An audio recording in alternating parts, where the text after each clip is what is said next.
Hey everybody, and welcome to the live stream. Today I join Tbone again for a little bit of Friday Satisfactory madness, and glad you've joined us. Thanks for dropping by. Thanks for being here. And well, I guess we'll get this show on the road.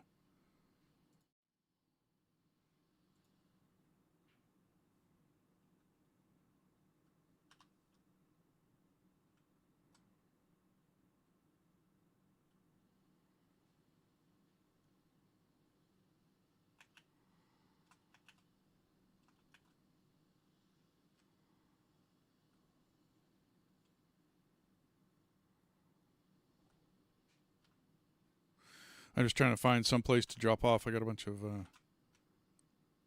materials.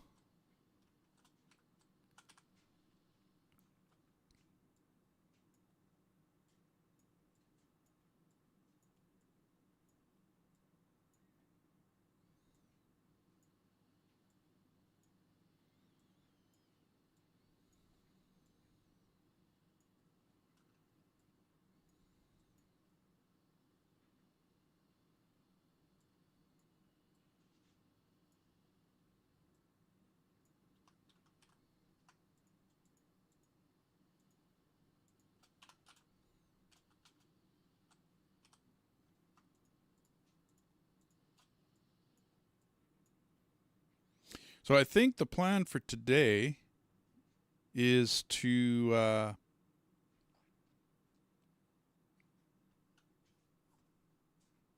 go off and make a power plant.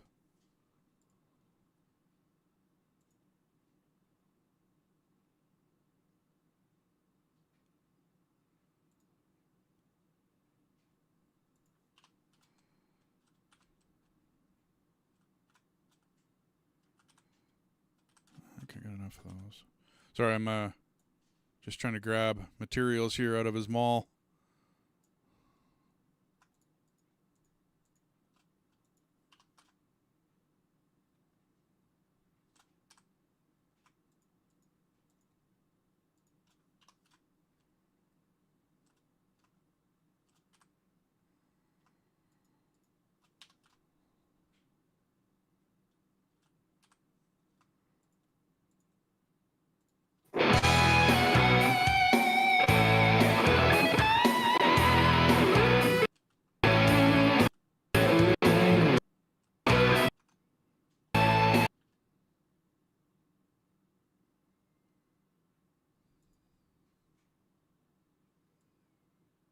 Hello, ladies and gentlemen, and welcome to the show. This is Tbone here, logging in for a live stream on the 15th of September 2023.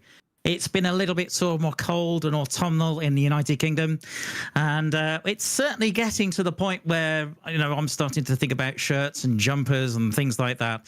But once again, we are joined by the Wizard of West Canada, the guru of Satisfactory. Please welcome to the live stream, D from D&W Gaming. Welcome, D. Hey, how's you doing? How's it going? Yeah, good, thanks. How about yourself? It's like the weather's been good here as well. Not too hot.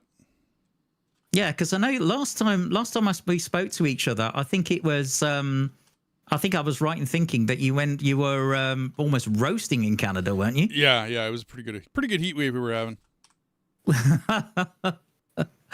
So tonight, if you want to obviously see D, you can go over to his stream and you can watch him, at which point we'll have BBC One and BBC Two. And you're more than welcome to do that. But it's wonderful to have him around. So I think the plan tonight, you're making a power plant, I gather. Yeah, I think that's the plan. Go off to that pool and go make some compacted coal and then do up a power plant. Great. Okay, fantastic. So if you want to see Dee's perspective, in fact, I'll just do, if I just press a button here, in theory, I should get that. Hang on. Yeah, there he is. As you can see. Yeah, just albeit filling up a truck. Yeah, as you can see, he is filling up a truck, albeit it's a bit of a weird picture from my end, but there you go.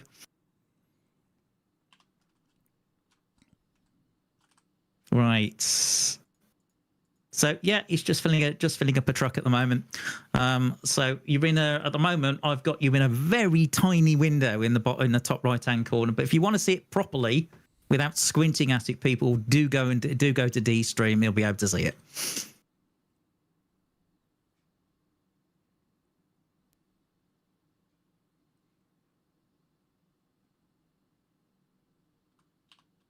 So it looks like you're raiding some stuff from the base at the moment. Oh yeah, big time. Well, I got to get enough materials to make a power plant. Okay, yeah, I'd imagine that's going to be a fair bit. Yeah, well, I don't want to come back. I'm hoping. I don't think it's going to work, but I'm hoping. Have you seen what I've done to the starter base, by the way? Yeah, it's all changed. Everything's all flipped around in here. Yeah, and in fact, I'm just going to take a ride over in the truck and show the ladies and gentlemen on my stream. Do you have a place here still for making biofuel? No. Although, actually, no. Yes, I do. Actually, I think I do. I'm not sure. I would have to check. I think I do. Although the game sound is a little bit soft. Let me just check, see why. I turned it down. Let's have a look. Yes, I have. Master volume's down. There we go.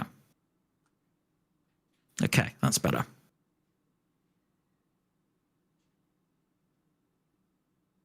So how's your week been going, Dee? Oh, it's going just fine. Mm-hmm. And it looks like the channel's starting to grow quite nicely at your end. Yeah, working hard at editing videos and, all the things and all the stuff, everything that it takes. Mm-hmm. Meanwhile, I've been battling with the Department of Work and Pensions, which is always fun. I hear it. Trying to get to sarcasm. Oh, just a touch, yeah. Yesterday, between, I think it was 9 and 12, no phone call. So then I called them. And they said, oh, we don't know what we called you. We'll call you back and we'll investigate it and call you back. They didn't call me back. So then I called them. And they said, well, according to our records, we'll call you full time on that day. And I said, no, you didn't. And we called you previous day. I said, no, I've got no record of it. Oh, right, okay. Well, we're going to have to rearrange the appointment. I'm thinking, oh, great. I mean, to give you some idea, dear, I've got about £30 in my bank account to last me to the end of the month. Yeah, just a bit. And the reaction from the regular guys in Universal Credit was, well, we can't do an emergency payout payment or anything like that. It's more a case, we can't do that. But you can visit a food bank. I'm thinking, yeah, that's really going to pay my road tax or my car insurance.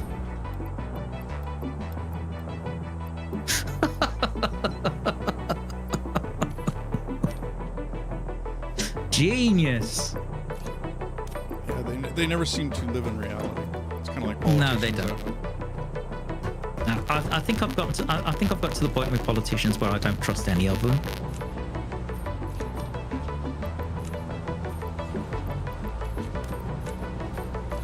I mean, I don't know what you think of Trudeau in Canada, but I think my opinion of him isn't particularly great, to be honest with you. Oh, I think most of Canada's behind you on that one.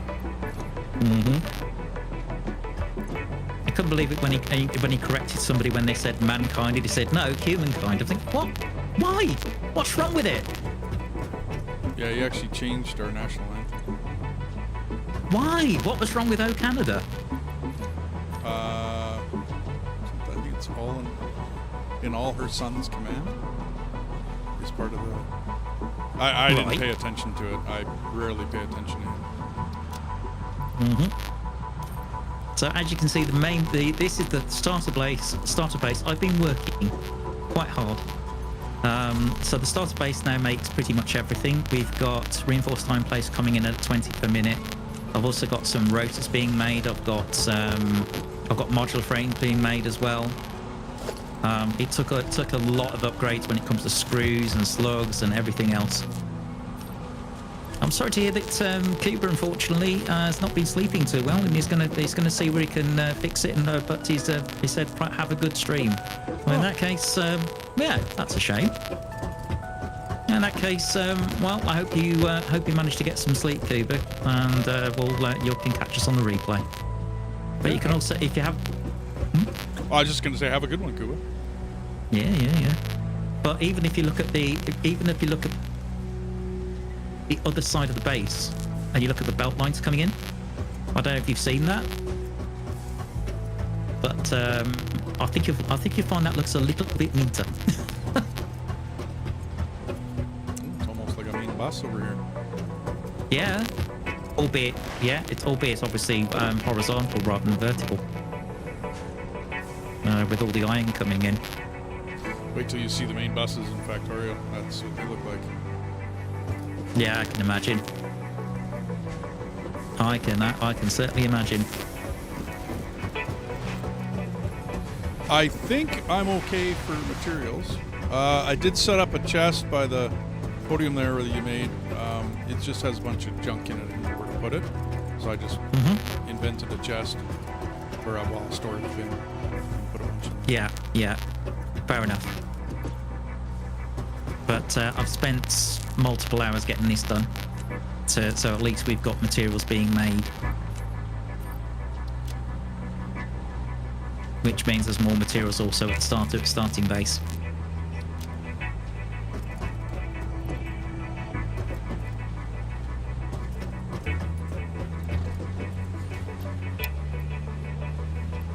I was trying to figure out how to share webcams, but it seems that that's what caused the problem with my webcam breaking in the first place. Gotcha, and I don't know how to minimize you and put you in the corner of mine. Well, the thing is that the way it was shown was through through Discord, and it was a window capture. But the thing is, that means that you're sharing your camera feed twice, once to OBS and then once to. So I don't know how that's going to work. I'll have to figure it out. Unless you capture both cams from a window capture. That's the only thing I can think. But I'll figure it out. I think I just got kicked out. Yep. Oh. Yeah, you're driving around in circles at the moment. Magic roundabout.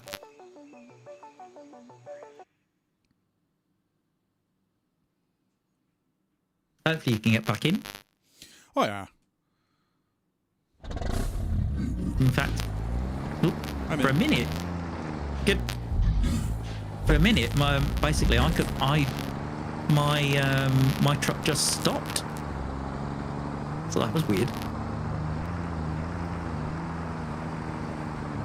I gotta find my way down into that valley.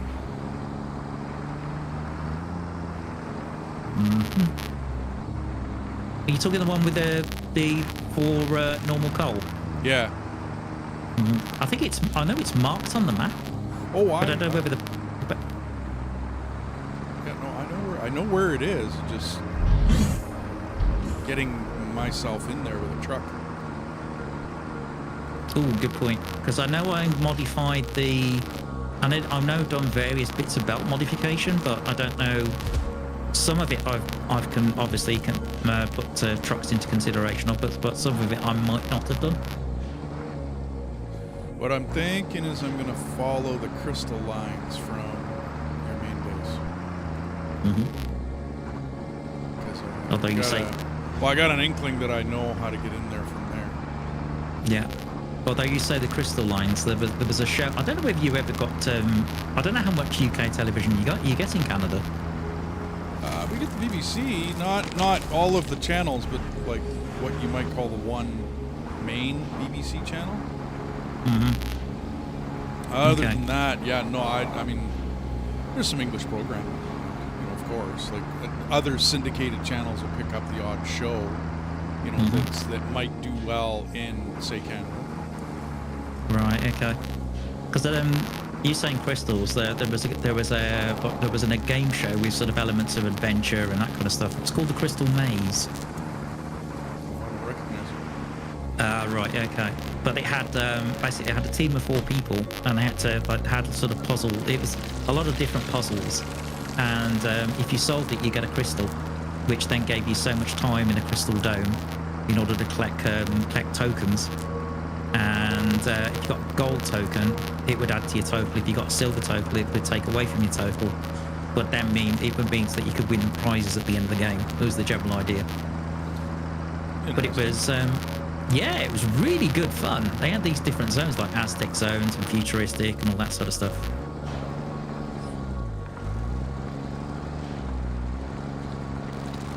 Might be worth looking up on YouTube at some point. Sounds good. Mm-hmm.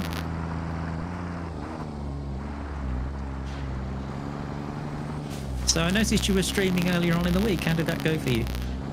It went fairly well. I had slight audio malfunction.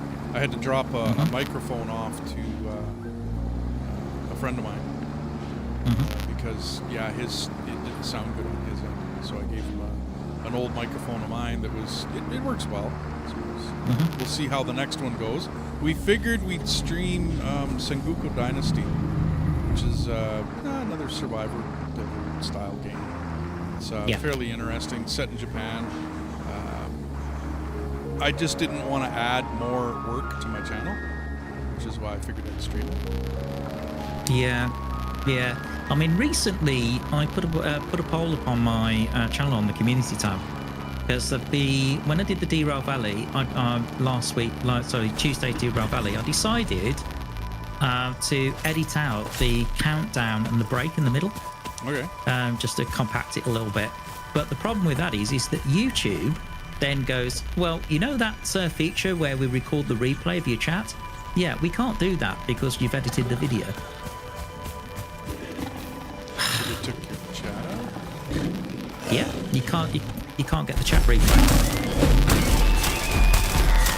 Which is, I can't believe that. That doesn't sound good.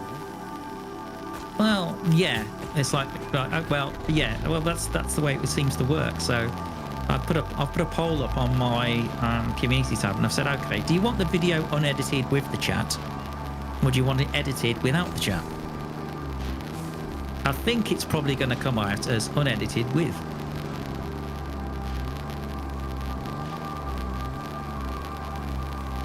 Yeah, I'm just trying to wrap my head around. Like, you mean your chat that scrolls up and down the page, like the text chat? Yeah, it's a text chat. So in other words, where I've got a chat box obviously to the left of my screen at the moment, which is live.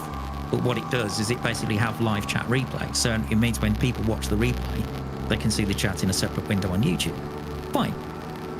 But as soon as I edit the video and cut bits out, it goes, I'm sorry, you can't have the replay anymore.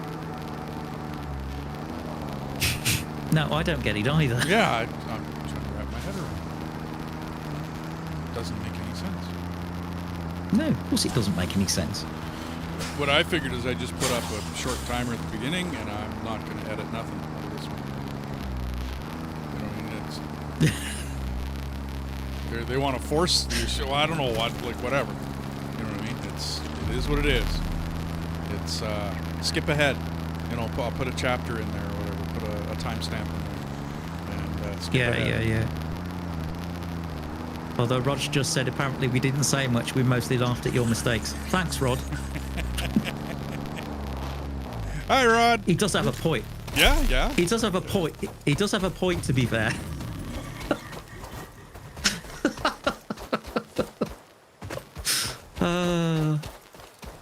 Yeah, bless you too, Rod.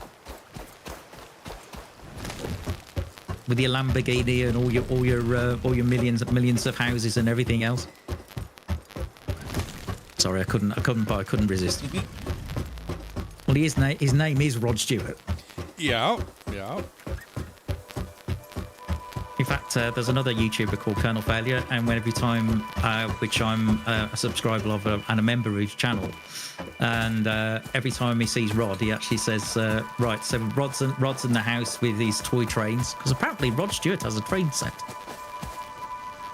I didn't know that. No, neither did I. But apparently, I was talking about this with my stream on Tuesday. And there's a lot of celebrities, like Pete Waterman, I think Neil Diamond as well, that have train sets. That's pretty I think neat, Neil, actually. yeah, I think Neil Diamond has got like an O gauge. So really big, sort of really big trains.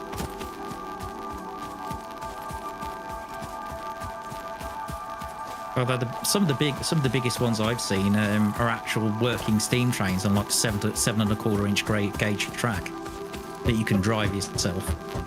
Wow.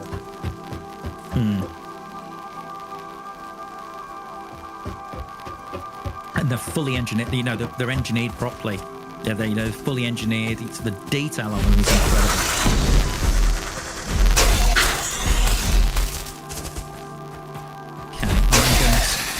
A few things from my supermarket here,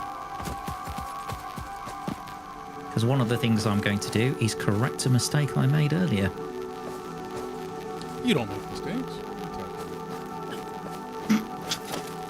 You obviously haven't watched any of my videos then.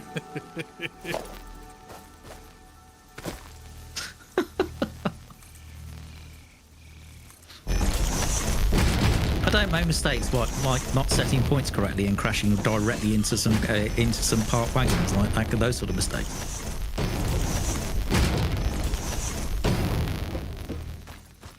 Near the end of the stream on the Tuesday as well. Yeah. That wasn't a mistake. That was planned. Yeah. You're saying it was a creative decision? Sure. There you go. I swear some of the people who watch reckon I do this on purpose. Honestly, I don't. I really don't. I don't plan these things. They just happen. It's like trying to get one of the trains moving. I'm thinking, why isn't it moving? And then I realised one of the taps for the brake lines wasn't open. It's stupid stuff like that. Yeah, but I've done that in real life. You know, where you're hooking up a train or like a truck train, right? And you just do something wrong. You do one thing wrong. You know what I mean? And it wasn't really planned. You just didn't do it right. Yeah, I wonder whether some of the truck technology in the UK is the same as it is in Canada. Because of, for example, you have the sort of the airlines that go from the actual tractor unit to the trailer. Oh yeah. And the common term that I hear is Susies. No. I've heard a few different names, but usually it's pretty simple stuff like connectors, airlines, glad hands. Oh, there you go. No, one of the terms is Susies.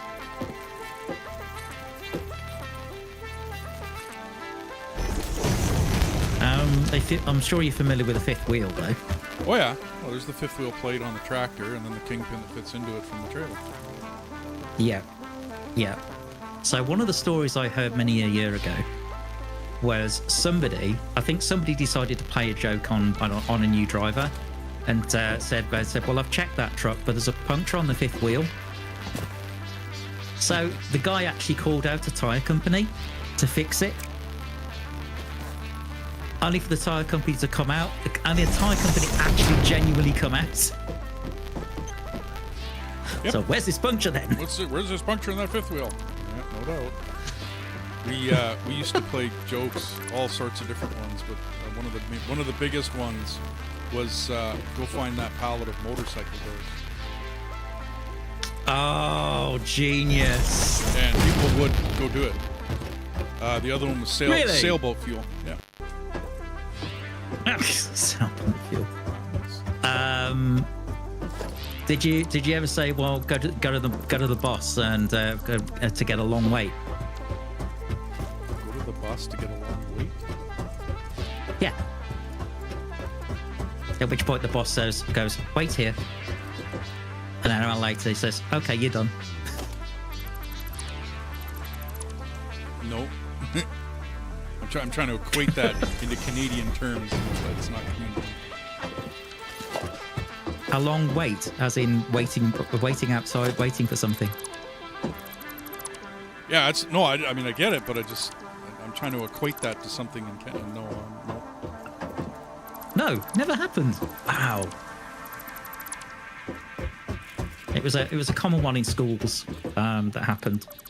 I mean, long walk off a short pier, but that's a little more derogatory sounding than. Oh, definitely. Yeah, I think one of the ones my late father used to say was, "Why don't you go and play with the trains? So there are trains at the station." If someone really got on his nerves.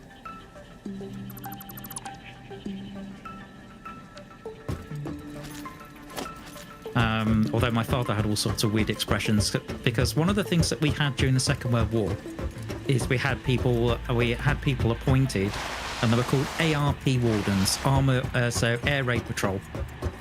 Hello, Wolfgang. Welcome to the stream. Hey, Wolfgang. So they had Air Raid Patrol, and one of the things they would do is they would actually patrol around the local neighbourhoods to make sure that people's lights were switched off if there was an air raid. So then it means that the German bomber crews wouldn't have couldn't see anything to target. Yeah. So the phrase was put that. Yeah. So it was put that light out. So my dad, being the kind of guy he would always tell me if I left the light on, put that light out. My dad weren't a warden in the war for nothing. So now it's obviously past the generation. So if I ever have children, it'll be my grandfather wasn't a warden in the war.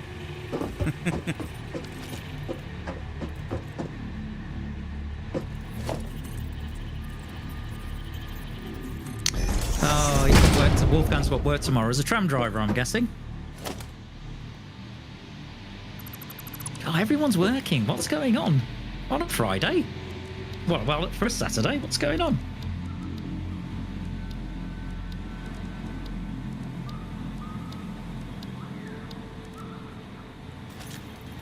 It's one of the reasons I do a stream on a Friday night, because I'm thinking, well, most people don't work weekends, but of course some people do.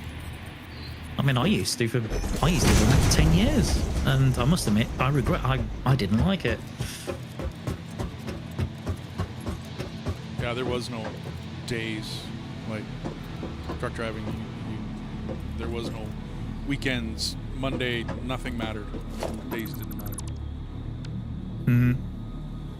Although I'd imagine there being, I know in the UK and Europe you have this. I'd imagine there's quite a lot of regulations to with drivers' hours. Oh yeah, hours of service regulations. Those are standard across no matter what country you live in. Mm-hmm. Okay.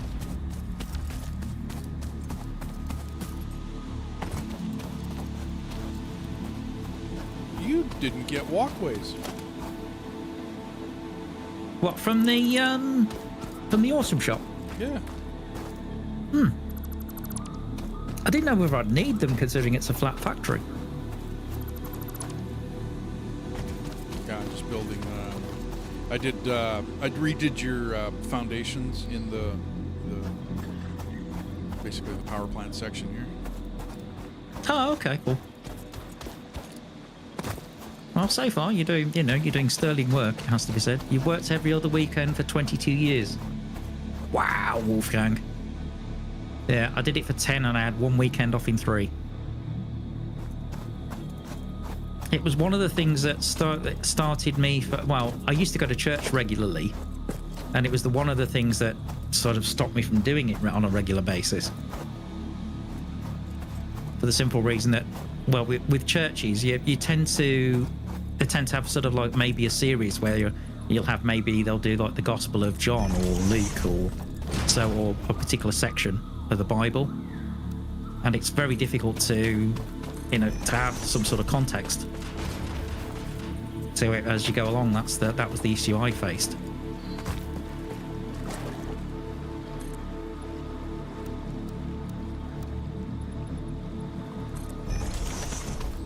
Let's see now.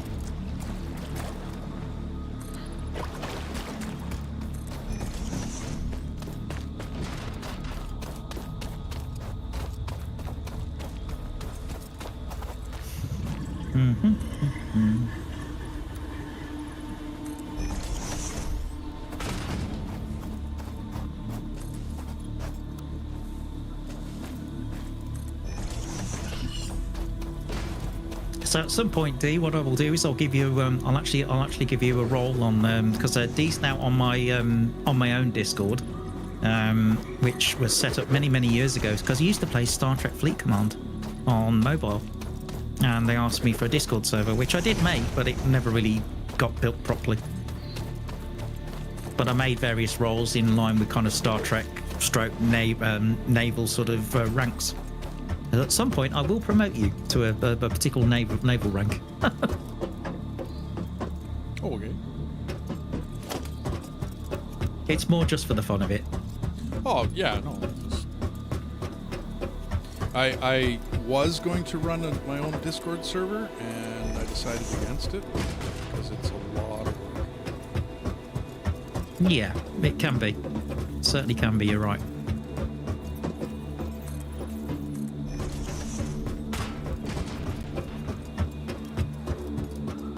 Right, so what I'm doing at the moment is I want to bring the coal in on a third bus. Because I want the coal to go bypass all of the smelters and go to where the foundry is. Oh, okay. Yeah. So it can mix with the steel, mix with obviously the iron ore to make steel. I'm trying to remember how many coal nodes I've got now. Is it 2? Trying to remember how many are coming in. I think it's 2. Well, 2 lines, yeah. 2 pure coming in. 2 pure coming in. Okay, there's the metals.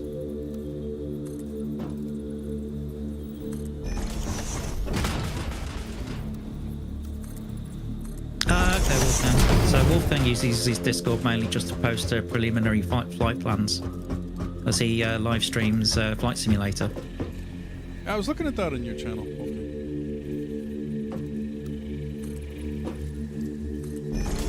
Oh, incidentally, at main base, there's a set of Blade Runners for you. I forgot all about those.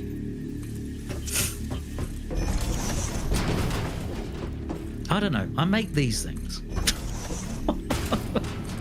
Oh, I'll have to come back for materials. But I did find my way in here. Pretty good. So. Okay, fair enough. So what I need to do here is I need to put in a third line.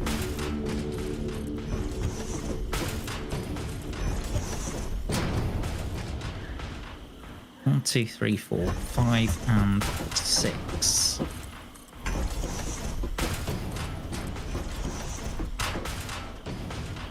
Because I'm sticking to my own rules. I'm not going to have belts cross each other.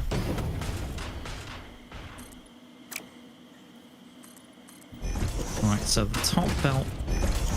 I'm figuring this out at the moment.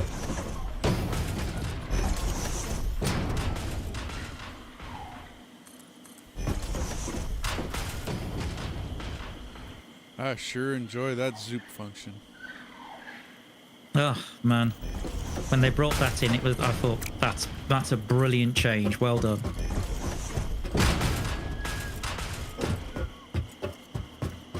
Yeah. Wolfgang says he has to make it pretty. Yeah, I can understand that. That sort of drive. I think certainly when it comes to main base, absolutely. But when it comes to sort of belts coming into belts sort of further behind the scenes, I'm not too fussy.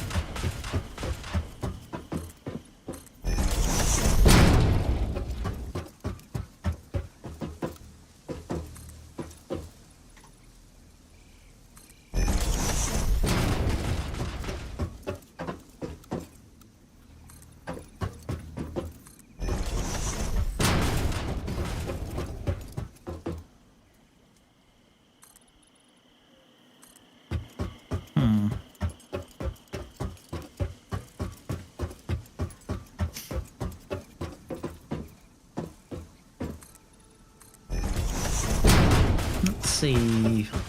Looks like you're crossing a lake or something. No, I'm covering this lake the entire thing with Wow. yeah. Okay. And then up top is going to be the power plants, like the coal generators.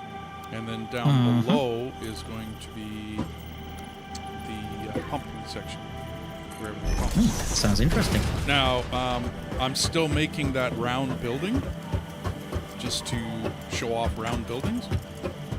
Okay. But when you're ready to do that, let me know, because I'd like to witness that, and it'll be a good learning experience for myself and obviously the stream as well. Yeah. Because I'm sure there's people that haven't got a clue how to do that, because certainly I don't.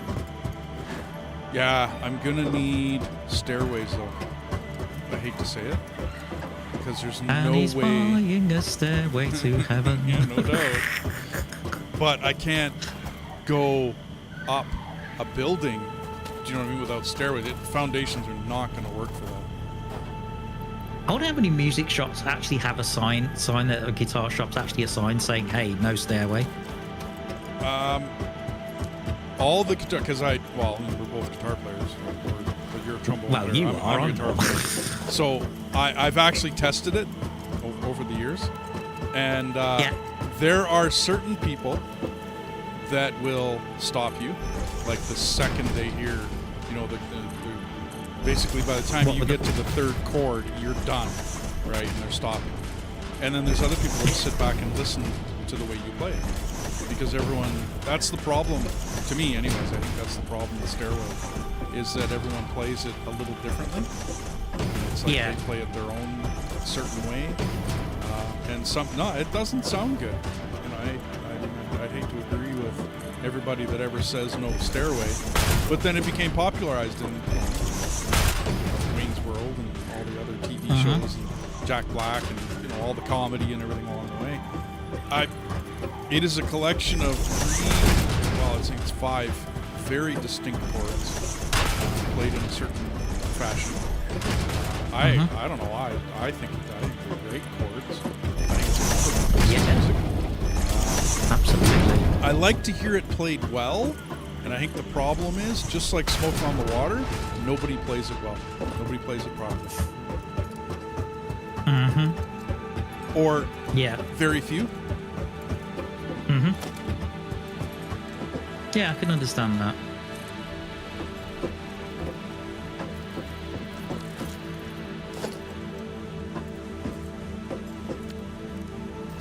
Rod reckons all guitar shops, that and Smoke on the Water, so...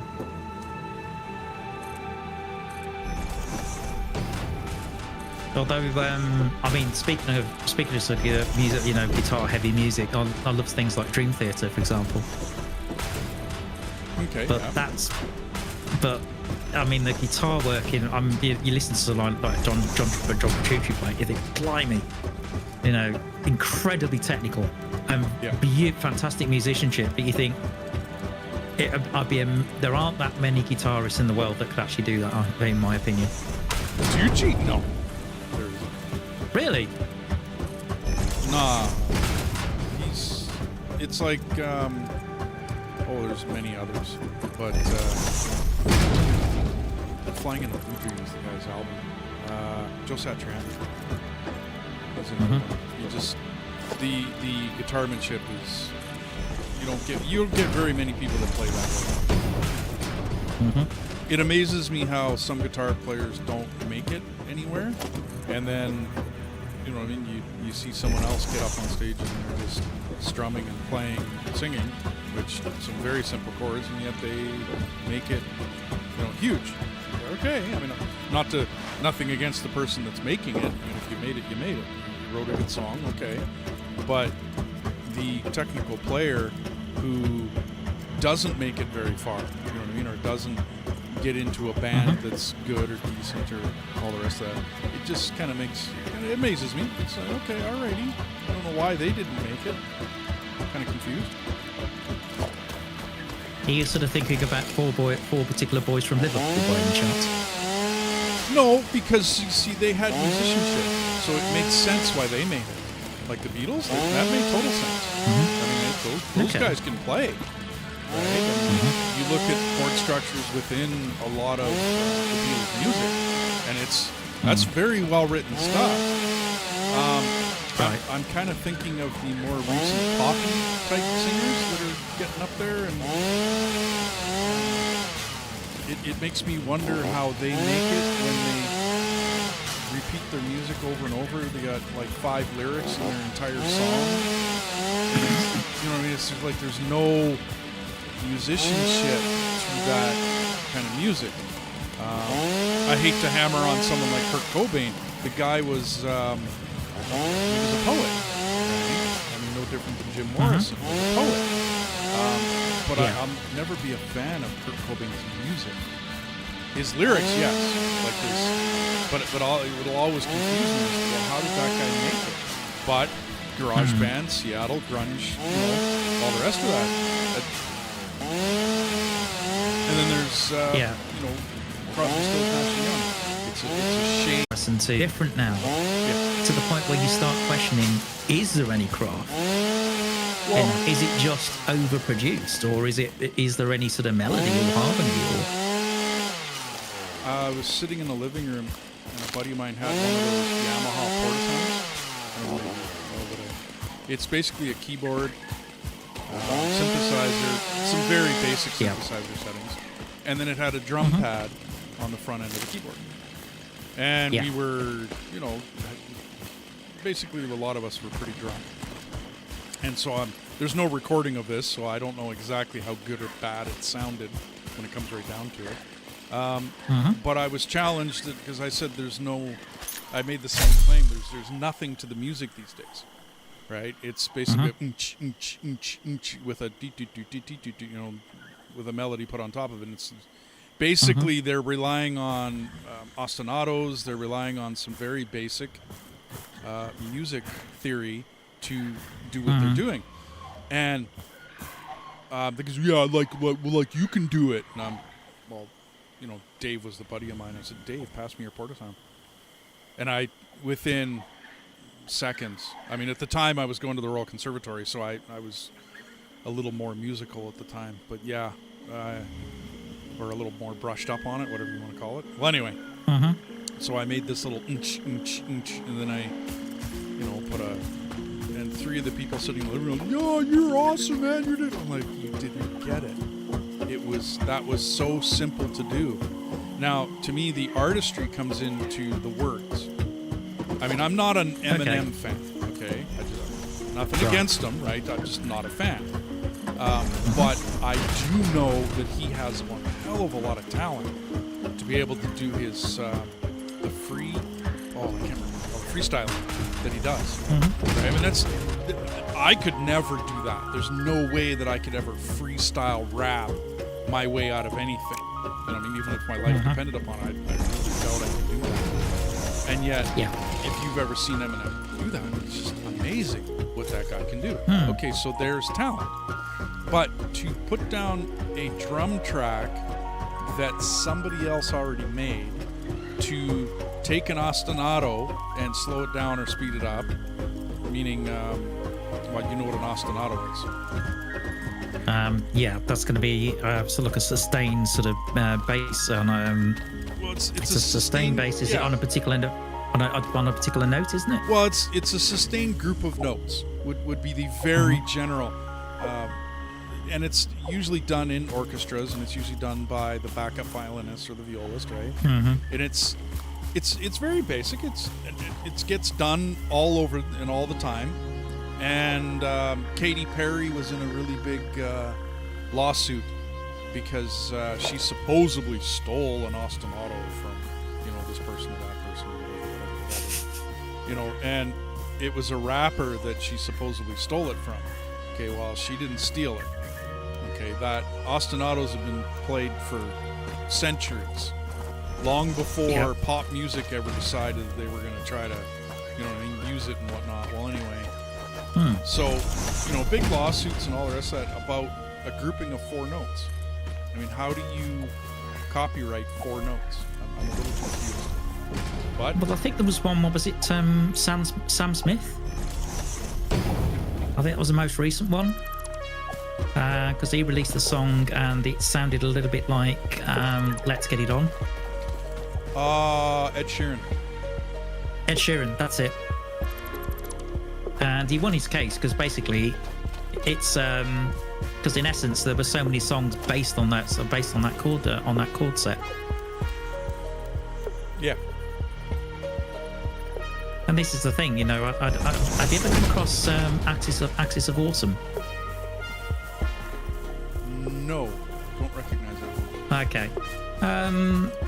Kind of comedy, but also they did a video.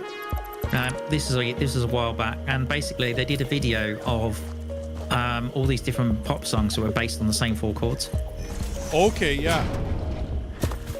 And I think it was 1625. Yep. And everyone's on stream going, what's that? Trust the me. The 1st, the 5th, the 4th, the 6th, and the 2nd of the scale. Almost every pop song in the world is 1, 5, 4, and then either 6 or 2. Yeah, pretty much. You can narrow it down to basically 1, 2, 4, 5, 6. You can narrow it down most pop songs to 6, basically 5 chords. Yep. Pretty much, and then the odd key change. Unless you're getting to maybe some progressive rock and that kind of stuff. Potentially, or people that do maybe something that's perhaps a little bit more orchestral. See, which is where Otherwise. that's where my interest lied. It was classical guitar and classical studies when I went to school. Yeah. And Okay, so you did things like was it Concerto d'Amore or something like that? well, when I took it, I was going through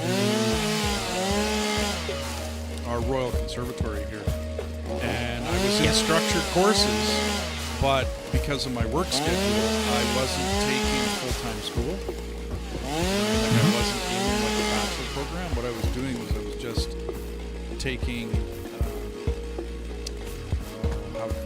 individual courses along the way, and then there was just too many years in between my courses, and it just came down to, you can't afford it, you can't afford it. You know what I mean? So I ended up basically bowing out of the program for many, many years, and then I went back and completed it, but I think there was too many years. I did classical guitar studies, so I stayed away from a lot of piano stuff. You know what I mean? Okay.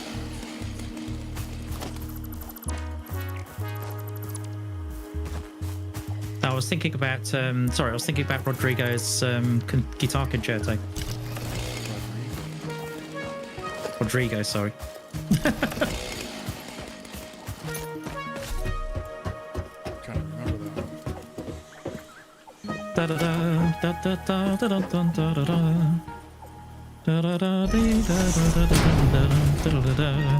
that one. Faintly remember it. Yeah. It's also been 35 years since I... Yeah, superb piece of music. Although there was a film that came out. It was a British film called Brassed Off, and basically it was altered set at a mining, basically at the height of the 1980s. This is when mining, basically the mining industry was basically getting shut down in the UK.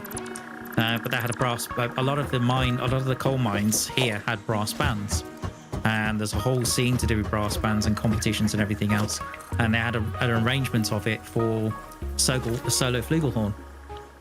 Oh, okay.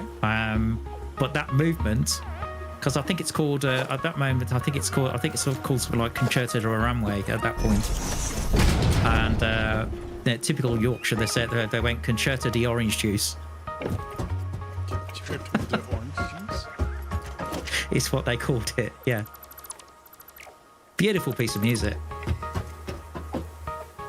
because that's kind of what a lot of brass bands, that's what they did. You know, they took very sort of classical repertoire, and it would be arranged for brass band, and some of it is incredibly technical.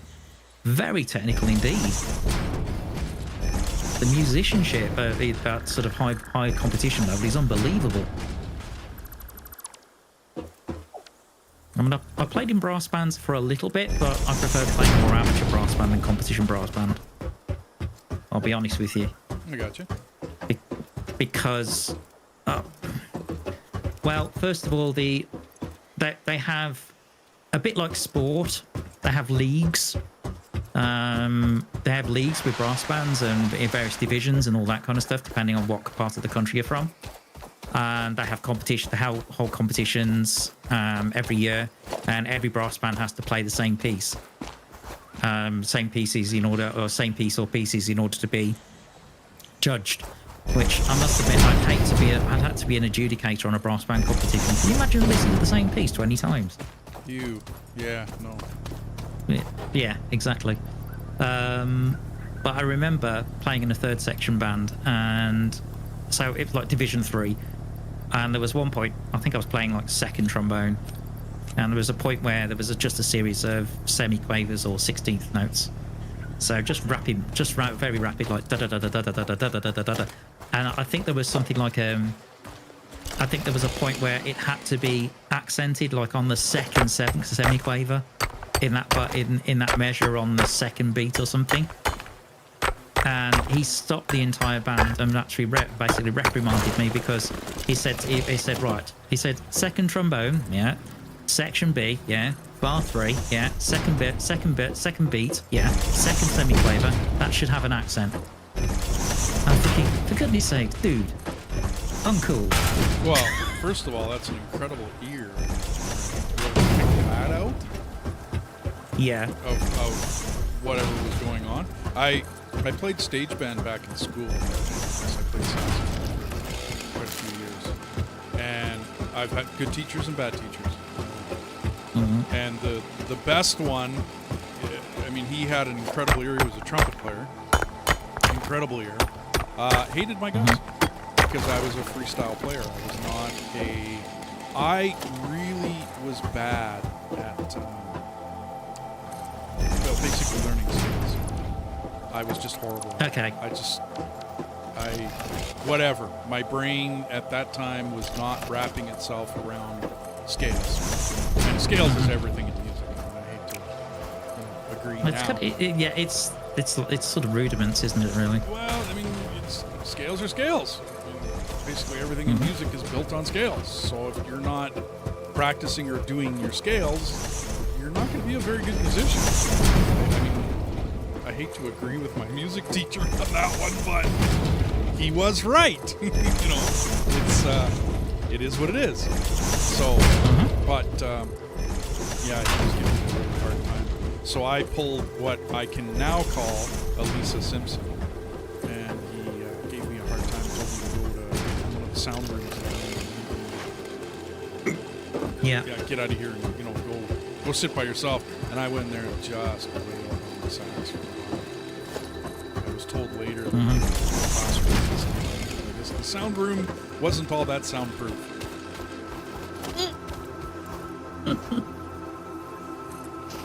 Which point you started thinking, right, I'm just gonna play some jazz licks and Exactly. Well, that's what I was doing. I was freestyling, and I'll be honest with you, I wasn't thinking scales at the time. So of course, anybody with an ear, right, would not like what I was playing because it just would not sound good to anybody with an ear.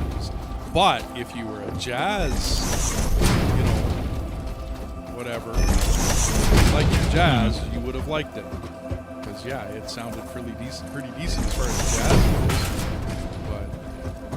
But although even with jazz, I mean, you've got to know when you're playing over chords, you've got to, it could be a 2-5-1 in C or whatever. Yeah. You still got to know what sort of scale to play over it. Oh, absolutely. And I Because there are, what were you ran out of? Concrete. Okay. So you need me to unlock stairs. If you could, I like the industrial rails better because the stairway is steeper. I'll see what I can do. Sorry, I'm busy reckless driving a truck at the moment. Well, not you. Right, let me just catch up on chat.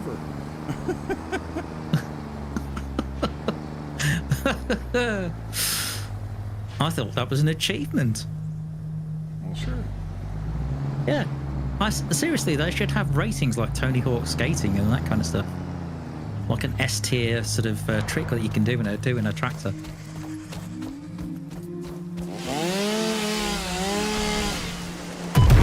You know, 360 backflip to fakie or whatever.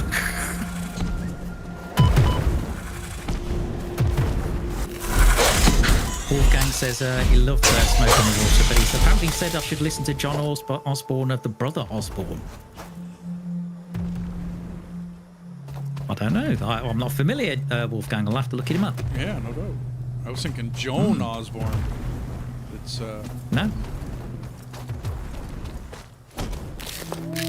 No, because the only Osborne I know is Ozzy, obviously. being a proper Englishman, yes. Yes. Yes, proper Brummie. Though sometimes when he talks with hesitation, I'm thinking, dude, are you alright? No, he isn't. Hmm. Too much drugs. And sometimes when he's shaking, I'm thinking, do you have Parkinson's disease? Well, you know, I am being serious because my father had it for years, and eventually it took his life. But you know, I'm thinking, is that what you're suffering from? Because I know he had it. I know Muhammad Ali, of course, due to boxing. I'm thinking, you know, it's part of the things I think, but very broad Birmingham accent. Sharon!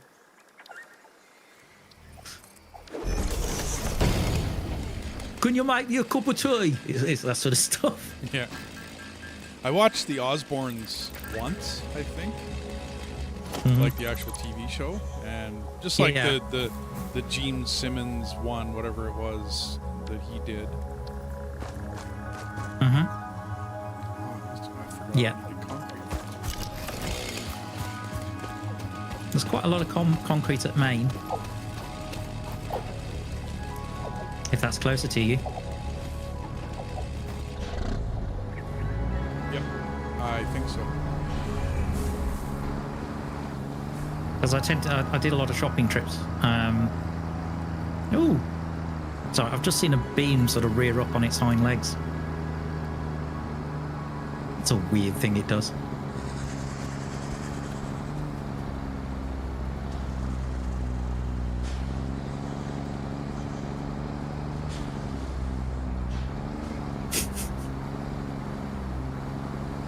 I'll tell you something, it's a good job I don't drive cars like this in the real life. I don't think I would have chauffeured for a wedding somehow.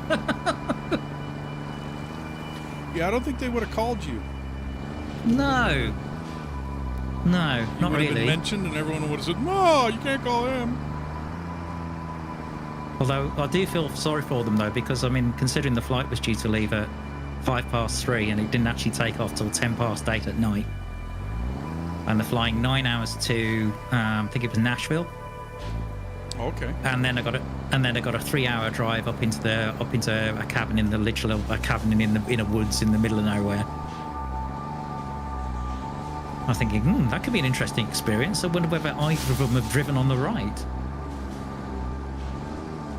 That would be something different. I've been to England, family up in Ireland and whatnot, but yeah, I have never actually driven on the other side of the road. Yeah, I have a couple of times. I drove in Florida, and I think I took I-95 to go to a music shop, and I bought a trombone in Florida and actually brought it back to the UK. Although I was very fortunate when I landed and I went through the airport, and there was no one staffing at customs. I just walked straight through with my trombone. So I was very fortunate with that. And then the other time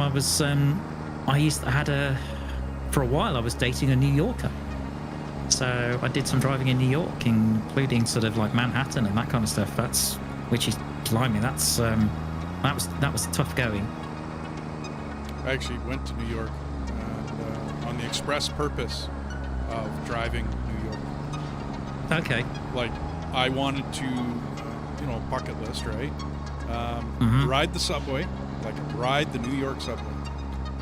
Yeah. And then, drive Manhattan traffic in rush hour, which I got to do. Right. Yeah. In my case, right. Well, if you know you jazz, in my case, I actually did take the A train. Oh, okay. The reason I took the A train is because I went to Yankee Stadium. Because I actually went to see the Yankees play at one point. Because I'd never been to a baseball. The thing is, they always say with any sport, in order to understand it, go and see it live. And I must admit, it was. I think it's far more entertaining live than it is watching it on television. Gotcha. Yeah. Which probably explains why US commentary. I don't know what it is about US commentary, but they talk all of the time. Even if there's nothing going, it's weird. And they'll talk about stats about this player and that player, and I'm thinking, I'm not really interested.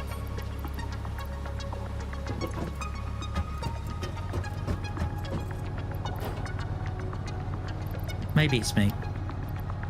Well, I'm personally not much of a sports fan, to be honest. It doesn't catch me. Not even hockey? No. Hey, yeah. Now, hang on. If you want to go play a game, do you know what I mean? Like, if you want me to go strap some skates on and let's go play a game of hockey, okay, I'm there. No problem. Let's go. I'm good. I played hockey as a kid for many years, so no problem. Yeah. I'm right there with you.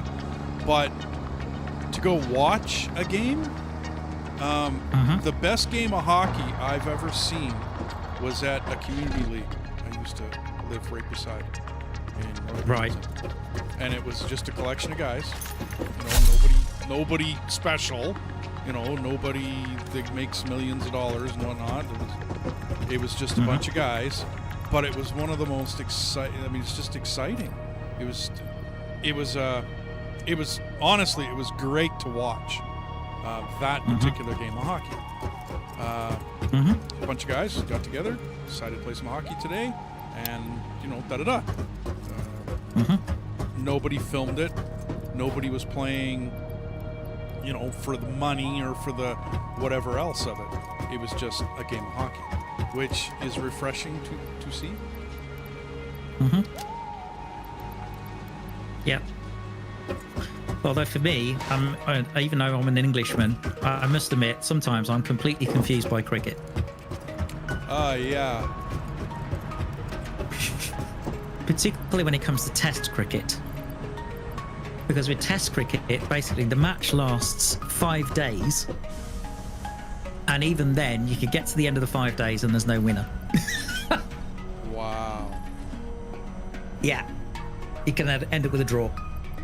And there's basically 5 tests. So yeah, it goes on forever. But I can kind of understand like a game that goes a day and you end up with a result after so many overs. That's fine.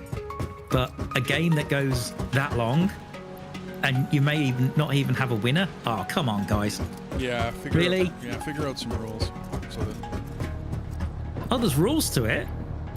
Oh, no, I mean, like, rules for it. Figure out, like, in a, I don't know whether they do it anymore. In hockey games, it'll eventually come down to a shootout, right? Like, there might be overtime, and they might go into, but I know that eventually it comes down to a shootout, where it's one guy against a goalie, and that will eventually end up in a goal being scored, no matter what. But if you were to just endlessly play period after period after period, that hockey game, the hockey players will eventually get so tired that the game isn't very good anymore. I mean, it just isn't. You catch a team that's been on the road for quite a long time, and they don't play very good hockey. Nothing against the team. I mean, good going, guys. You've been playing, 4 games straight, traveling across the countryside, blah, blah, blah. Good on you. But in a singular game, if you go for too long, there needs to be an end. Be like a boxing match. If there's no clear winner, like you have to win by either TKO or KO, right? Well, eventually you're going to have 2 guys up there that are so tired they can't even lift their arms anymore. At which point you goes to points. Yeah. Well, and that's what I mean. Like, they have rules that it ends, right? Whereas, if it didn't end, is what I mean. If it had to be by TKO. Yeah. Well, or if it had to be by knockout, not technical, but by knockout. Well, that's not. Eventually, that's not going to be a very good boxing match. Yeah, that's true.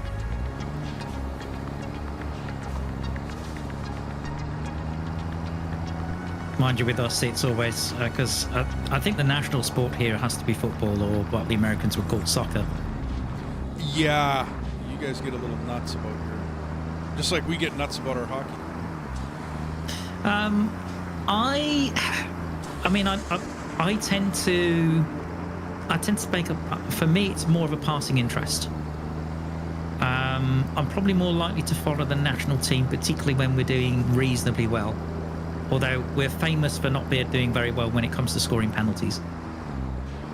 Gotcha. We're absolutely famous for that. And the thing is, there's always, I don't know why, but I don't know what it is about England football fans, but they're always thinking, oh, we're going to win the World Cup. And I'm thinking, no, we're not. No, we're not. Trust me, we're not. There's no way. You look at some of the other teams like Spain and Italy and Brazil and so on, Germany, and you think there's no way. Yeah, okay, we won it in '66, which gives you the chance of 2 whenever we play the Germans, you end up with that chance of 2 World Wars and 1 World Cup. But yeah, 2 World Wars and 1 World Cup. Yeah. I'm thinking, yeah, whatever. But the fact of the matter is, the Germans are better at football. One of the things it seems that the British are very good at doing is teaching the rest of the world all these various games and sports, and then basically the rest of the world basically beats us to put a living pulp over them. Gotcha. The only sport we seem to do really well in is Formula One. Okay. That's it. Never been. I mean, I love watching the highlight reel of a racing game, not a racing game, but of a race, right? Like the highlight reel. And I hate to, love, destruction and whatnot, but the crashes are great, you know what I mean? But to watch a race, like to listen to the commentator, talk to me about having tree problems again. Can't get rid of underbrush, but yeah, I can't watch racing. I just can't. It's like watching golf. Whereas I followed Formula One since I was like a teenager. So for me, it was the glory days of. Glory days of people like Ayrton Senna, Alan Prost, Nigel Mansell, Gerhard Berger, those sorts of drivers. Yep, and I recognize the Formula names. One. But I think what made it for me was the commentary, because in the BBC, the one that whether you love or hate the BBC, because it seems to be that kind of organisation.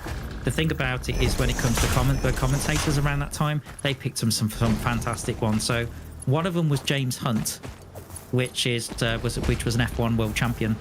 Have you ever seen the film Rush? Yes. Brilliant movie, and very, very close to what happened in real life. Okay.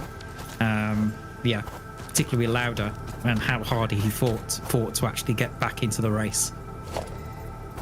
Because I think that was and yeah, he was one of the only people that had the courage to say when Enzo asked him about what do you think about the car, and he actually told him that it was rubbish, where most people wouldn't do that to Enzo Ferrari because they'd lose their job. Gotcha. because he had that reputation. It's the reason why he was nicknamed El Commandatore. Oh, okay. Yeah, he didn't talk back to Enzo. Well, I mean, he's the guy that's sponsoring your job, basically. Yeah. But no, Lauda's basically going, I'm sorry, but the car is rubbish, to put it bluntly. It doesn't brake, it doesn't steer, it doesn't do this, it doesn't do...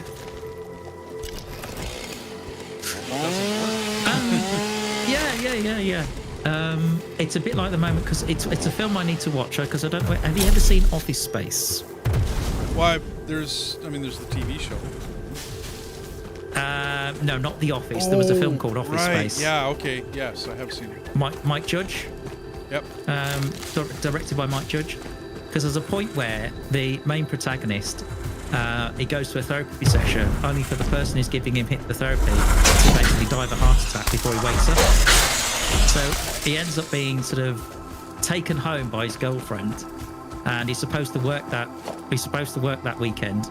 Only for his boss to basically keep calling him, and he doesn't answer the phone. And when he wakes up Monday morning, he turns up late in his casual clothes and basically doesn't really give two hoots about his job or anything. He doesn't care. And I think he ends up getting put in front of like human resources, and basically that speech is just genius. Where he just says, well, I couldn't see the point in wearing a suit because, I'm just stuck in front of a computer all day. And to be honest with you, it might look like I work 48 hours a day, but actually I'll probably work about 15 minutes and make the rest of it look good. Yep. And they were in awe of him. And about 2 weeks later, he got promoted. Yeah. Which is, to me, that's the way it actually works. Yeah. Having done an office job for 10 years. I'm a big fan of Jordan Peterson. He's a Canadian psychologist. I'm really familiar with his work. Right, that has pretty much bucked the system up here, which I admire him for it, to be honest with you. But anyway, he says... And he backs himself up with some, some actual, I'm not getting scientific evidence, evidence-based. Yeah, it's evidence, but stuff. What is it? 80% or 20%, or what is it again? 80% of the work is done by 20% of the people. I think my numbers are right on that. In other words, most of the work most of the work in any situation is done by a small group of people. Yeah. Yeah, it wouldn't surprise me in the slightest that was the case. Wouldn't surprise me at all. Well, it's, in any job I've ever had, it seems to be that way. Mm-hmm. Where a lot of the bulk of the work is done by very few really good employees, right? Like, guys that work hard and they do a good job and all the rest of that, but the rest of everyone else is just standing around on their phones. And we joke about what's going to happen when the young are taking over and us old guys are no longer in the workforce, and we're wondering what's going to happen. They'll probably be too busy on Snapchat and all the rest of it. It's one of the things that amazed me because, as I said, I used to work for a breakdown company for many, many years, and in some ways, looking at Office Space, I need to rewatch that film because I think, I tried to move up. I wanted to move up and potentially become a team manager or whatever. Could I do it? Could I? And the people that were promoted, you're thinking, how did you do that? How did you get that job? It never made sense to me in the slightest. And again, you've had unrealistic targets as well. For example, because I was taking details of breakdowns, but you have to do it in a certain time, on a certain amount of time on average. And what annoyed me about it was the average time that you're supposed to do it in, I thought was totally unrealistic. And I could never hit that target. And the people that did, when you listen to their calls, you're thinking, what customer service are you actually giving? None. They might as well talk to they might as well talk to a robot.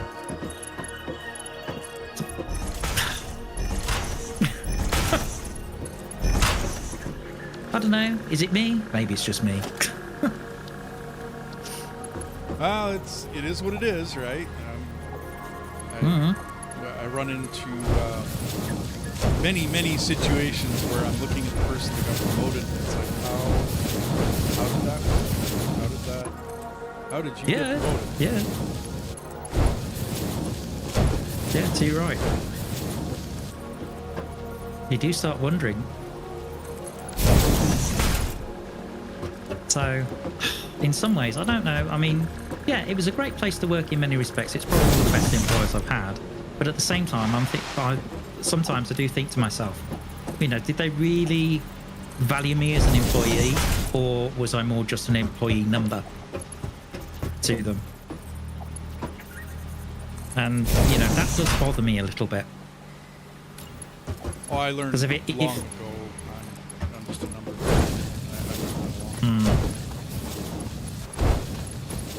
And it's a shame, I think, that that's the case.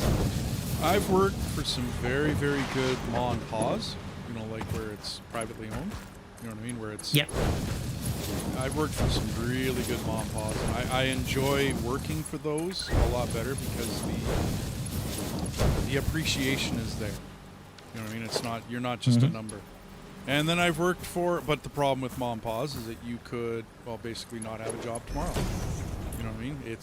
It is very possible that, you're just not going to have a job tomorrow because the ma and pa's are, they're a little riskier. You know what I mean?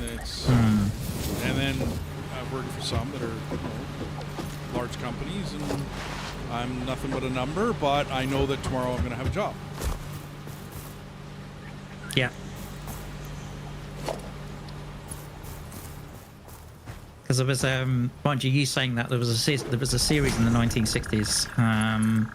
I think it starred Patrick McGowan, and it was called The Prisoner. And it was actually shot in a Welsh village called Port Merion, which is very unique in its architecture and everything else. But basically, and it was very much sort of, I'm not a number, I'm a free man. Yeah, I remember that kind of thing. I remember the quote, or whatever. Iron Maiden put it at the beginning of one of their songs, but it's from that show that the quote comes from. Yeah. Because no, he ends up with the number. I think it's number 6. Yep. He ends up with. I am a free man. But you do wonder, how much freedom do we really have in society? We don't. I mean, you could be what we refer to as a free man, right? As a not somebody who is indentured. Okay, well, if you're in debt, you're indentured. At the end of this month, I'm going to have to pay rent. You know what I mean? But let's go all the way back to hunter-gatherer. Okay, you didn't have rent. No problem. You still had to feed yourself. So you still got up every day, and you still had to feed yourself. So as far as freedom, the freedom for what? What kind of freedom? What freedom are you speaking of? You know what I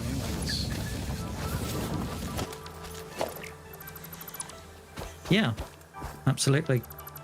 There you go. Philosophy with Tbone and D&We. Yeah, no doubt. That would get a little too deep. But there again, you never know where these sort of conversations go, particularly with between the two of us. I quite like it, actually. Well, I got no problem getting for philosophical. The problem is that far too many people, when you start getting philosophical, people will disagree with you, whether it's right or wrong. It's like they're just playing devil's advocate. And they're just disagreeing with you to disagree with you.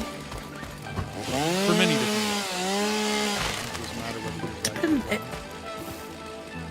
or wrong. I think it depends whether we're exploring an argument. I can kind of understand why they would do that, but at the same time, I think you've got to get to a point where you either reach a point where you sort of agree to disagree, or you start sort of formulating a new opinion based on what you've discussed.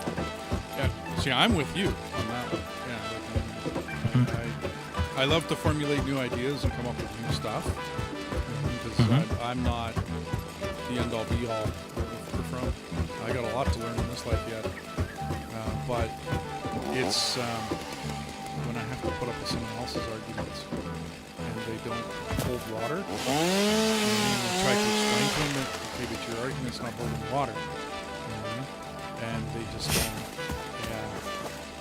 Yeah, there are certain people that because I've recently with the whole. I mean, I know Starfield's obviously come out, and there's a lot of stuff. There's a lot of discussion to do with pronouns and that kind of thing. Yep. And I've said to them, well, look, the game should give you a choice. The game should give you a choice to whether you want to engage with that or whether you don't. Yep. The problem is, kind of. But it doesn't really allow you to do that, although it does, but it does it in such a way that it's a bit hidden, because I saw a video from the Act Man where he showed you how to do it, but I'm thinking, yeah, but it's not obvious.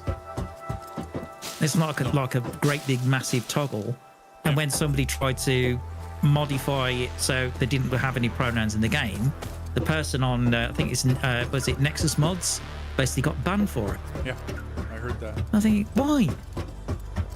Why? Really? Seriously? Yeah, look, the thing about pronouns is that, first of all, pronouns are something that you would use to address somebody in the third person. Yeah. Okay? At which point I would say to somebody, I don't care how you address me, how you talk about me in the third person behind my back. Because that's freedom of speech. Right? As far as I'm concerned. Yeah, I'm with you. Okay? But you shouldn't dictate to me about what pronouns are used for you, because that's compelled speech, which is not freedom of speech. No, it's not. Canada, that's what Jordan Peterson was fighting against. Yes, because Canada yes, he passed was. a law that said you have to do this. Well, no, hang on, wait a minute. That's no longer freedom of speech. Right? That's what he was arguing. He wasn't arguing whether he used or didn't use the. That's got nothing to do with it. That was not the argument. The argument was, you've now taken away my free speech. All right. Correct. Now, to me, if I'm going to address you, then I'm going to ask you your name, right? And then that's how I'm going to address you. I had a bit of a discussion with one of my grandkids that way, and it's like, yeah, but I want you to call me this. And it's like, well, I'm going to call you by your name because you're my grandkid, and that's how I address my grandkids, right? Yeah. And they weren't getting it, that they weren't going to compel me to use, like, why am I going to talk to you in the third person while I'm standing here right in front of you? That makes no sense. No, it doesn't. Yeah, and they weren't getting it until the end of the conversation, where I did start using the preferred pronoun, and it sounded horrible. It just didn't. It sounded like I was being derogatory to you. Well, yeah, which is why I'm going to call you by your name. You know, it just It's a bit like when you watch like a sort of a gangster movie and somebody and they say, oh, look at this wise guy. It's that kind of stuff. Because that's pretty much what it is. It's that kind of it is that kind of move or look at this wise guy, or look at this punk. It is. It's the same kind of thing. Or at least in my mind, it is. Well, I figure it's a religion because it has no doubt. Well, no, but it has the type of fervor to it that as soon as they argue for A, as soon as they get A, well, it seems like A doesn't really matter anymore, and they start arguing for B, and then C, and then it just continues to go. I have a gay friend. And I like his take on it. He argued for, and gay rights were argued for many years. Well, they've got them now. Yes. You have the right to love who you want to love and do what you want to do. And, now his theory is just leave me alone. Just leave me alone. I don't want to be a part of this. He doesn't want to be a part of any of it. His right, right or wrong, good or bad, whatever. It's his right to say that he doesn't want to be this and he doesn't want to be that. I personally never cared. Well, I guess. But I don't really want to walk down the street and have somebody call me cis. Wait a minute. What about my preferred pronouns? They want to argue about being called this side or the other. Well, what about my preferred? I don't want to be called cis. Thank you. I don't care what your reasoning for it is. Right? Like why you're doing it or what your reasonings are. I don't want to be called that. I find that to be a derogatory term. I don't care what your meaning or reasons or any of it. I don't care. Right? Just like they don't care about my reasons for calling them this or them or whatever. Right? I find it to be a religion, actually. I think anybody should have rights, not just, it's like Black Lives Matter. No, all lives matter. It's not just black lives. Correct. It's all lives. All lives should matter. And then you find out. Of course they should. Well, you watch that documentary by Candace Owens, where she dictated what Black Lives Matter was actually all about. And it's like, wow, really? Okay. No black families got any benefit from Black Lives Matter, except for the people that they got mansions. So did Black Lives really matter? Really? I see multi-racial organizations doing more benefit for local communities than any This Lives Matter movement. And I don't want to say This Lives Matter because that points to BLM. Any movement along the way that has been a farce has been a farce. And there's lots of them. Yeah. You know what I mean? There's been many over the years where it's this movement or that movement. Or we're going to do this, and then they don't do anything that they said they were going to do. And it ends up just being a total load of malarkey. And when that happens, it should be identified. People should understand that it was a scam and then move on. And they haven't done that with Black Lives Matter. You know what I mean? Not everybody has done that. Not everybody has figured out that, well, it was a big scam. And sorry, but you got scammed. I don't mean to be the bearer of bad news here, but it was a scam. And it's been proven now. I mean, it's been widely proven that was nothing but a load of shite. Indeed. Unfortunate. And to the YouTube censors, this is just a rational debate and conversation. There's no reason for you to get involved. I don't know. Oh, man. We've gotten to the point where we're not allowed to have freedom of thought. And the minute you start to exercise it, and I try very hard not to get political. This is a gaming. We don't come here for that. No. And this is the thing. I think that, the points being made about games like Starfield and everything else is that that's exactly why we game. We game as an escape. We game as a release from the real world. And people just don't understand that. And I tried to make that argument to somebody about Starfield. That's what it's, that's what people game for. And they just couldn't understand what I was talking about. They really couldn't. And I'm thinking, well, in that case, what's the point in me arguing it? There isn't. At this point, there isn't. You're just feeding, pearls of wisdom for no reason whatsoever. I can't remember where I heard it.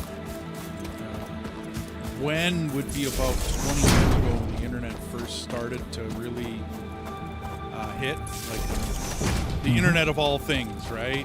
When that came about, somebody said there is no winners on an online argument.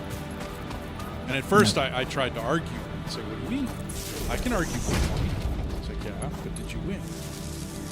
And then I seriously had to sit back and look at it and go, wow, yeah, you're right. Because, no, I didn't win. Oh, I might have thought I won, but I didn't win. Meaning, if I sit down with you across a cup of coffee and we have a debate, I don't know whether it's the fact that I don't want to say in your face, right, because that doesn't sound right. But the fact that we had a physical encounter, meaning that I was sitting in front of you. I don't know how else to say it. I get what you're saying. In other words, basically, we're both in each other's presence. Right, whereas the anonymity of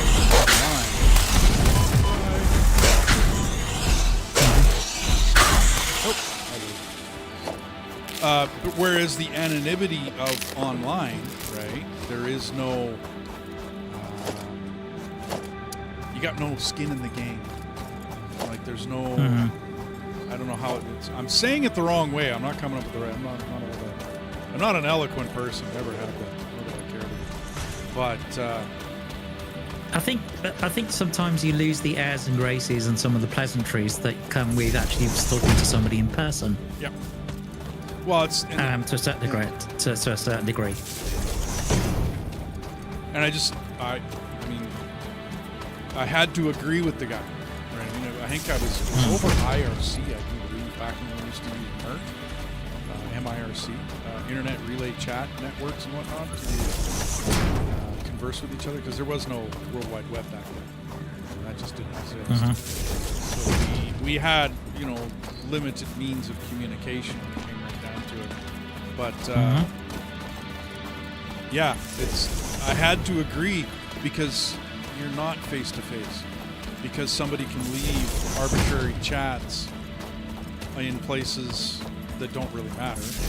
But no matter what, I mean, it's like feeding a troll. I mean, if you're gonna run, I mean, I don't have that problem as yet, but I've contemplated having the problem. Don't know what I'm going to do when it happens. I guess I'll figure it out when I get there. But eventually, you might have to deal with a troll, being that you're open to the internet. You know what I mean? You've put yourself out there, kind of deal. I think larger channels and larger people have to deal with it a lot more than myself. But yeah, I think. Well, that's gonna. I think that eventually could happen to both of us. You're absolutely right. Yeah. Where you get someone that didn't agree with you. Okay. I had somebody not agree. Oh, he's a big guy. Okay. Run away. Do you need a hand? Are you sure? Oh yeah.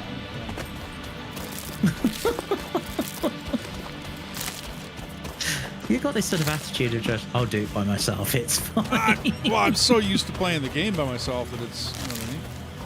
But my plan of running worked. But anyways, I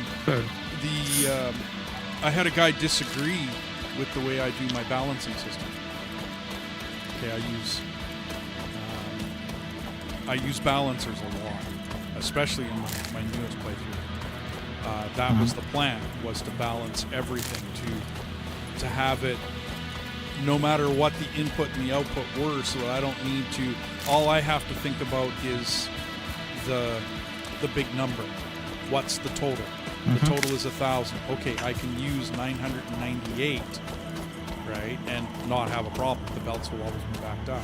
I don't have to think of individual belts and then change my thinking, right, once the belts upgrade, right? Well, now I'm on MK4s, or now I'm on MK5s, or now I've upped the mine to MK this or MK that, and I don't have to think about it. You know what I mean? I don't have to calculate as much as I was. And using belt balancer systems for that work. They work just fine. Of course, you have to always be upping your belts. You know what I mean? You always have to be. Because I used one down here. If you want to, at some point in time, come down and take a look at it. I have a four belt into 4 belt balancer system working. Okay. Yeah, I guess I could have mentioned that when I was popping it up, but I get into build mode and I just get into build mode, right? Yeah, I can understand that. I'm pretty much the same. I mean, I tend to do two. I tend to use like a balanced belt system to a certain degree, but when I start building bigger factories, I'm more sort of I tend to use manifold systems more than anything else. Gotcha. Yeah, that's what I tend to do, and just balance it that way, which is pretty much how the main base is going to operate. It's mainly manifolds, and it's how the starter base is now. Pretty much most of it's manifold, and then all I've done is just run the belts in such a way that basically it's just going to be a case that the first machine loads up, and then once that gets saturated, it gets to the next one, and the next one, and the next one, and so on. Which is how a manifold obviously works. Yeah. For those who didn't know.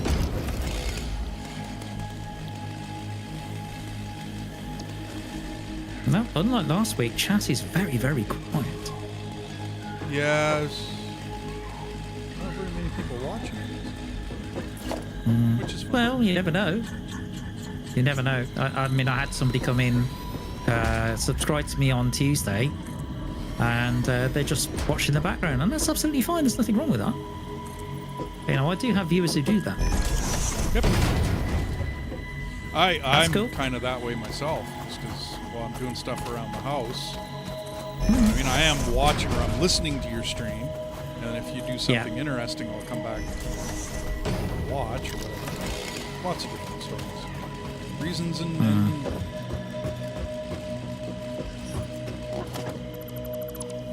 yeah, because I've been editing the Deer Valley one recently with timestamps and all that kind of stuff. I haven't actually published it yet, and it will get published. I've just had a few issues to do with mental health and that kind of stuff. Mainly thanks to the benefit system. Oh man. Also, the other thing is because I have a personal loan that I'm paying off at the moment in order to become debt free. And looking up at my bank accounts, I thought maybe I should get in touch with them to let them know that their payments near the end of the month, I can't afford it. So I got in touch with them, and their advice was cancel the direct debit, which gives them permission to take the money. And when your account goes in arrears, we'll write to you, and then we'll set up a payment plan. What? yeah, it doesn't sound What? right. Look, yeah, that's what the person in accounts actually said to me. I'm letting you know now. And she said, "Is there anything else I can help you with?" I said, "No, not really."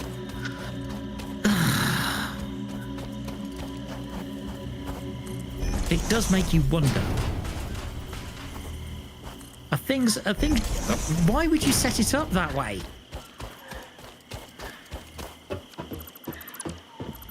I'm sorry, is it just me, or does that not make any sense whatsoever?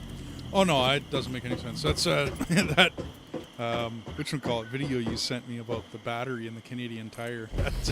Yep. That was genius, wasn't it? Well, yeah, but it's the same thing though, right? Yeah. It's the way things are set up, and it's just like, really. So you want me to do that? That's what I'm supposed to do? Yeah. Really? Yeah, because it was something about a confirmation code that he didn't have. Well, he didn't want to give, it. and I've done the same thing. I do the same thing. Maybe you should post that. But I do the exact same thing as I'll give, instead of giving you my proper email, I will give you a junk email. Yeah. But it doesn't mean I'm going to go to that junk email and, you know what I mean, and go look at it. Well, I especially when I'm out and about on the road, right? Like, how am I supposed to go in and go see and view that? That's just not going to happen.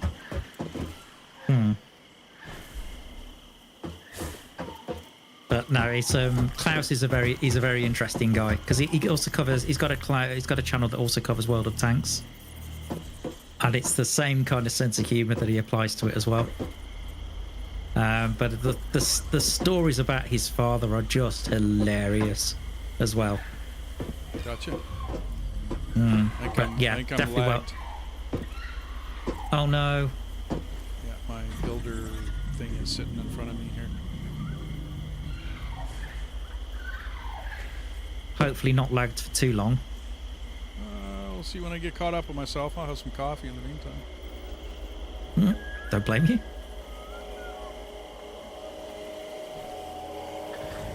Haven't spotted an autosave yet. So it's a little bit of a tradition. If I see an autosave, I'll take a drink.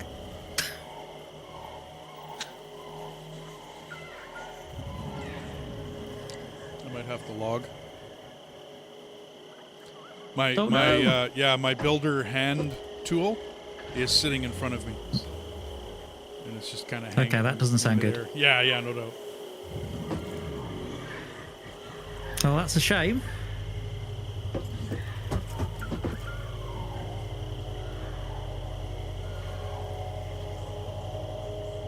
I mean, what I'm doing now is from the bus, I'm actually bringing the materials down towards the smelters. Okay. Although the one thing I do need to do is find some more iron at some point in order to feed the foundry. Gotcha. Well, I'm just putting up the assemblers, and I'm going to start making compacted coal. And I got my 4 coal lines. Hey, I got my tool back. I got my 4 coal lines. Everything's all ready to go. Yeah. So although, because basically each line of smelters can take 270 of, but certainly when it comes to iron and copper. So for the moment, I'm just doing 120 lines into there. But eventually, of course, those lines will be increased to 240 when you get the Mark IIs, Mark II miners. And on top of that, of course, so that'll be 240. You've only got to overclock it slightly because you'll have encased industrial beams, which will give us 270 on those lines in terms of actual ingots. Okay. But then I've still got to do the steel line, because obviously that's going to run 6 foundries at 270 in for coal and iron. So that's still got to be done. Gotcha.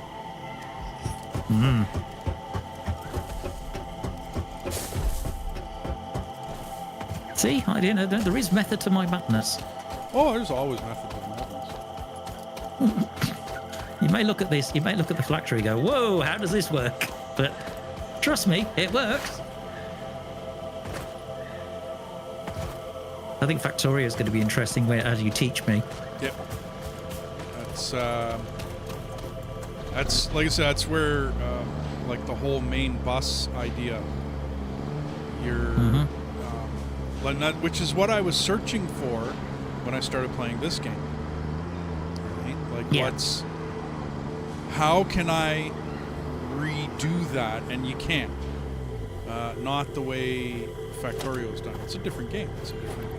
Which is the great thing about it, is that it is different. It's not the same. You know what I mean? It's not. You're not just fine. Yeah, no, I like it, right? Because you do have to think. You gotta come up with some different way of doing things. In this one, the closest is that a vertical bus represents what you can do in Factorio on a horizontal bus. That's right. The best representation that I can come up with, right? Is that you can do horizontally, because there isn't a lot of vertical in Factorio.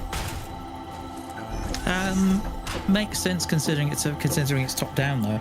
Yeah, which I mean that's like I said, I mean this is it's a little bit old school as far as the graphics go, a little bit because it is 2D top down, but it makes up for it in the options that you have. Yeah.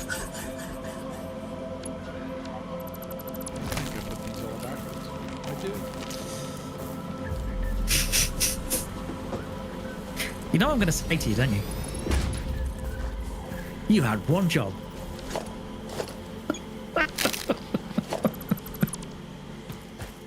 One job. Yeah.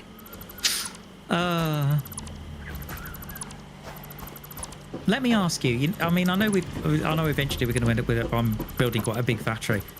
Realistically speaking, how much Caterium do you end up using? One mine, usually 3 buildings. Okay. So, generally speaking, how much Caterium ore do you generally need? I commonly have gone in the past. Now, actually, I can answer that question. Because I know it's 15 in and 45 out.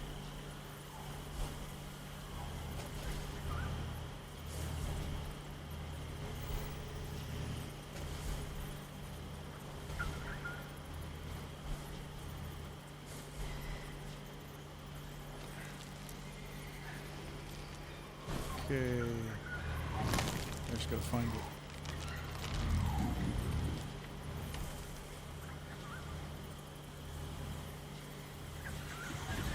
I know it's on here somewhere. Okay.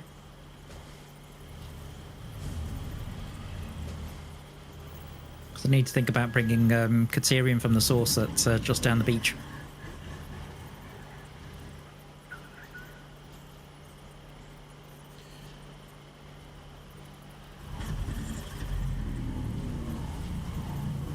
Did you die somewhere near here? Because I can see a crate. Nope. Okay. Maybe it was me. There's a crate way to the south of me. Okay, so in my end game calculations for the game that I'm playing, I actually have 2,300 Caterium ore per minute coming into it. Wow. With 780 ingots being made per minute, and then close to 3,000, 3,500 of the wire being made. Good grief. No, but that's end game, right? Mm-hmm. In most, because I'm looking at yours as a modular factory. In other words, I mean, you're going to build, your main base, and that's going to handle a lot. But there's going to be some outlying, things that are made in other areas. Yeah. Okay. Yeah, that's generally speaking, you're right. Caterium is, to me, anyways, I think of it as an end game commodity. Not that we don't use it in the early game, right? But if I look at where it's used, it's like AI limiters, the circuit boards. It's the stuff for later is where it's used. Yeah. I mean, not so that it's more quick. Yeah. So it's kind of quick wire and that kind of stuff, isn't it? Well, it is just quick wire. That's all Caterium does is you make it into quick wire, and then because the ore and the ingots don't get used for anything else in the game, there is no other there's no other purpose for it. So when it comes right down to it, when it comes right down to it, you're not. Other than for MK1, MK2 poles, I'm trying to remember all the rest of the stuff that it gets used for. It's not a lot at the beginning of the game, to be honest. Yeah.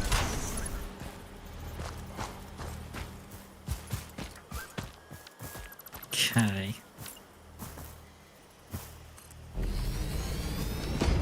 And I'm going to start doing some polls.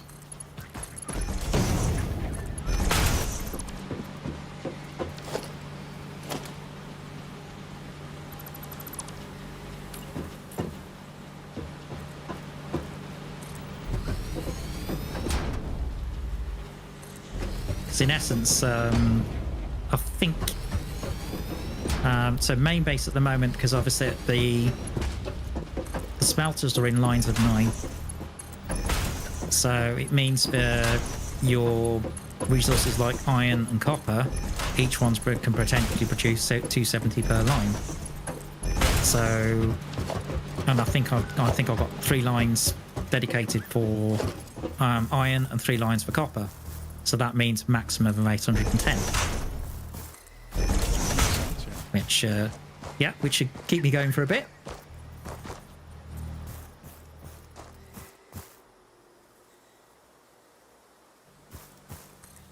But then I've then got lines for Caterium, and then it's just trying to work out, okay, how far do I push the Caterium? Because the whole point of this is that, particularly with metal processing, is that I can just expand on it. You know, this is just the start. If I then want to dedicate more lines to more metal processing, I can.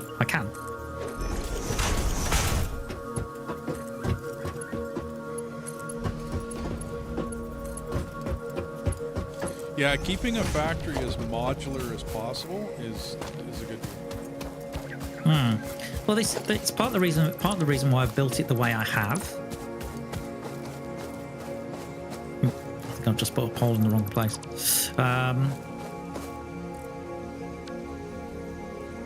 Because that's supposed to be powering that one and that one. In fact, that looks a little bit sloppy. I don't like that. Because I've got the way I did it, I ended up with power cables cutting through the machines. I don't like that look. Okay, let's do it from the other side. Because at the moment with Mark 1 poles, which is a little annoying, it means you've got 1 pole between 2 machines, basically. So in essence, what I do is build a grid like that. 1 pole to 2 machines. Here's how I don't generally do it. Certainly with Mark 1.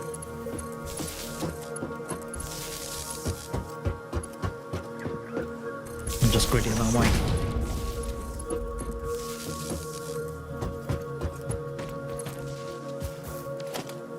Must be quite nice to, because I know you say you generally tend to play with gatherers. It must be quite nice to play with somebody who's more of a builder. Yeah. Not that, like, a lot of times it's my wife, and she is like a farmer. Holy, she has this ability to like come home from work, log on to whatever game, and then just mind-numbingly farm. And I mean, I can do it. I've done it in many, many different games. I mean, we all have. If you've played a game, you have farmed. It is the way games are. But to, I don't know, it's the being able to not, I don't know, I guess not think about it and just go and go, and not, no stopping. So it's, I'm trying to remember that I have to allow room for things to move.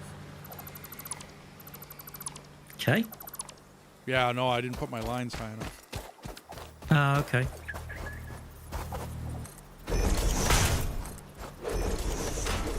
Oh, yeah. Excuse me. Here, I thought I didn't get enough sleep. Yeah. I must admit, it definitely sounded like you needed your coffee when I first spoke to you earlier. Oh, yeah. Earlier. I was just getting up. Yeah, you bet. Wow. Well, Was it a late one last night? Well, I've been goofing around with trying to. I used to produce all my sounds, right? So that when I go into Adobe Premiere, they have a lot of different sound options to play around with. Like, there's a lot of different things you can do in Adobe Premiere for your sound. And so many options and so many, you know what I mean? Well, that Sengoku did not come out sounding very good because I did absolutely no sound production to it, like none. Yeah. So it didn't sound very good. To be honest, it didn't. Know whatever about it, but so I've been looking into a lot of pre-production stuff for OBS and whatnot, and downloading plugins and. I think that's the reason why I went for the solution that I did. When it comes to that, is do have it so that a lot of stuff is already produced when it comes to audio live, which is why I've obviously got a mixer and so on and so forth. Which I find, but for me, I find it much better, easier to manage. But I think different people find different solutions work better for them in comparison to others. See, I think I've got it.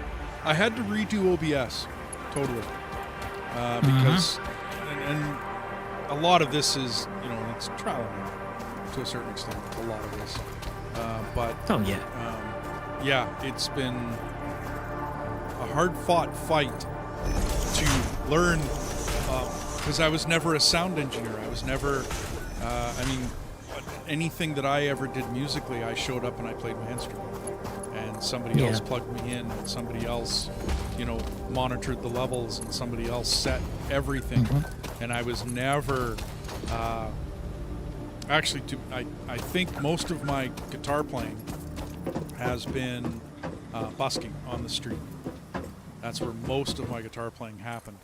So when it come right down to it, I didn't have, and this is the 80s, they had, little things you could use, as far as an amplifier goes and whatnot, but most of that stuff was battery, and those batteries didn't last long, and I didn't bother with it because it was just it was a hassle. It was more trouble than just find yourself a nice quiet place and play. I could just I can remember a square around a fountain in Victoria. It's off the coast of Vancouver. It's actually the capital of British Columbia, the furthest west province in Canada. And Victoria's got this beautiful park, and there's a fountain there, and I used to play there. Long time ago, because I traveled across Canada when I was a young teenager and had a lot of fun doing it. It was I'm glad I did it then. It was one of those deals where I'm really glad I got it out of my system and I did it then, because I really don't think I would want to do it now. I don't know. I think even though I've obviously travelled fairly extensively from being a cruise ship musician, to me, I love travelling. Don't get me wrong. It's just more a case of... Yeah, no, I'm with you 100%, but I love traveling and whatnot, but just the lifestyle of a busker out on the street, I don't think I'd want to do it now. I did a little bit. I remember, I think it's one Christmas, and it was a very cold... It was, well, for the UK, it was a cold winter. So it was getting down to like -5, -6. And if you play a brass instrument, one of the things you notice is that your instrument sounds very flat. So, and the other guy was a trumpet player. So trying to actually play in tune with each other was an absolute nightmare. But we did it, and I think after, and we were mainly playing like Christmas carols and that kind of stuff. But after a while, I ended up getting enough money to actually buy a really nice keyboard, which I had for many a year. I put a good deposit on it, and it was a Yamaha something. I can't remember what it was called. It was great. And eventually, I ended up selling it. I haven't really, the only keyboard I have now is a little Native Instruments one, which is a little 32 key. Mini keys for like music production, but eventually I'd like Native Instruments also do a full 88 key, properly weighted, and I'd love that. But it's about £1,000 in total. So.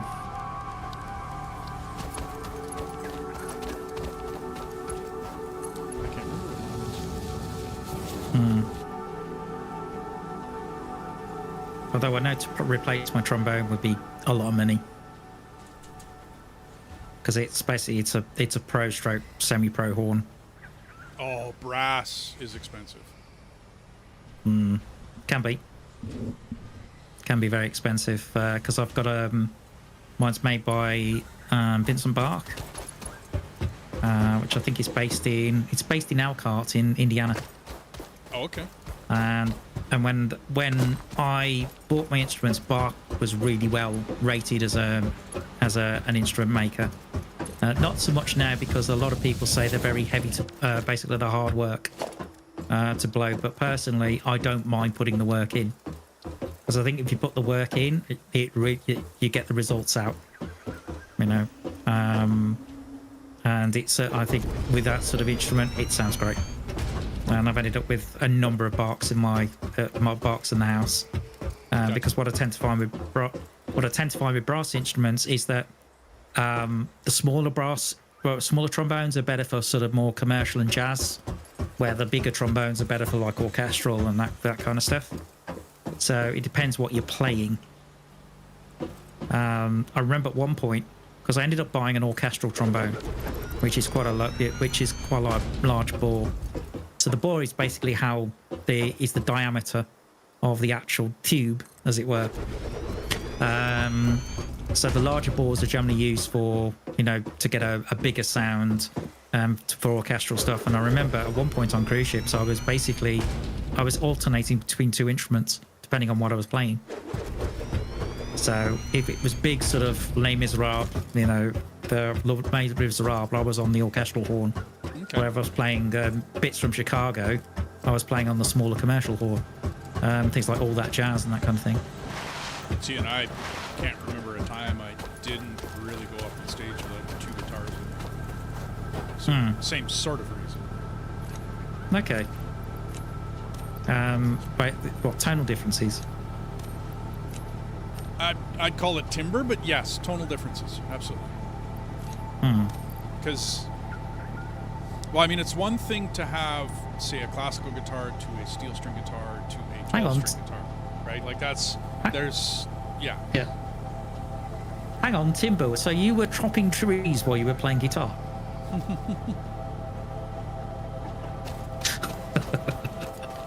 almost spat my coffee out. I figured I'd take a quick sip while you were talking. I'm a lumberjack and I'm okay. Work all night and work all day. Yep. That's the one. Monty Python. No, I know what you mean. I think we use more of a. I think weirdly we use more of a French tone when we say that. We say it as timbre or timbre or okay, I got you. Rather than timbre. Mm-hmm. So when you said timbre, I'm thinking, huh? See, and that's English because here it's timbre.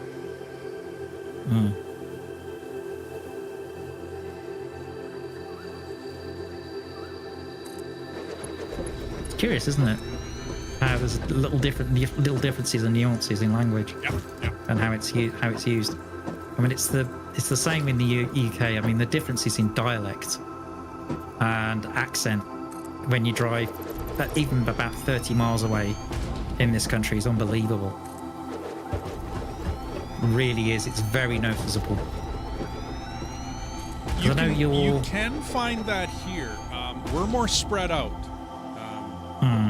Because there's a town of Mundare that's not too far away from here, and you listen to it's very Ukrainian. You know what I mean? Very I would call it Canadian Ukrainian. You know what I mean? Because it's interesting. It was settled many years ago, but Vegreville, very Ukrainian. The town of Mundare, as far as I'm concerned, very Ukrainian. And yet, there's a little town next to me called Beaumont, which is almost all French. Curious. So there's little pockets and I think it's a North American thing. I'm not absolutely sure, but I think it is, where you're looking at different people coming in. Hang on, I gotta count this or I'm gonna mess up. Different people coming in and settling, right? And basically bringing their culture, their way of speaking, their way of doing things, and all the rest of it to your.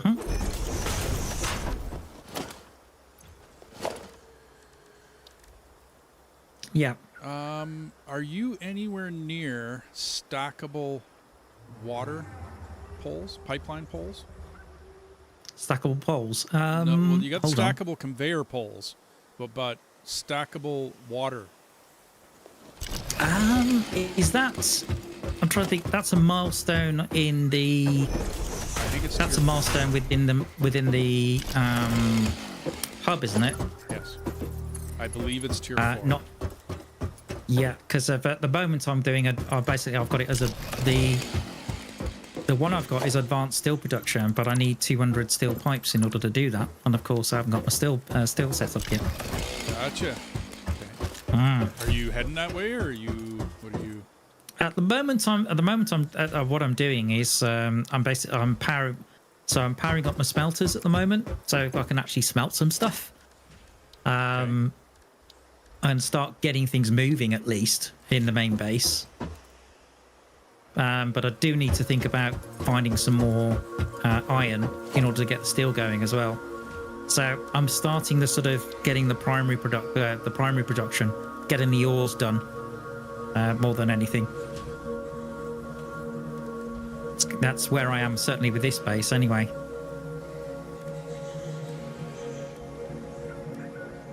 So yeah, there's still a lot of work to do. Oh, no doubt. I just differences in how I'm going to build this. That's all I'm.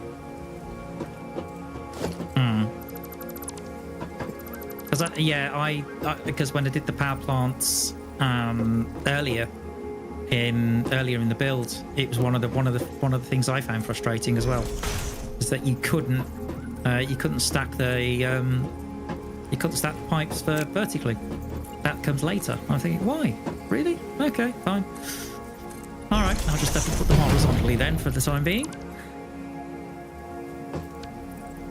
So yeah, that was a minor annoyance.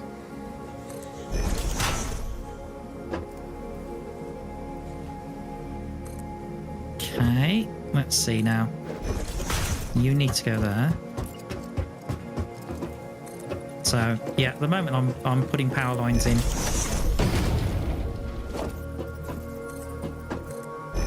for the smelters, and as you can see, I've put signs up as well.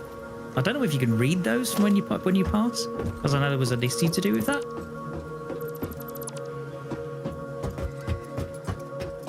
And copper ingots. Good grief! I've got 3 lines of smelters just for copper ingots at the moment allocated. Wow.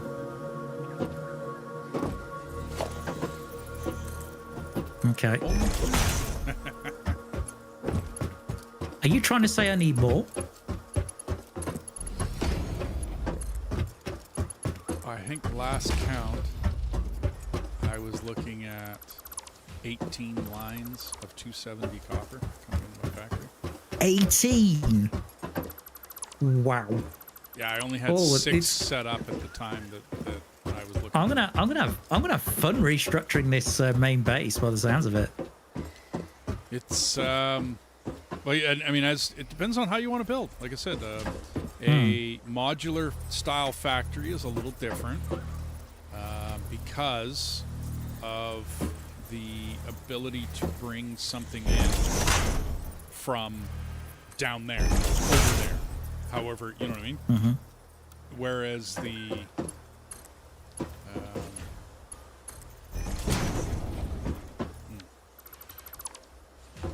the all-in-one factory is a lot different. You know what I mean? Like it's... Yeah.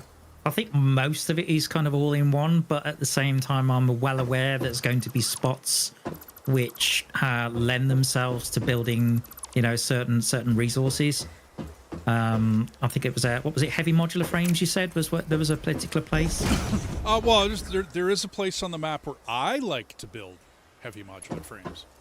That doesn't mean I'm 100% correct on what, you know what I mean. But I have found good ground, to put it there. Mm-hmm. But yeah, it's a nice spot because it gives you everything Right. that you could ever want. Mm-hmm. Well, to build a heavy modular frame, you need X, X, and X, right? And so if you can find a spot Mm-hmm. where those three things are pretty much right beside each other, you're better off, right? Yeah, absolutely. Okay, so what am I going to do here? I think. So if I've got lines of 9 when it comes to smelters, because I'm trying to work out how many Caterium lines of 9 I should have at this stage, or whether I should just leave it for now. Because then at the end of the day, I'm just making quick wire to do what? Nothing. Apart from sinking. MK2 poles. There is that side.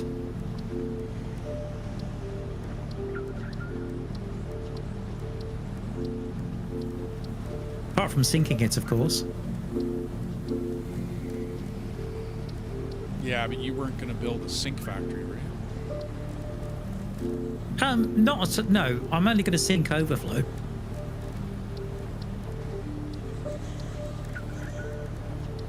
So, yeah. So I'm only going to sink overflow just to keep the factory obviously turning over. So the whole point is that you've obviously got storage units of, all the stuff that's being made on the factory. But then once you've got an overflow, obviously that will be synced. Yeah. So, I had to go back and take a look. The only thing that Caterium is for is MK2 pipe or power poles right now. Mm-hmm.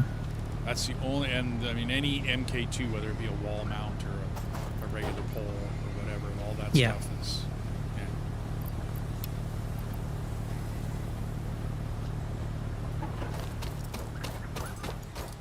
Yeah. Mm-hmm. Oh, hang on.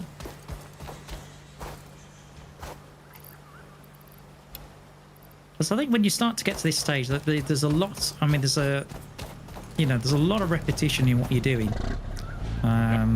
Particularly like power belts, that kind of stuff. But it would be nice to use some upgraded power poles, definitely.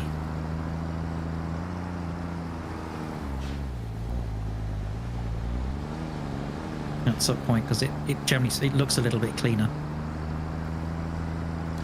Yeah, well, especially when you got a lot of machinery. Mm-hmm.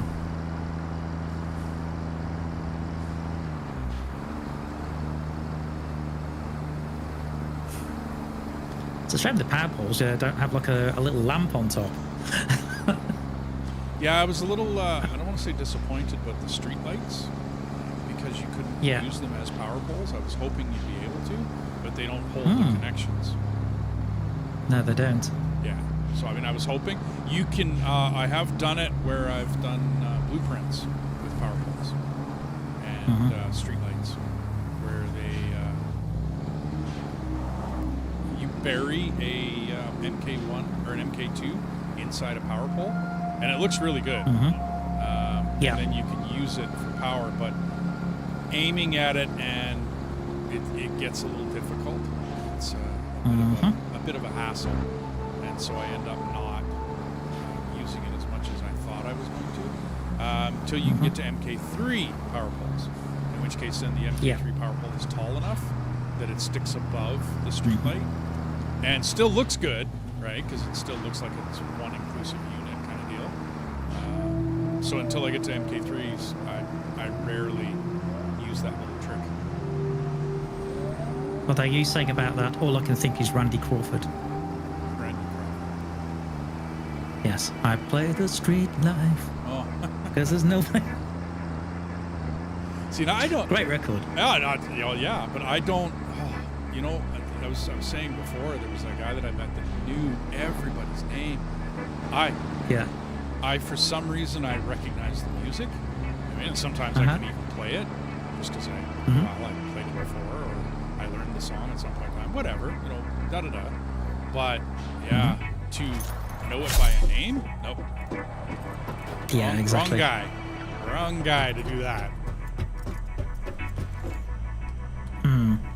Oh, yes. I know this was a while back because Rod's actually said nothing to say at the moment. I'm watching and listening to Alan Holdsworth now. There's a guitarist. Oh, yeah. I'm not familiar personally. I assume he's right by your reaction. Well, the last name is sticking with me as somebody who knows how to play guitar. Okay. Although there's a really, although I know I mentioned Red Dwarf to you recently because it's a show that I've watched a lot of and still would recommend to this day. But there's a point where they have an alien creature on board called a siren. Basically, the siren can basically trick your psyche and make it look like something else. In order to obviously fulfill your desires, and basically then this particular creature then basically sucks your brains out. Oh, great. Very nice of it. Yeah, nice of it. But there's a point where, because Dave Lister, who's the last human being alive, he's got a Les Paul, and he believes that he can play guitar, right? And but he can't. He's really bad at it.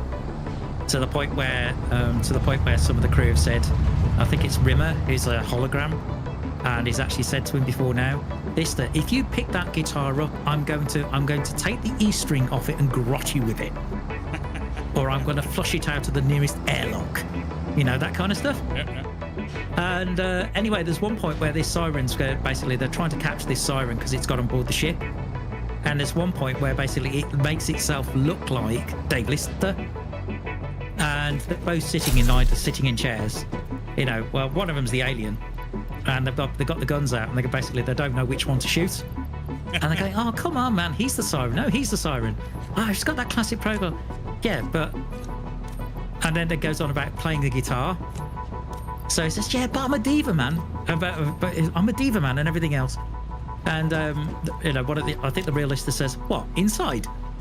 But anyway, the person plays guitar, and they actually get the guitarist from Roxy Music to actually put his hands through, like, and make them look like Lister's hands, and play the guitar, which is incredible. That's really good technique that they managed to do that. And he's playing this guitar, you know, he's doing a really good job. At which point, they know which one to shoot.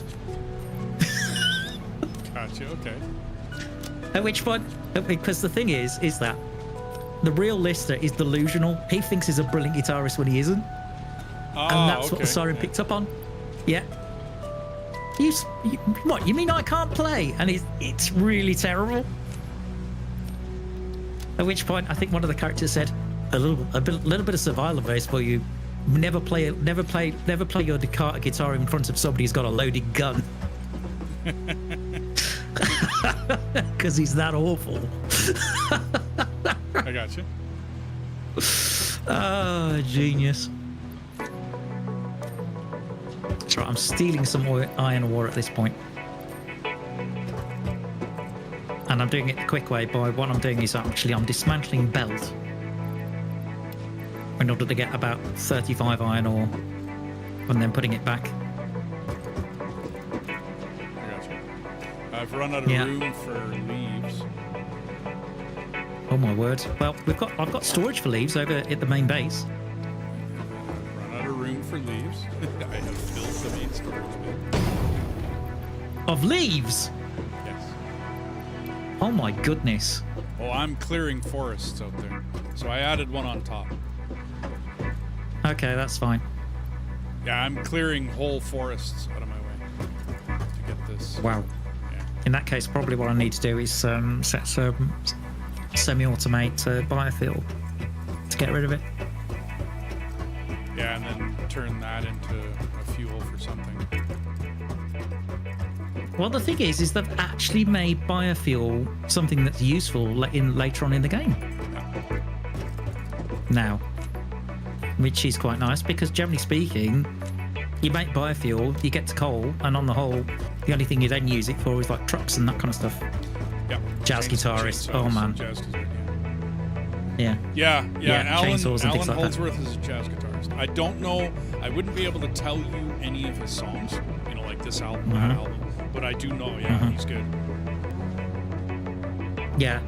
I mean, the main jazz guitarist that I know of note, but this is more historical, would be Django Reinhardt, who had incredible technique considering that. I think, did he only have 3 fingers or something like that? I think it was something along those lines.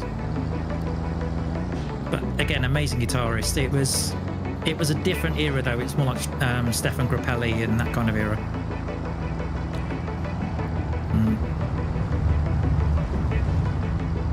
Okay. Yeah, I'm just getting this into like steel ingot. I'm headed back And then there I might- because I need more. You said you had reinforced iron plate being made back there. I've got it made at the starter base, but I do have. I think I may have used some. I'll go shopping for you. Well, I'm Because on my way. the The main base is out. I have used all of it. yeah. Oh, have you gone? Are you going back to the starter now? Okay. Yeah, it's being made at the starter. At I think it's being made at 20 per minute. That should do. Either that or we got to get into steel so I can get up to MK3s. Yeah.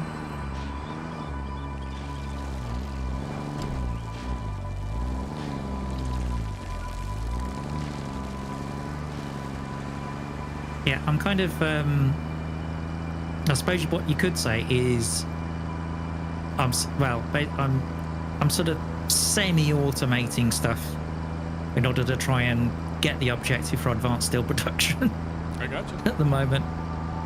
You know, because otherwise it's going to take a while.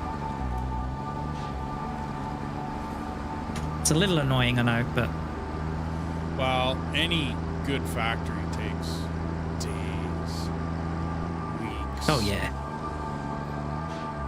I keep thinking to myself, Absolutely. I don't want to do any work on my factory without recording it because then the viewers will miss some of it, kind of deal.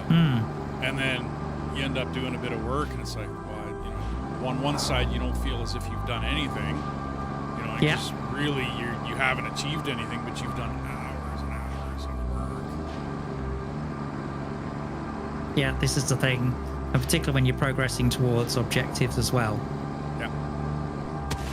Because all I need is 200. Go ahead. You know, all I need is 200 steel pipes. That's it. Yeah. I'm thinking, well, I could at least get the foundry up and at least sort of, manually put some materials into the foundry because it's powered up, and do that. Yeah, and then commonly I'll make 3 assemblers, and that's where I'm just making steel beam out of 3 assemblers, and that's it. I'm not messing around with too much else at the beginning of the game. You mean do I encased do more industrial later? or- Yeah, like, and then I'll make he might- industrial yeah. by hand. Like I'll just do that in I pocket. think when I looked into the spreadsheet, I looked at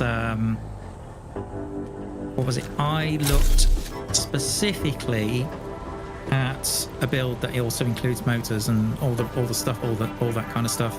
So kind of everything that you could build at this tier 4. Just to cover, so then we can obviously unlock the next phase. Oh, I see what you mean. Wow. Okay. Actually, ooh. Oh, lift. Bonk. Other way.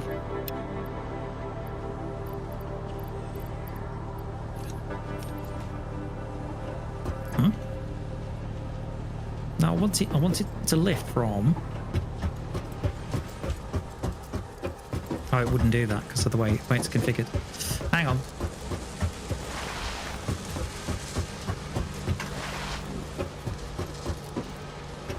Just changing your storage container arrangement slightly.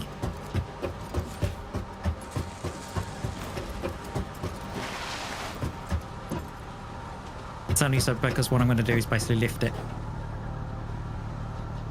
Oh, you're gonna flip it. Okay, I got you. Yeah, I'm just going to flip it so I can lift it.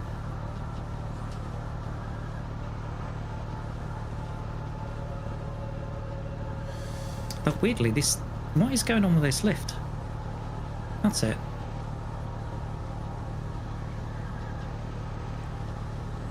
Facing the wrong direction? I I didn't organize my storage when I put it up there. Like I didn't face it the right direction to lift it. Oh, darn it. Yeah, I have kind of done it the wrong way. Okay. All right, I'm going to have to do it slightly convoluted. He says. This is typical. This is typical. Tbone, yeah. You're an idiot. Yeah, I know.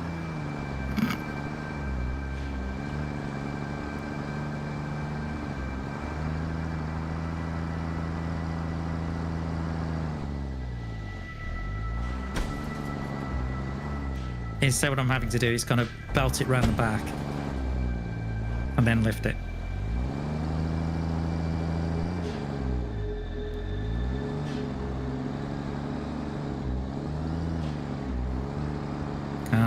Actually, before I do that,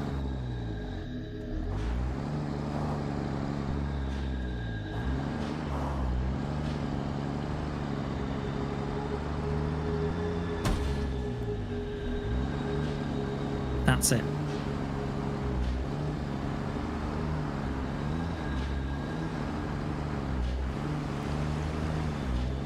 There we go. That's what I'm looking for. Ah, marvellous.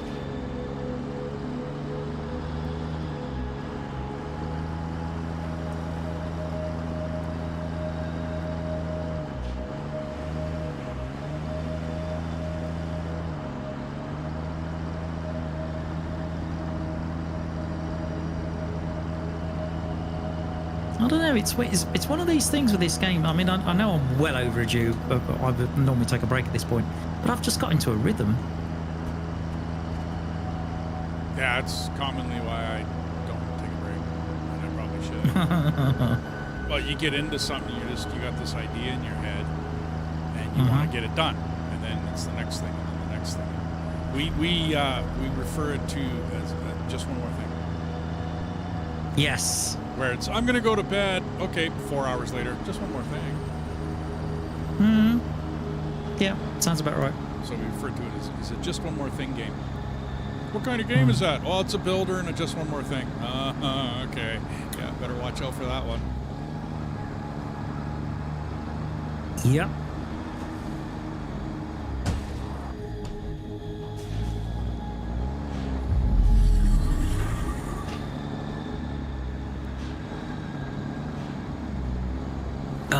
It's one of those points where I'm glad I have a mute button on my mixer. I think my drink just went down slightly the wrong way. Oops. Yeah. Oops. Right. Okay, so I need to go out and find some iron. Clearly.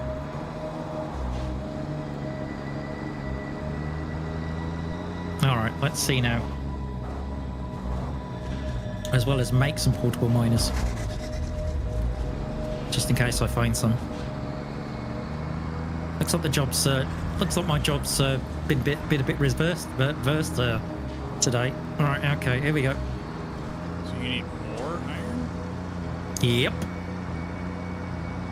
I need more iron. At your main base. Aha. Indeed I do. Oh. Unless, because I know I've got 3 pure, but at the moment they're actually standing for the iron ingots that have been allocated, unless I take one of them and I just belt it all the way down to the foundry. At which point I'd only have 2 lines of iron ingot being turn into iron ore. Sorry, iron ingots. Well, I suppose that would. you have iron to the south of you.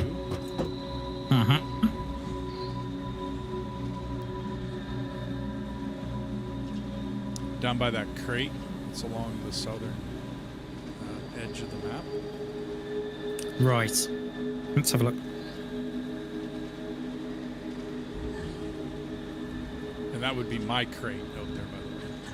That's not too sure what that crate is. I'll go clean it up here pretty quick. Whoa, there's quite a lot where you are now. Crates? No, iron.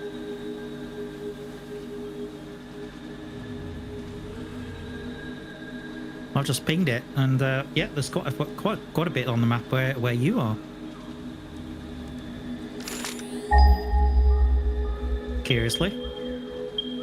Oh, that stuff's way up the valley. Yeah, that's way up there. And there's one on just off the side of the lake that I've covered over with foundations. Yeah, you could try to go get all that stuff way up there. I think probably the best thing to do is to take just you have 2 lines of 9 for now, and just take the other iron and just put it on the 3rd bus going to the foundry. Because I've also got 2 lines of coal as well at the moment. But that coal's obviously, that's pure 120. So eventually, depends how much steel you need. Would I need 2 lines of 6 foundries? So immediately, you're going to need enough to supply 1 pipe maker, just to make you enough pipe to get the milestones.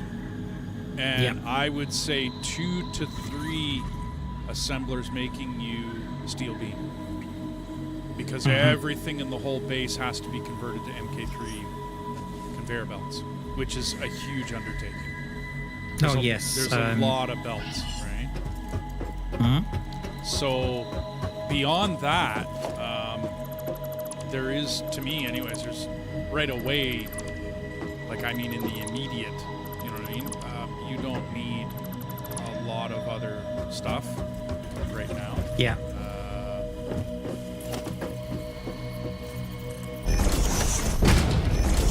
Okay.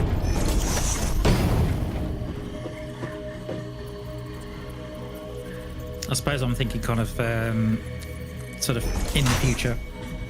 Yeah, in the future, yes, absolutely, you're going to need it. So have space for it. You know what I mean? But I wouldn't build it. You know, you can save yourself some material cost of not building something that you don't need immediately. Yeah.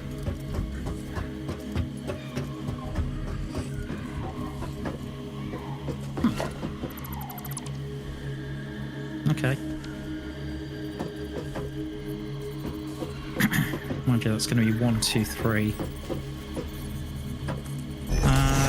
Yeah, because it's only going to run 3 at the moment. And they're going to be slightly underclocked.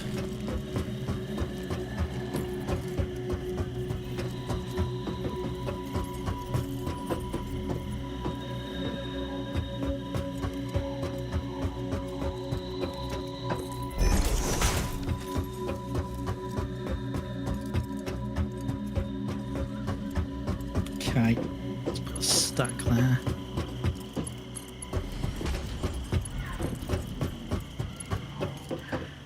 Because I think this is part of the reason why I decided to go for Mark II miners as the first thing. To a certain degree. So then I could actually unlock that sort of level, and then the next thing obviously will be logistics.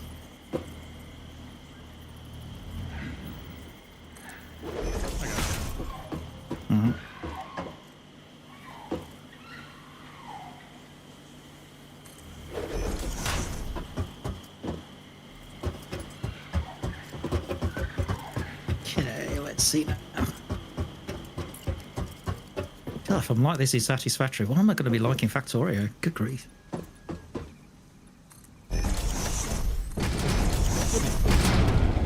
It'll be good. Apart from all those bugs. I'm not saying it's a buggy game, I'm just saying there's a lot of bugs to kill. Oh, yeah.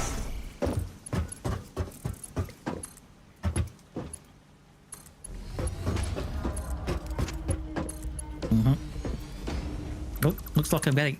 Looks like I'm getting a tea delivery service. That's nice. Delivery's always good. Absolutely. Sounds great to me. Okay. And then need.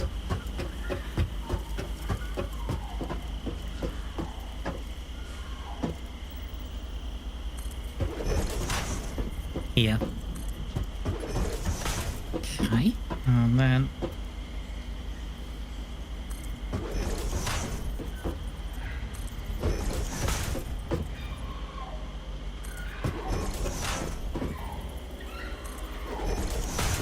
Now.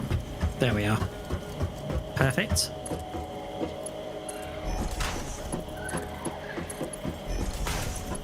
Ooh, interesting piping. I like to keep it away from me. You know what I mean? Where I can walk around. I'm not fighting. Okay. How are you doing vertical? Or did I unlock that? Oh no, I built up foundations. And then used... Oh, right. Yeah. I cheated. Right. That's fine. I was thinking, I was just looked in the top right on my screen and thinking, how are you doing vertical pipes? How are those pipes stacked up there? What did you do? I cheated. Yes. Totally. I cheated. Oh. Yes. You could have just said, you could have just said, I just wiggled my fingers and said the magic word. Yeah, there you go. That would have worked. I wrinkled my nose and went tickle, tickle, tickle. Bewitched. Yeah. Great theme tune. I think the other one that around that era that was really good was I Dream of Jeannie. Incredibly catchy.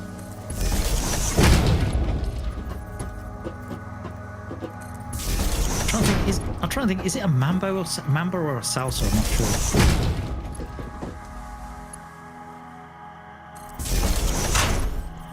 I Dream of Jeannie. I'm trying to remember if it would be classed as a mambo or a salsa. Because the tempo is about... It could be either.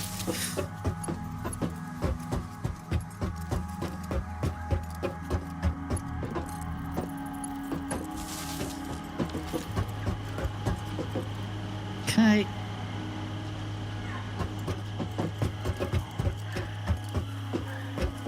Love left us still where we belong. Sorry.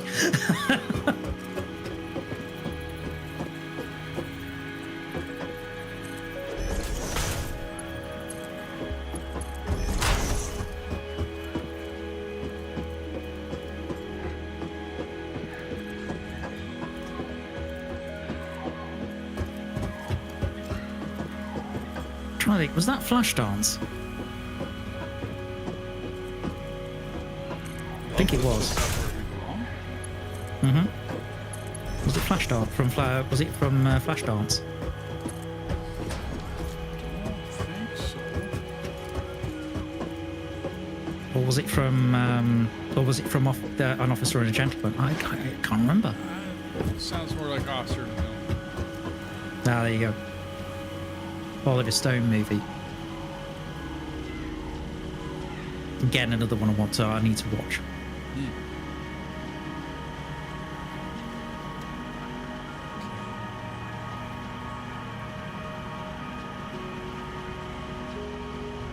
when Richard Gere looked handsome.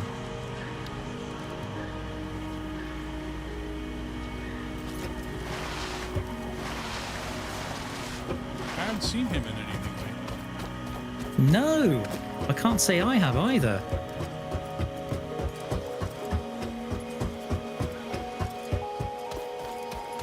It's curious. He was around. It was, you know, he's obviously he's a prolific actor, but no, I haven't seen him in anything for ages. Although you do wonder whether there's going to be any film or television made in the next 6 months.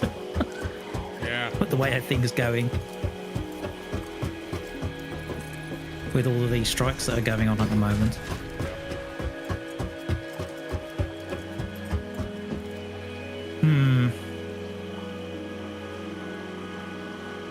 You do wonder though, because I don't know. I find a lot of the stuff that Hollywood is producing at the moment, I just don't find it interesting. I don't think anything really well written has been done in a long time. Yeah, true.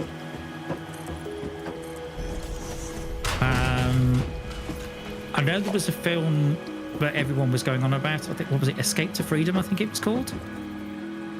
Which was to do with child trafficking and exploitation, which apparently got really good reviews because that was based actually In truth. because that was actually based on a true event. But it wasn't one of these based on a true story where Hollywood then goes, okay, we'll have about 10% truth and 90% Hollywood. Yeah. Mm-hmm. It was squashed here. It's a shame. Because I think that was one of the things, you know, generally speaking, if I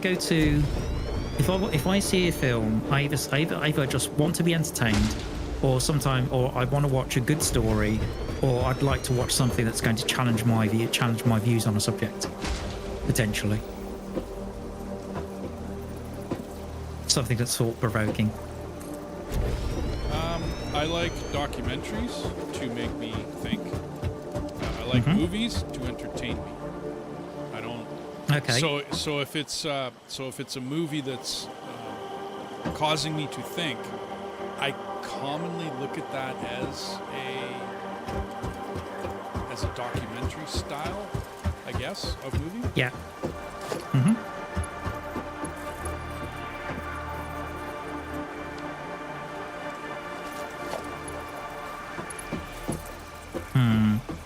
You know, I'm regretting my decision of having the two call together on basically on the same bus. I think it should really be coal iron, because if I'm taking it over to the foundry, that would make more sense. Yeah, I got you.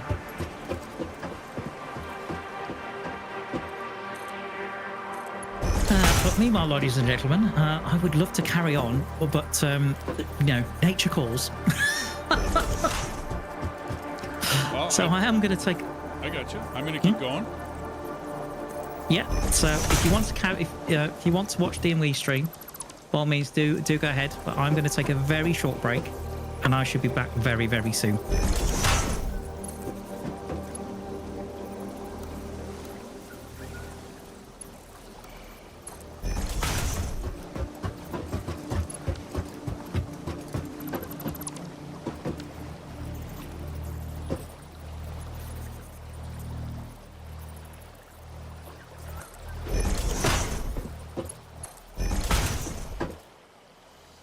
Hey, Rod, go right ahead.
think that's pretty much got that set up.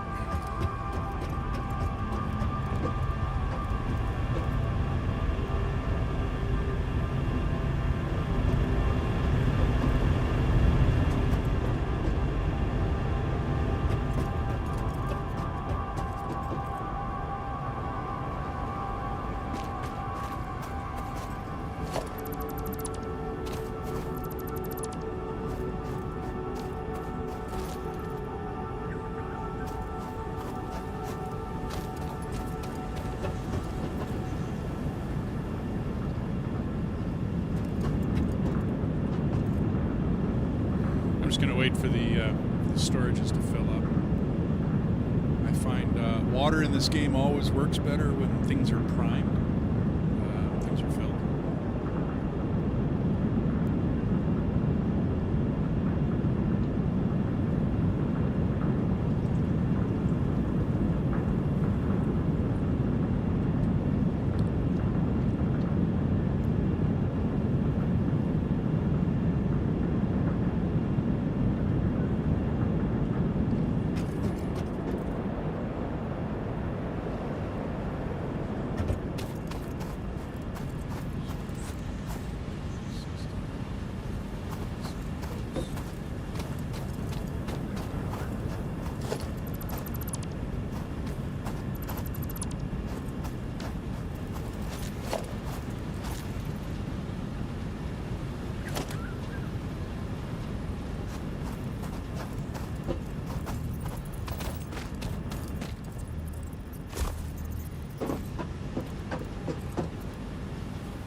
Definitely feel alleviated after that, and also I've got my fixed mug full of tea, and I'm raring to go.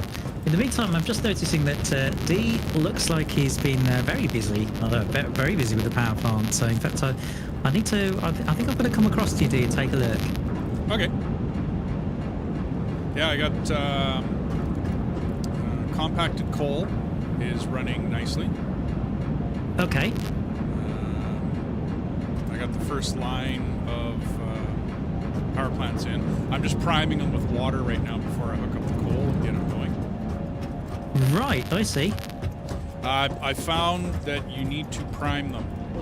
You need to get them all filled with water and get everything all topped up. And then once everything is all full and raring to go, then, you know what I mean? Then you can turn everything on. Yeah. Okay, I'll just jump in my truck and I'll come and take a look.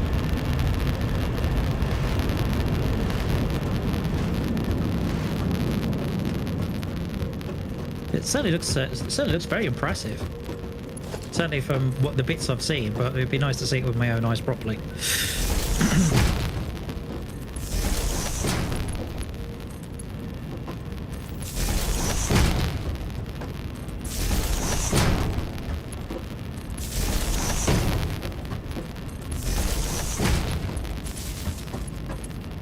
Otherwise, is the stream going well at your end? Because I know you've had issues in the past. As far as I know, it is. Cool. It's always been a sound issue with me. You know what I mean? Like it's all that's. Otherwise, my internet and the stream health, that end of things is all great. Like the hardware end of things. Is good. Yeah. Haven't missed too much rendering. I think that's more of a connection issue between me and you across the pond. Okay. So, not something we can do anything about. Well, certainly not the distance, no, but it seems to be working relatively well.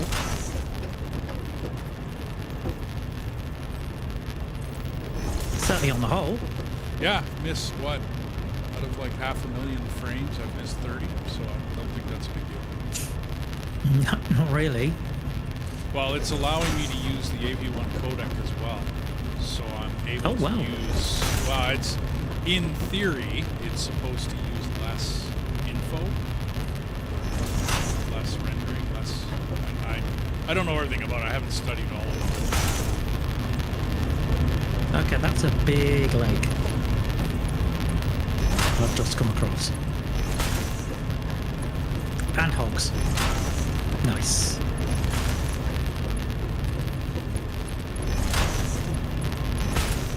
Although for some unknown reason I'm getting very low frames. So I was able to beat those hogs to death at 19 frames a second. Okay, that's weird. Oh, and I found us, look. Oh, you're there. Okay. Yeah, you're up top. You're above me. And there's a drop pod here as well.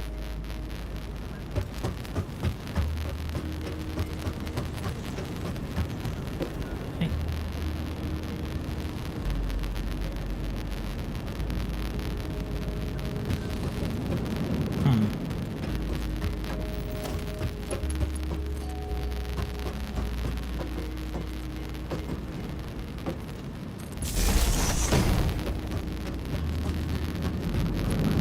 Alright, time to do a bit of bridge building.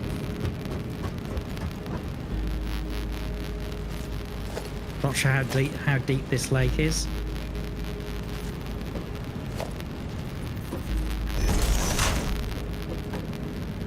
Drowning my truck is definitely not in my plan.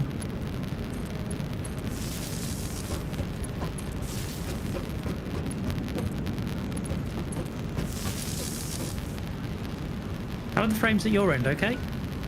I don't actually have a frame rate counter up, but I'm not having any troubles. Missing concrete. Hang on.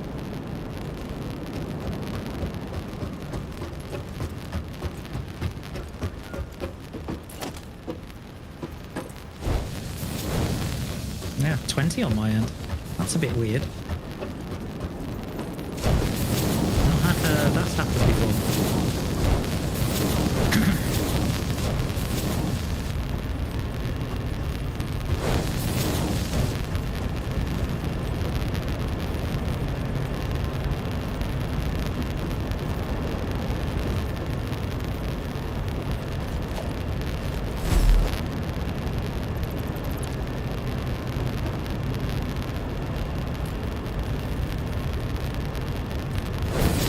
Change the game settings on my side. Hang on.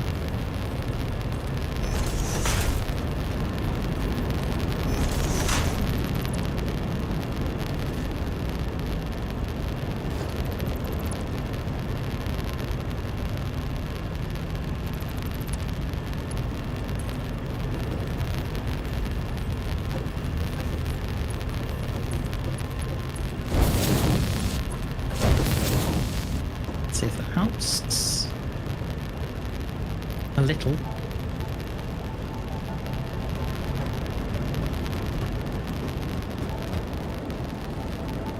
Okay.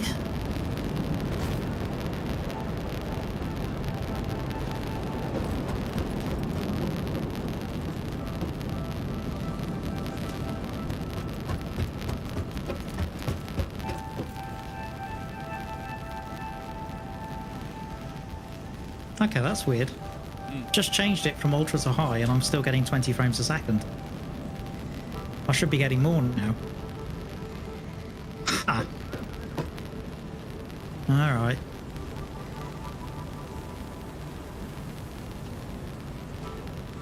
Max FPS 60, yes. Alright. I'll just have to see how things go. Yeah, I got mine at high. Max FPS 60.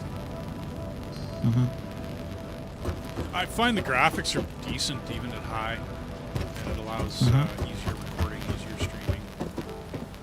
Yeah. I'll get some concrete and then I'll crack on.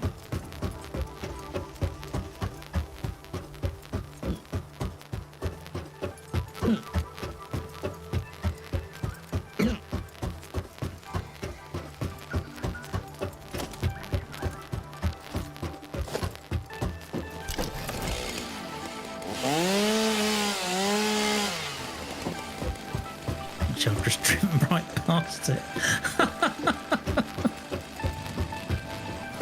I'm doing well.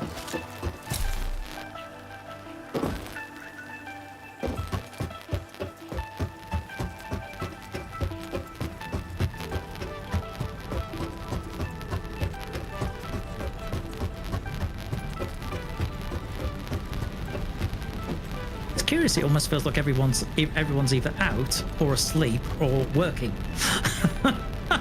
No idea. None.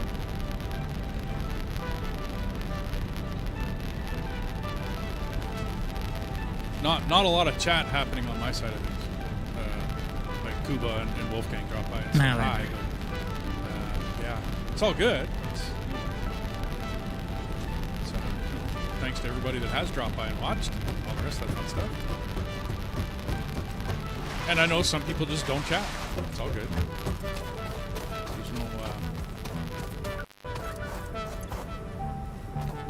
There's no prerequisites, I guess. You don't have to come in and chat.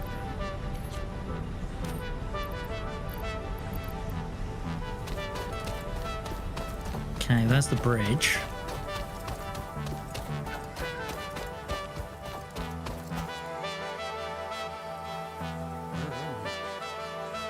Oh, that's one thing I need to bring into main base is limestone.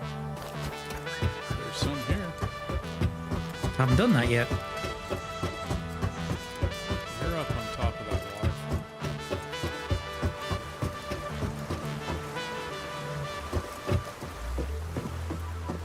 So, another light bulb moment.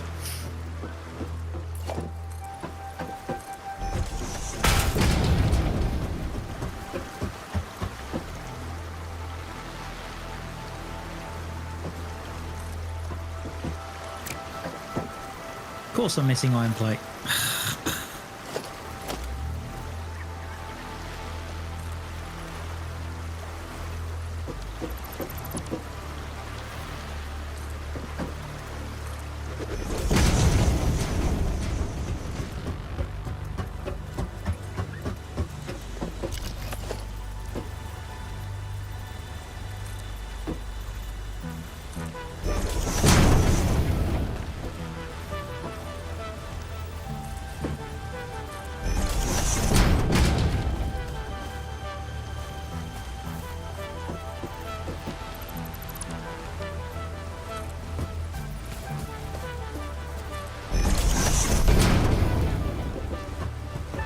Okay, what's going on?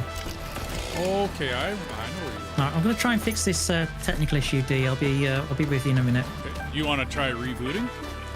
Like restarting the game?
think I can.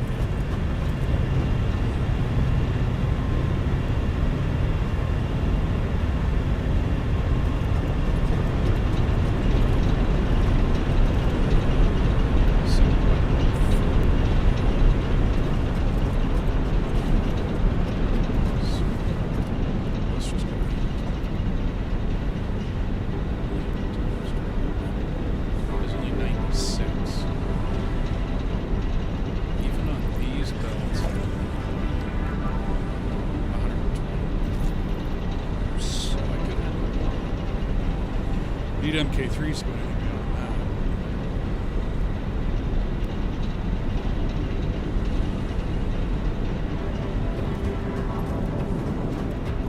Generating.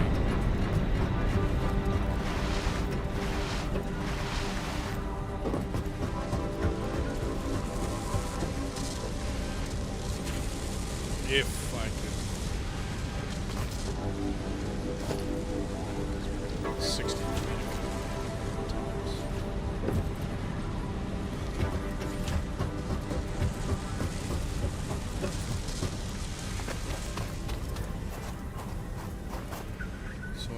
Pump 60 per minute, which means I can only get out 60 per minute.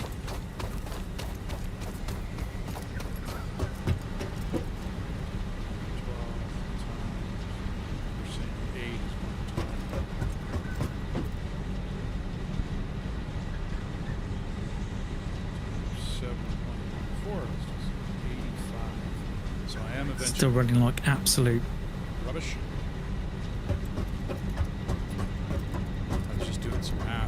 We need to get to MK3s.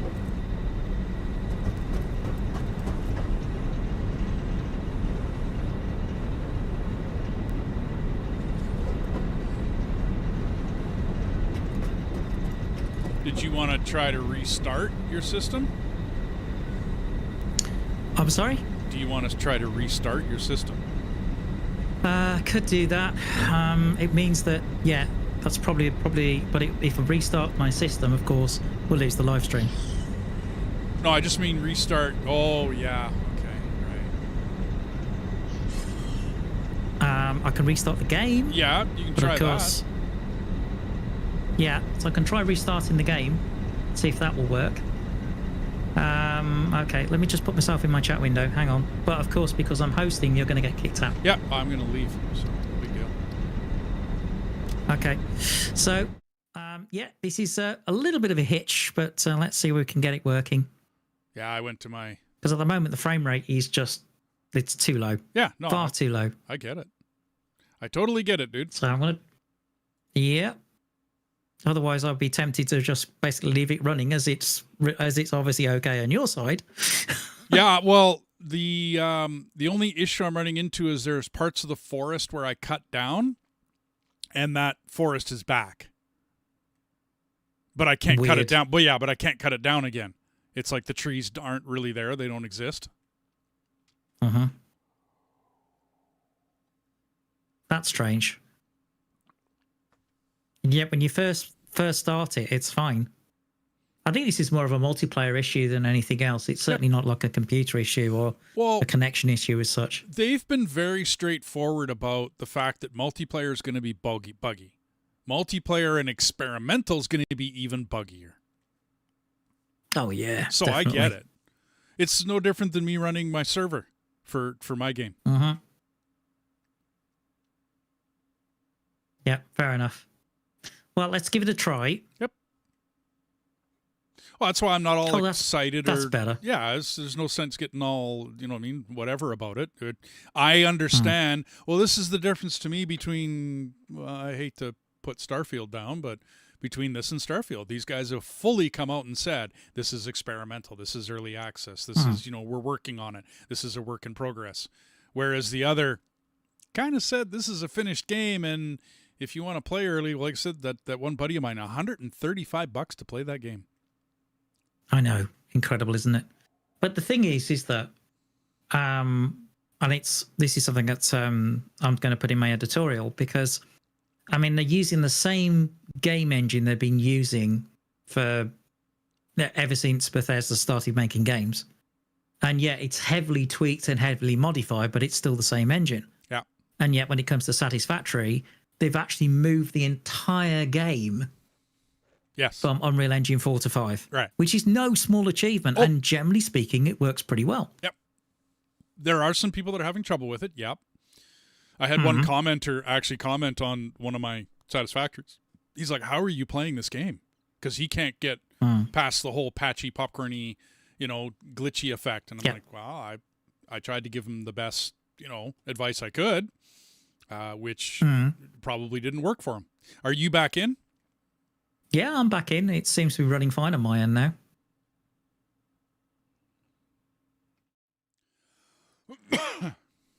Let's see if you get... Yeah, okay, brilliant. Okay. Yeah, I'm coming back. It's running perfect. You're lagging. Well, I'm coming back in. I'm here. Okay. Okay, yeah, I can see you. I can see you back in. Let's see now. I'm up top where you built the foundations across the lake, the big lake. Oh, yeah. And I'm going to build I see you. foundations to where I am. Good. I was just following your I was just following where you are.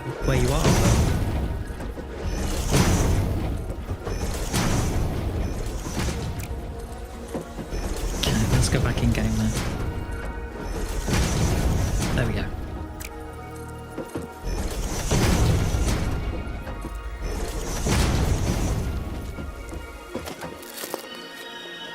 Yeah, I see. What's in this drop pod? The drop pod's in the middle of the lake. It's going to take steel beam to get it out and power. Right. Okay. Thanks for telling me. Yeah, that one used to be just power back in the day. Now they require steel beam in it. I don't remember. Wow. Yeah, I don't remember when they did that. You know what I mean? I don't remember it being that way, but hey, whatever.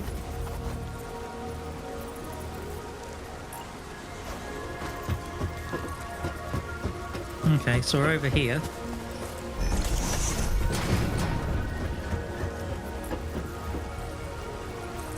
It's a joy watching you work. Why? Just is.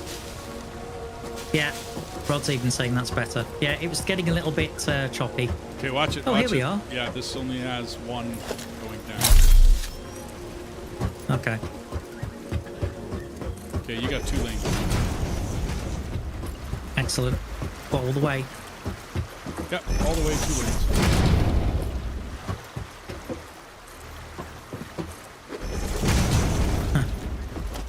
Sorry, I'm reminded of an old song,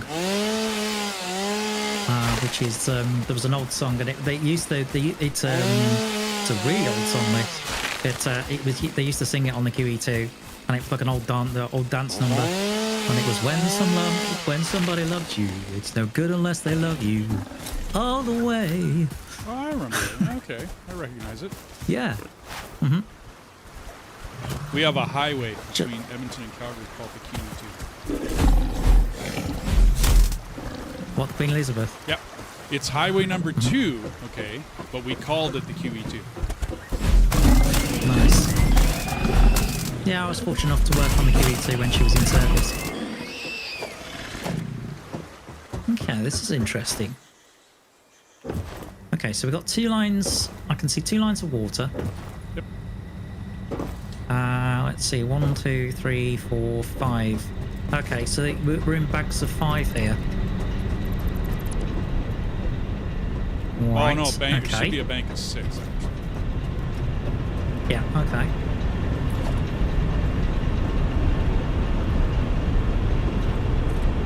So how is compact coal working out in terms of the mathematics of it? For right now,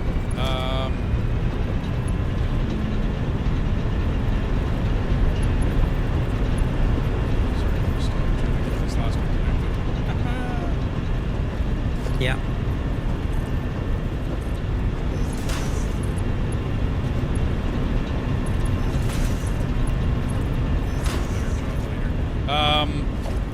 well, it's 7.14 per. So I'm counting that as, let's just go 7.5, right? Because that just makes the math a little easier. But 7.5 times 12. Doesn't it work out? Doesn't it work out as 7 coal plants in the end? Well, I think the math was 7 coal plants will suck 50 per minute. Yeah.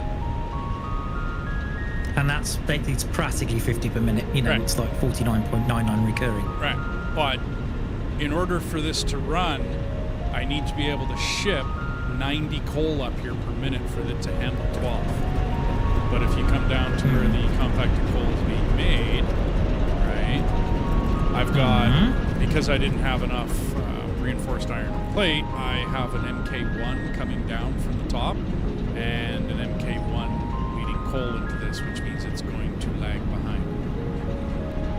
Right. So I need to... Okay. I need to help you get you to steel, and then we need to start producing steel. Okay. Do you want to come back to main base and give us a hand? Yep. Okay. Cool. I don't know if you can jump on the same tractor. Oh, I'm going to bring mine just so that I get... Okay, cool. Now that you've got that Nice. road up there, I've got... Oh, and over here is where the round building's going to go in. Oh, right. I've just lost you. Hang on. I'm over to your right. Oh, yeah. I see you. So, in order to start a round building, right, this is the way I started. This is my beginnings of it. Okay, so you got a 4 meter.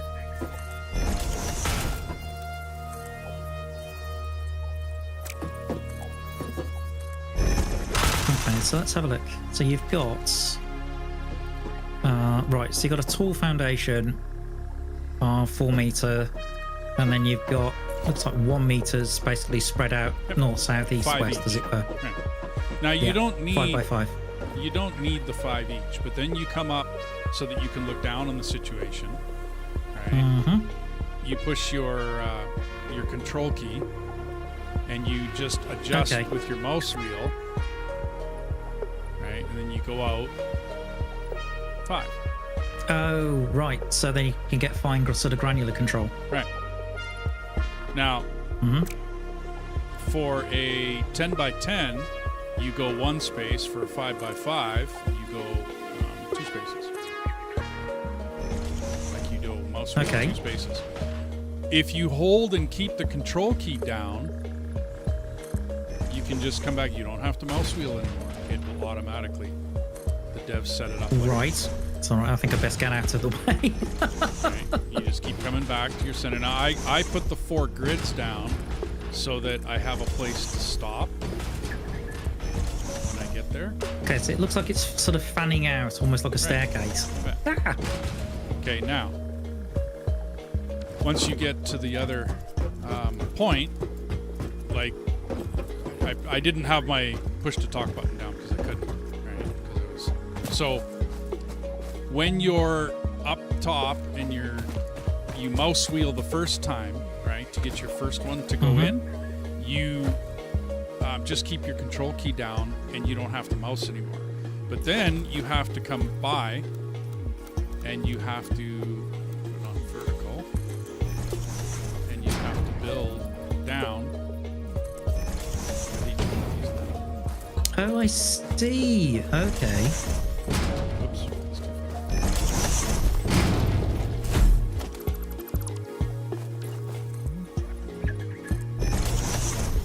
Meanwhile, I can go to the stop of this and start kicking my legs and going, start spreading the news.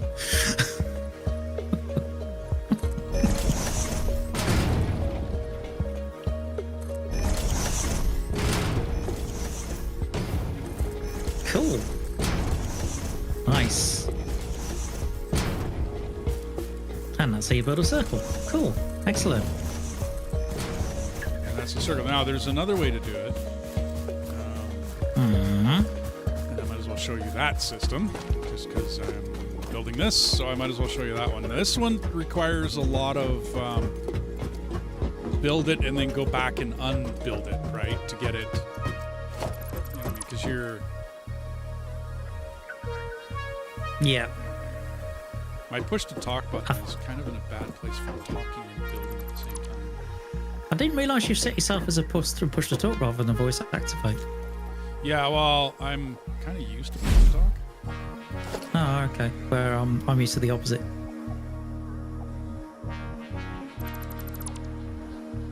So Horses for courses, I suppose.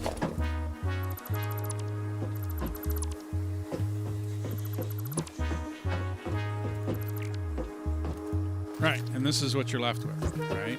Is a semicircle, well, a quarter circle so far, right? Whereas you can put walls up on this and it's round.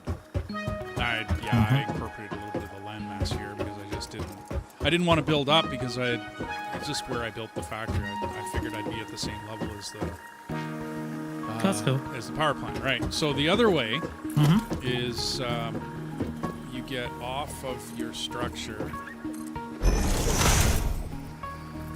Okay.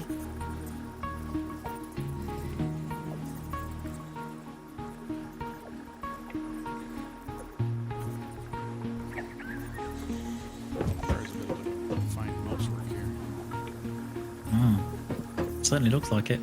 I think the other one looks easier so far. There was a way of doing it. Ah.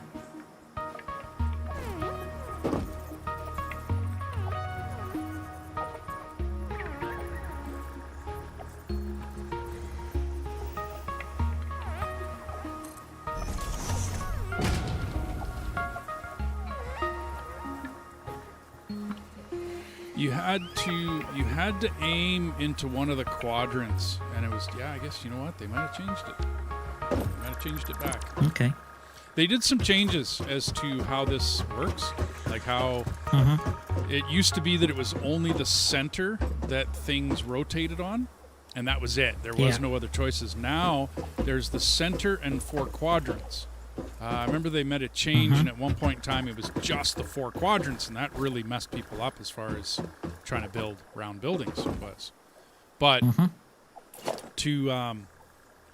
it's the same thing. It's just you aim for the center, and then use your mouse wheel, right, and go twice, like scroll your mouse wheel twice. Oh, I'm getting out of your way. You got to be on Zoop. I'm going to go the other direction. Okay. And as long as you held that control key down, right, you don't have to mouse wheel anymore. You just come back to your original resting place, and the game will advance your foundation by 2 spots. And that's it. That's building around building. And then once you get your foundation in, it's a little bit of muff about getting your foundation in. But once you get that foundation in, can then start to build your building.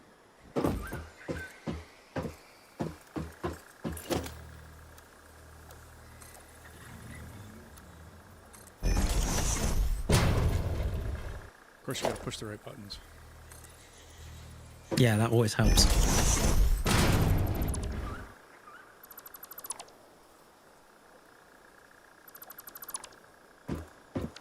Okay, that did not work out right.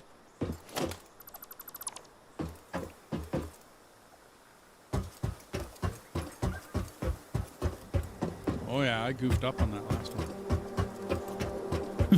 Well, when they don't line up, right? Something's wrong. Yeah. Okay. Cool. Okay, so there you go. There's a little bit of a tutorial for you guys. Yeah, and the whole reason behind this is that in this game, gravity, believe it or not, works better than a pump. That's the whole purpose. Once I build the round building, okay, and I get the water tower built, it'll be, oh, I don't know, I'll probably go up 10 4-meter foundations. I'll probably go 10 high on it just to make it look like a round building. And then I'll put up top or something on it. I don't know. I'll make it look good. Whatever it is. Okay, cool. And then from there, you pump water up to the storage containers. And then gravity takes care of bringing it down. Gotcha. And for whatever reason, and once it was shown to me that this works better when it's gravity, I had to actually agree. I tested it out on a couple of I have to agree. It seems to be more stable. You can survive a power outage with a water tower. You have it's a lot of potential energy up there, right? Meaning that if you have enough storages up on top of the water tower and something goes wrong with your electrical, right, and you blow a circuit and all the rest, you can have, at the very least, you have water. Whereas if you're pumping, like right now I'm pumping it from the bottom and I'm pumping it up top, right, to take care of those 12. And that's cool, that works. But when you're talking about a huge power plant, 50 or 60 or 70 coal generated power, that's a lot of water. And if you ever run out of energy, you ever run out of power, you blow a circuit or whatever, the water tower will actually keep running for quite a long time. Because then it's down to how much storage you have up there. How much water storage you have up on top of the tower.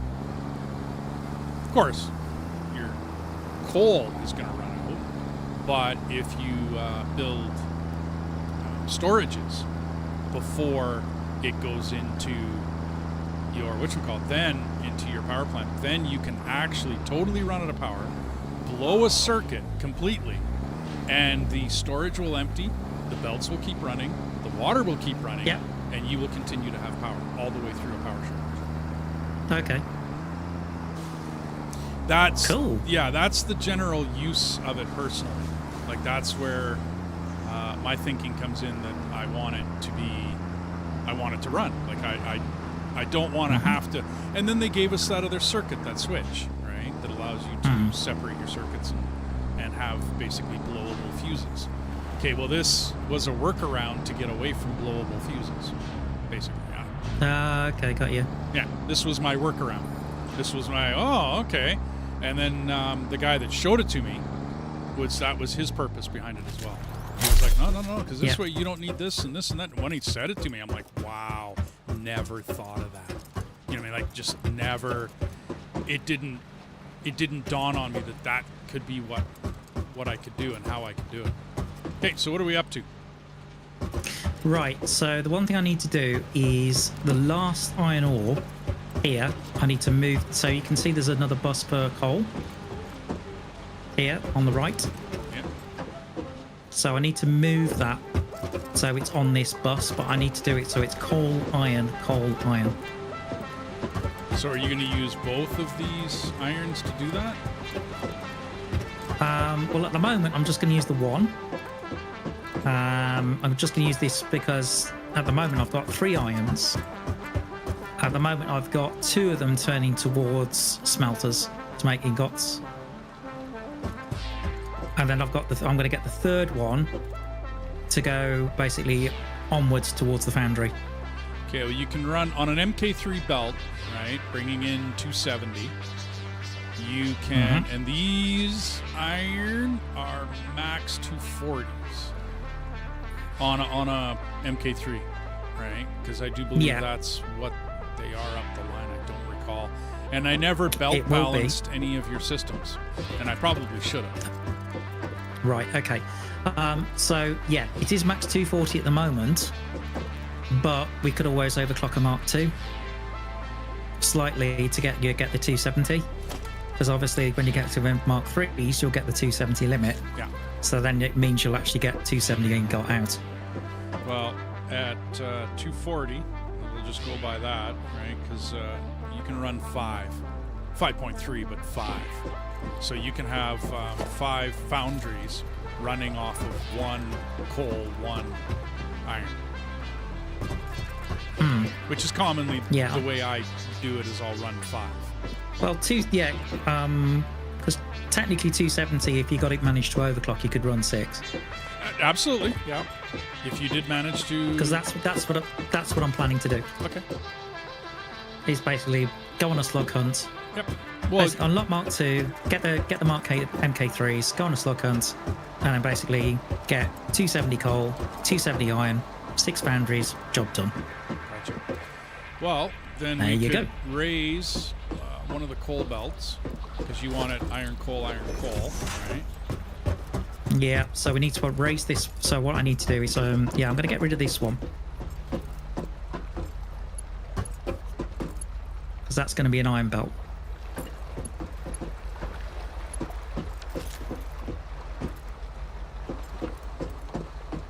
And you're just going to move it over from the iron? I'll sort it.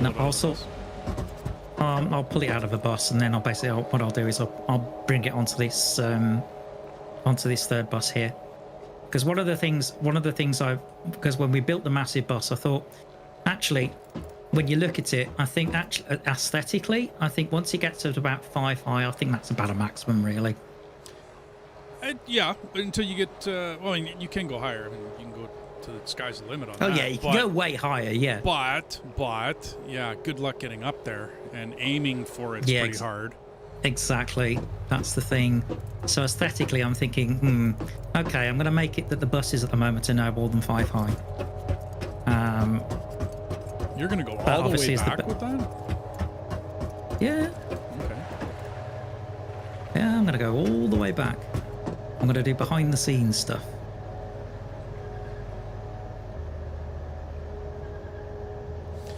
Now, are you just going to raise that one coal line 1 level, and then, like you said, bring in coal iron? Yeah. So the coal's going to go up 1 level, but then obviously I'm going to bring iron in between it. Let's see now. Let's have a look. That's copper. So it's going to be the top iron here.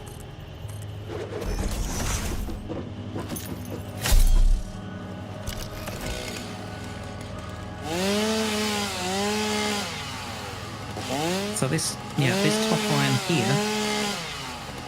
I'm looking at it. I suppose what I like to do with belt work like this is kind of behind the scenes. It still looks a bit of a mess, but once it comes towards the factory, it actually looks neat. No, I get you. Yeah, I know it's a bit fussy. No, you have to be fussy. If you're not, your factory ends up being really messy later on. So I'd rather fuss about early than fuss about late. Yeah, fair enough. Okay. At least you admitted it. That yes, it's fussy. No, but I've been non-fussy. You know what I mean? And then what ends up happening is you look back at your creation of what you build, and it's this spaghetti madness mess, which is what like my playthrough of Tectonica is looking like right now, because I don't know what I'm doing in that game. Like I don't know my recipes. I don't know my flow I know nothing, right? Because I just started playing the game. Like, I didn't research, I didn't nothing. I just booted it up and went. Okay, well, when it comes down to that, well, I don't know where I'm going. I don't know what I'm doing. And so I end up with spaghetti madness. Let me ask you something. When it comes to coal, is it worth having a belt of coal head off with the sulfur towards the constructors? Because I'm thinking maybe because I know it makes explosives and that kind of stuff. Well, okay, and you need ammunition for the gun. So when you're doing your thinking, personally, I just work it into my thinking that I'm going to need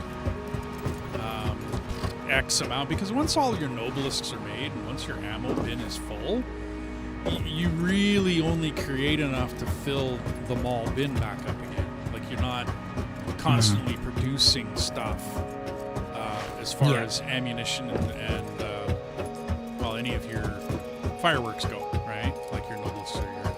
So I just factored in, like you're saying, you want 6 running. Okay, so only run 5, which is why I run 5. That's where I'll run 5, and then I know I'm not using all my coal when I do all my calculations. Like the power plant is 7.14 compacted coal per minute. Okay, well, I just calculated 7.5. That my numbers are always over. Which I'm fine with. Yeah, I'm fine with my numbers always being over. I'm trying to run lines back here. I just had to fill up. Okay, that's fine. Let's see. So I'm going to put that one over there then. I'm planning it back here now. Which means let's bring your window back up.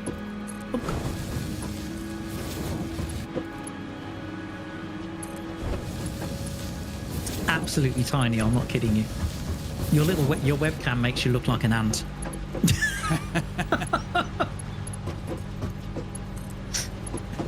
It's almost like a preview window. So that's why it's like, go watch the stream, because trust me, you'd have to squint to see the text on it.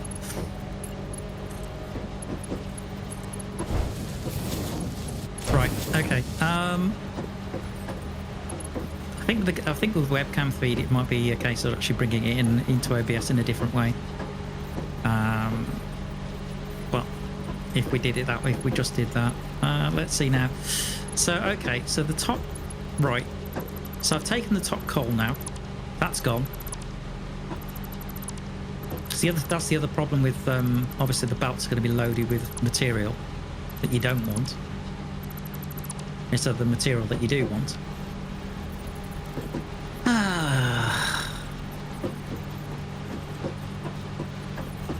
Why didn't you sort this out before, Tbone? Because I didn't think of it, okay? Oh no, you never think of this stuff before. This is always... I have found that factories are very, very modular. I plan on this. Yeah, it's always a work in progress. I think you find. Yep. You know, you always end up sort of tearing bits down and bringing bits in and all that kind of stuff. So yeah, okay.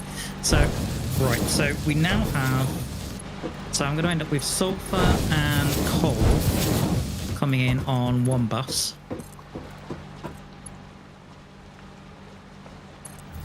Okay, good. Then you've got all of the metals. That's fine. But then you're going to have a dedicated steel bus, as it were. So to do that, so I'm just figuring this out now. What needs to go?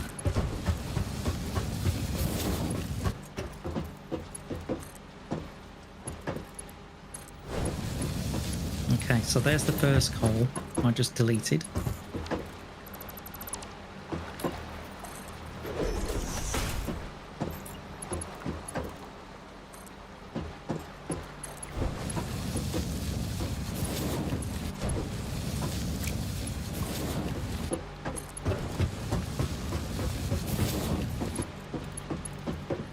Sometimes when I'm building conveyor belts, it feels like I'm building a railway.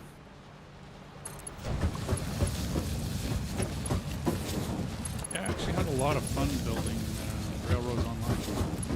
Because I was building railroads, and I have a lot of fun building rail in this one.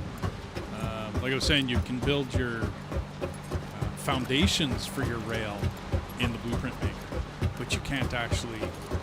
I find, anyways. Maybe they changed it, in updates, but I haven't messed around with it in a long time. So I run my rail afterwards. So it's a lot of fun. Yeah. I find it to be enjoyable to run my rail afterwards, and I'm not. Because I know Heist is involved in yet another Steam Train game that's in development. Yep. He's actually in the production of it, yes. But he stopped being community manager of Railroads Online quite a while ago. Okay, got you.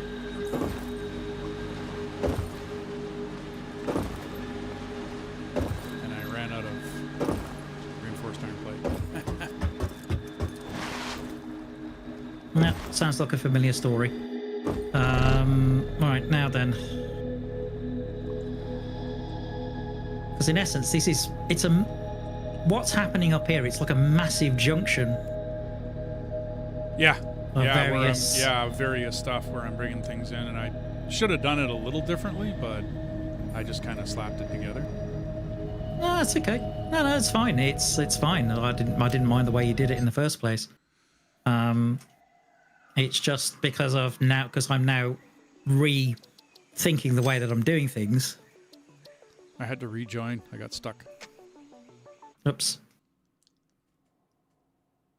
I'm having to rethink the way I'm doing things. That's the only thing. So, no, I don't need you. I need you. In the morning when my soul's on fire. You probably know where that reference is. No. Blues Brothers?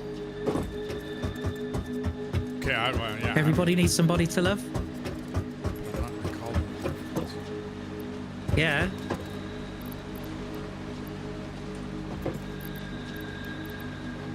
It's there. It's one of the lyrics. Okay. Oh, I don't question that. I just.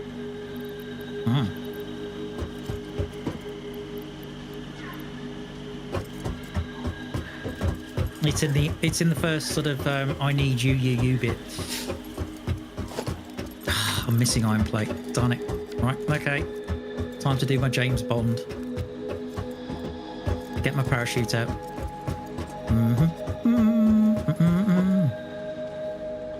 We are all out of reinforced iron plate. Okay, that's back to the starter then.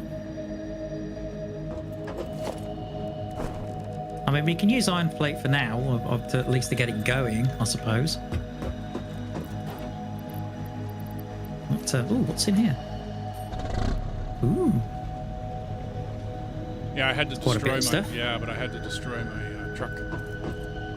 Okay. It was all. That's all right. That's all right. You can. There's plenty of fuel still left. Do you want to go and do a shopping run then? Yep. Okay. I'll see you in a bit. So, I've got a truck driver doing the trucking. That sounds perfect. Sounds a good deal. Yeah. Not exactly a trucking convoy, but never mind.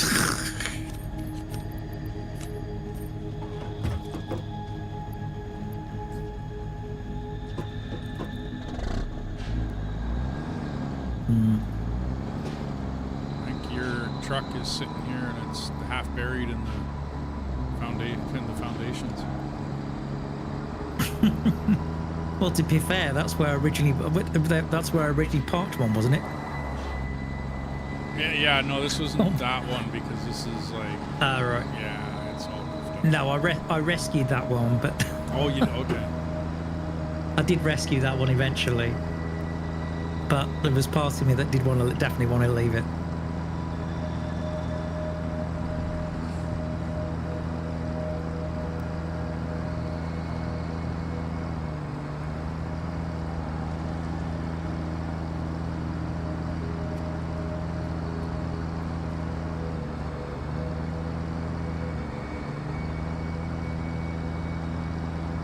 Right, okay. Now, let's see. I've taken some plate for now, just so I can get a good idea of where everything's going. I'm headed back to the starter base for some stuff. Right, okay. But I've actually got a fair amount of reinforced on me. Cool. Okay, so.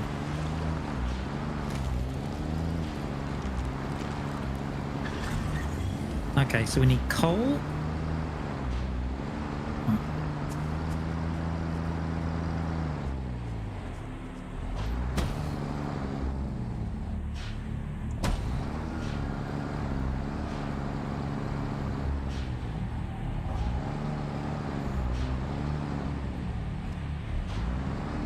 And now I'm missing iron rod. Marvellous. I got lots of iron rod. Yeah, well, that's pretty good for guys of our age. Way!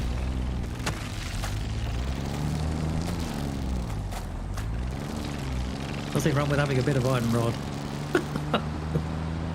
Sorry, was that too blue? Was that too rude? I didn't hear a thing. No, neither did I. I'll tell you something, there's got to be people coming to your street and they go, what the heck? Yeah. Well, that's British comedy all over. Yep. Yeah, you've only got to look at the Carry On movies. Well, I think everybody knows Infamy, you're British. you. Just gotta hear you talk. Yeah. Yeah, pretty much. Although at least I don't have a strong Birmingham accent, otherwise you wouldn't have a chance.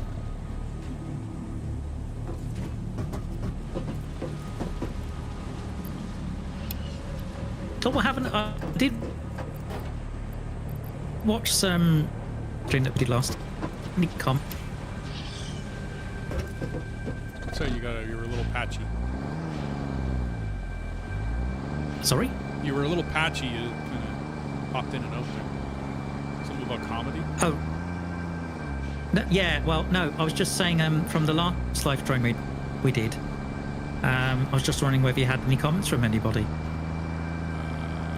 No comments. Uh-huh. Did Something get positively...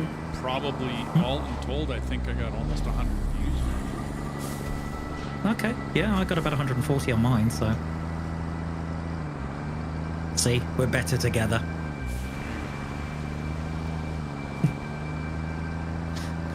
Kind of reminds me, there's an old advert. And it's a husband and wife. And, you know, they're filming... they're filming it, and basically the husband's giving these different comments at the camera, and basically you could hear what the wife is thinking. Okay. And the wife is thinking all sorts of stuff, like, you know, for example, the husband's saying things like, "We want to do some decorating," and she's saying, "I just want to forget the decorating and go on holidays to Spain," all this kind of stuff. And it just gets, because it's like an ear for an insurance company, it gets to the end where he says, "We want to be having a baby," and she looks at him horrified. We? Who's this we, Kimasabi?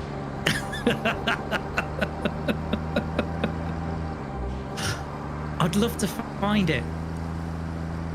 I want to be digging the garden. You know, he was talking about domestic things like that, and she's going, "I want to screw the garden. I want to have a new car," or. In other words, he doesn't have a clue. No, but he's very mundane in his outlook, where she's far more ambitious and, you know, wants to perhaps live a little bit more. Well, of course. They're trying to paint women and men these days. Although I think some commercials, they have a nasty habit of painting men as being completely stupid. That's what's trying to get fed down everyone's throat. I'm thinking, what? No, I'm sorry, I'm not a half-witted incompetent. Oh, it's not that there isn't half-witted incompetent men out there, but they're also Oh, is yes, of course there are. half-witted, incompetent women. It's just a one-sided thing. Nope, certainly not a no. But it does seem to be a bit of a, when it comes to advertising, it does seem to be a bit of a one-trick pony, as it were. Yeah. No, I'm sorry, considering what my IQ is. So how far I don't want... down? These go down right to the end. This steel bus, the Yeah, iron so coal? if you look at the... Yeah, so the iron coal will go right to the end. If you look where there's going to be a foundry. So you've got loads of smelters, and right at the end you'll see some foundries. Which I've put 6 in for now. Because I will do some overclocking. Where's the coal?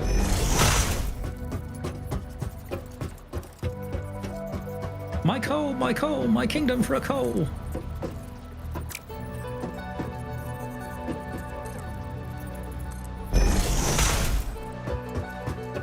I think if you're English, you might know where that quote comes from.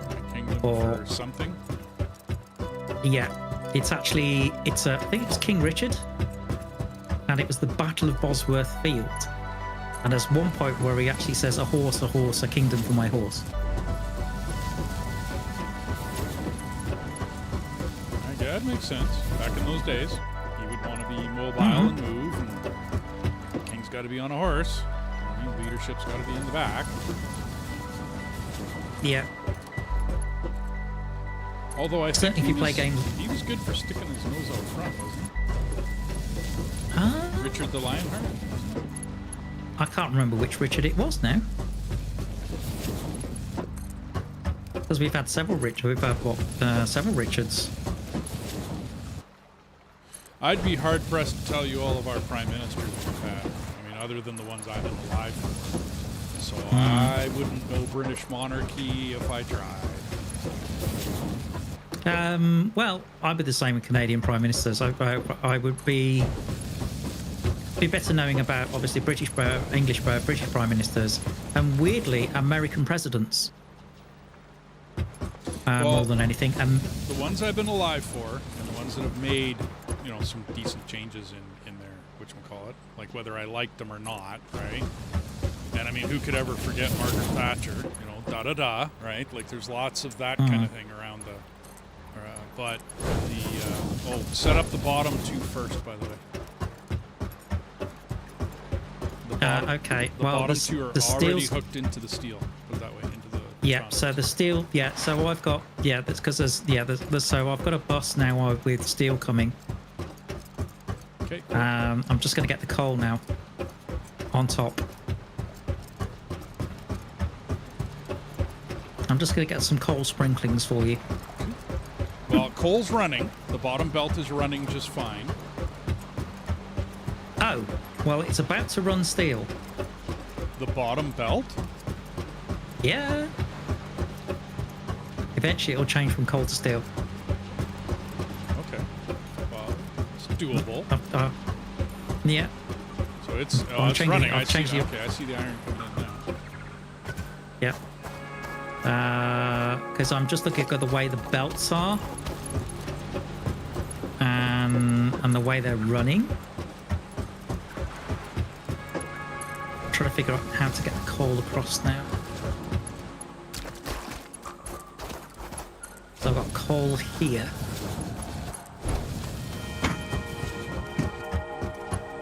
Yeah, it is. It's like building a massive rail junction. Hang on.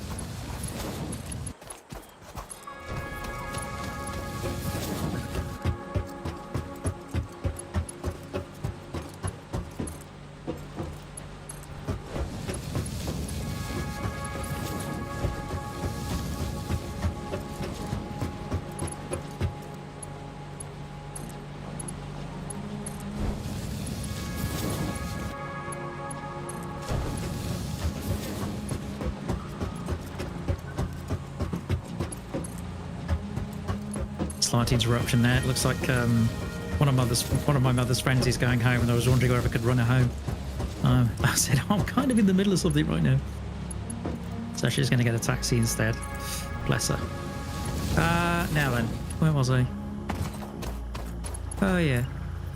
So that's going to go. Oh, logistics, man. Right. Okay, so you're going to go here.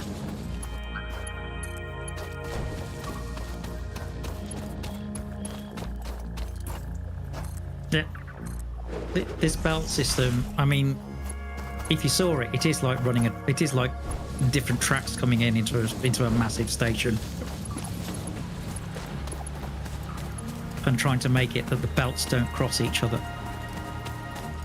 Or don't collide with each other when you do it, as you're doing it. Okay, so the coal goes here. Right, okay. Right, so if the coal goes here, then it's going to go here. And I don't need this.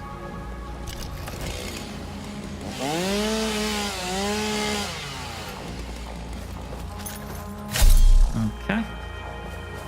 So now you're 4 belts high all the way back into the base. All the way to here. Right, okay. Great. So that's So the in only essence, two we've got that... Yeah, that's the only 2 that need to run right now, because the top 2 Yeah, aren't it's the only 2 connected. that need to run. Yeah. That's correct. That's it. But you can see what I mean when you come up here. It's... Yeah, it's a bit of a mess up here. I could have yeah. organized it a little bit better when I came up I'm with sure you the could. stuff. But I figured we were just doing the 1 bus idea. And yeah, I just went with that. Okay, well, we've got... Okay, so we've got that. Now then. So I've got the remaining iron. So I'm just checking the other belts are going to run. Okay, so there's a second coal that's currently disconnected at the moment. That's got to get to there. And hopefully when it crosses over... Yeah, but the thing is, it might look a mess, but the one thing about it is none of these belts actually collide with each other.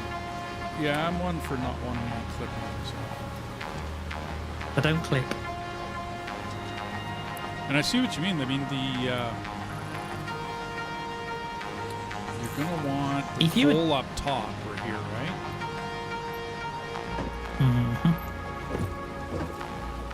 Okay, so I've got iron and coal coming in for steel, and then I've got sulfur and coal for explosives and all that kind of deal. Then I've got, let's see, so there's 3 iron, isn't there? Up here, so I've got, yeah, there's 3 pure iron, so I need to bring, is this the second iron here? I think it is. So I need to get the second iron now onto the second belt. Here. And then the copper above it. Which I think... Yeah, the top belt you Yeah. were just on. That was copper. So I just need to get those 2 now across. Okay. So this one to... where am I? Oh, I see. Yeah, got it. Okay, so this has got to go down. No, not you. You. Okay, so this has got to go down here. No, here. Like that. And then you have then got to go here to here like that, and then I can get rid of you. Ta-da! Done. All I need to do then is just bring this coal down with the sulfur. That's it. Sorted. Hooray! How's that for the price of fish? I don't know. hitting the right commodities down the wrong line. I mean the wrong line down the right commodities. I mean. Is this the bit where you tell me you had one job, Tbone?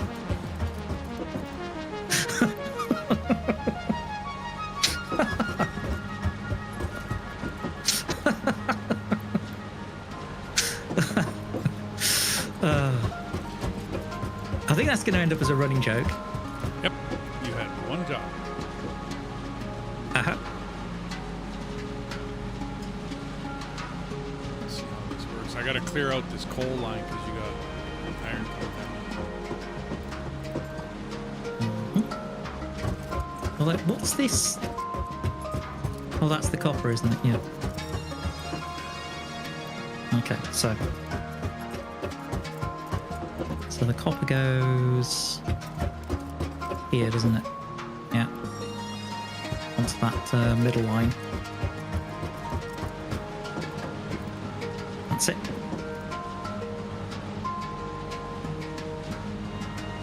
So it may look a mess back here, but by the time as it comes into the sort of the main scene, it actually looks quite neat. Yeah, who cares what it looks like off in the bush? You don't see that. It's what it looks like when he gets here. Yeah, exactly. Okay, so no, I don't want that. I want. Hold on. Oh, okay, so that, right. Sorry, there's a belt that I don't need now because I'm obviously running that top steel belt here somewhere else. Okay. Well, this is fun, isn't it, ladies and gentlemen? Okay, so then that copper. Hold on.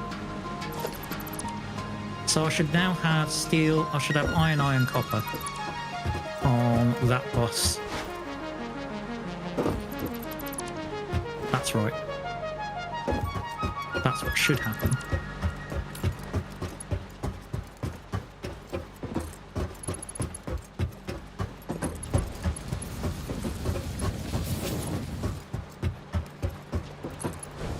Okay, so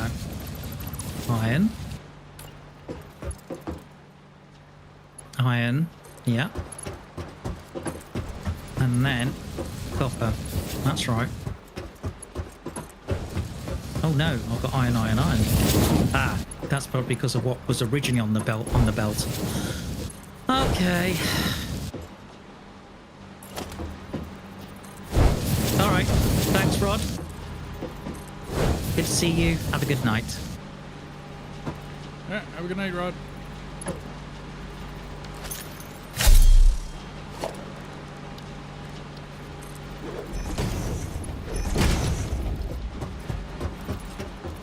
Because of course these belts now are in the wrong place.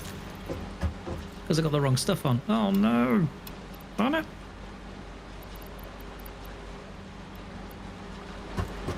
Yeah, those top two belts I need to take out. Alright, okay. I need to make sure I'm not overloaded with ore and that kind of stuff.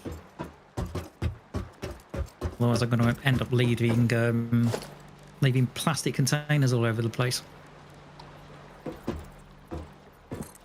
And not from dying for a change. Okay. How are you getting on? Well, everything's running. I'm just going to make 3 steel beam makers, destroy them, and put them, where you had plans on doing it. I'm just throwing them up to get it started and to get MK3s Okay, cool. going. Yeah, no problem.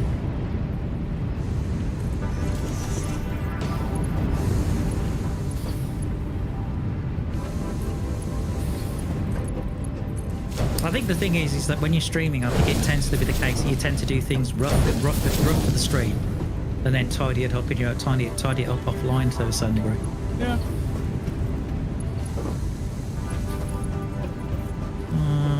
Right, okay. So I should have. So it's going to be those top two there.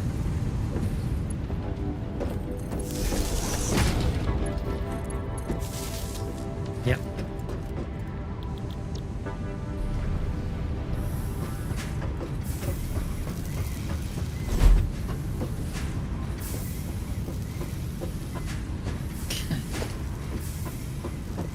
I think my aim at this point is to try and get the objective for advanced steel. Gotcha. If I can.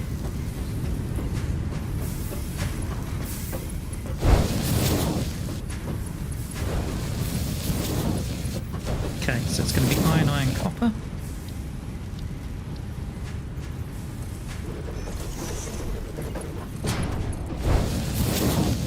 So if we can get that going, that'd be awesome.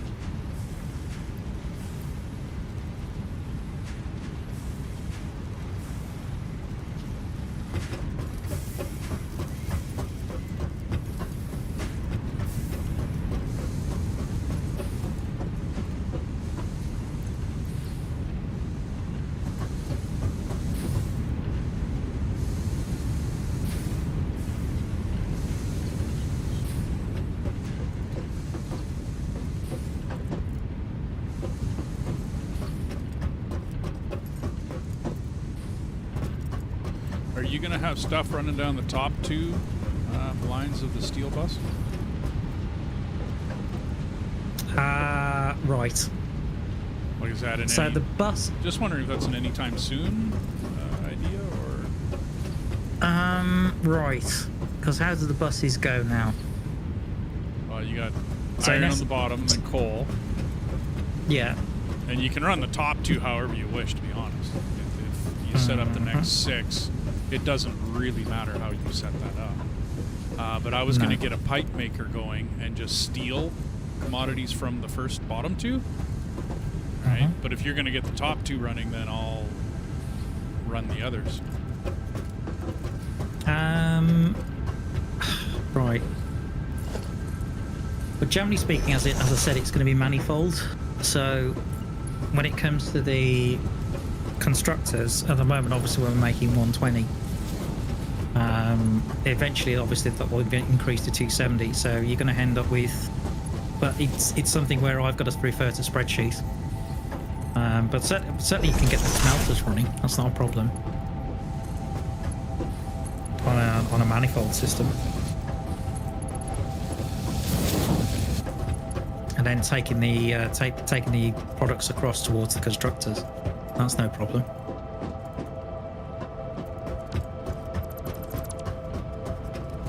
Let's see, what have we got? Yes, no. I wish the game had an easy way of clearing a resource off a belt. Apart from Demolish the dismantle. belt, right, dismantle and then throw it in the garbage in your inventory. So you're not messing with That's the only way of doing it. Seems to be the only way of doing it.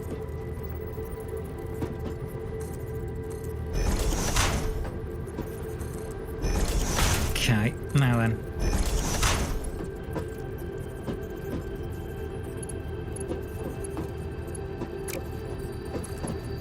Because in essence, I'm having to do a lot of dismantling on the middle bus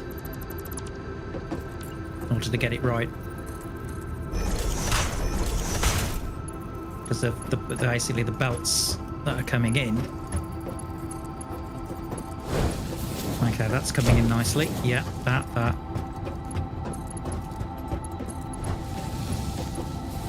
No.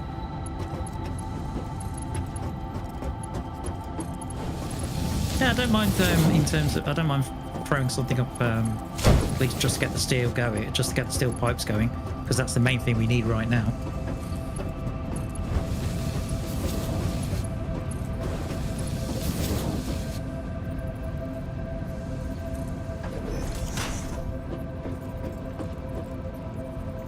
Okay, let's see now. You, no.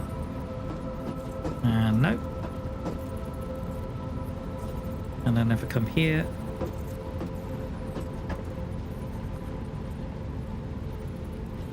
You. Oh,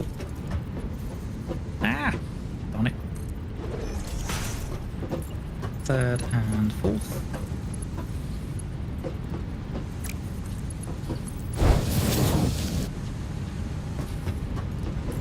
That's it. Finally.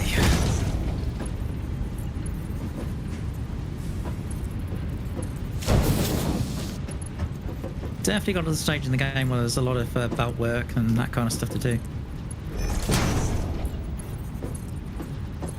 Oh yeah. Okay. Particularly when I've decided to go big or go home.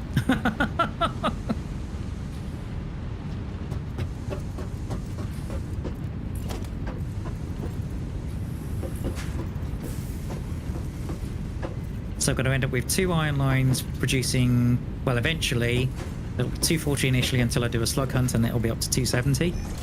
And then I'll have copper smelted at also 270 after a slug hunt, once we got Mark 3s. Okay, so that goes here. So, yeah, that's it. And then this here. Yeah, bye. What's that?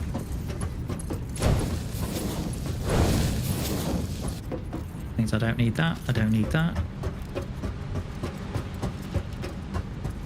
Right, I am Demolition Man. Not fair for a bit. I am John Spartan.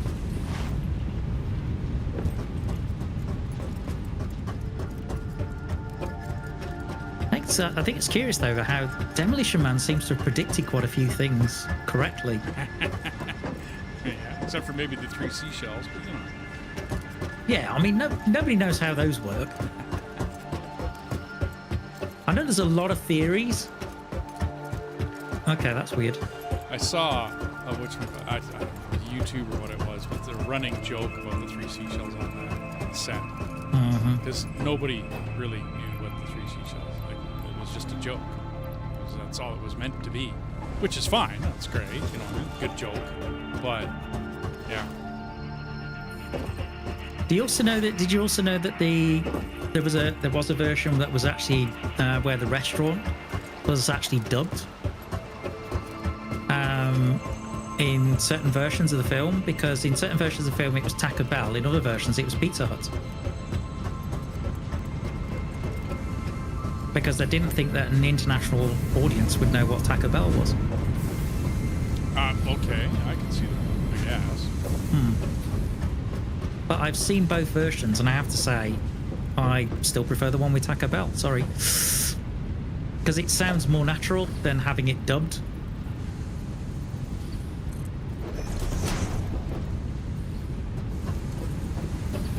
Okay, 1, 2, 3.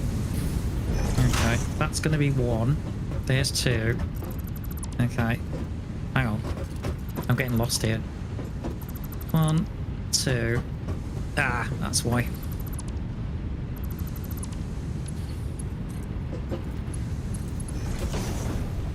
So that means I'm missing an iron line.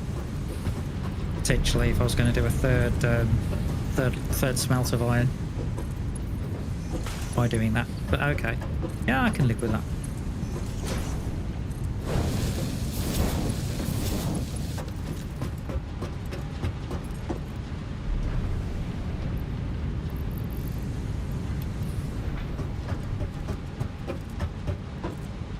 I suppose that's the one thing about it. The way I built it is quite flexible.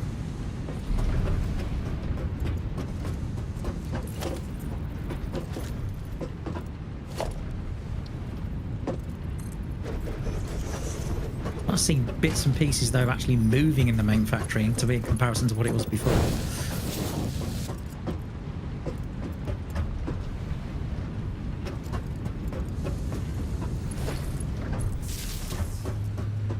Okay, 1 pipe maker's up. Okay. Good.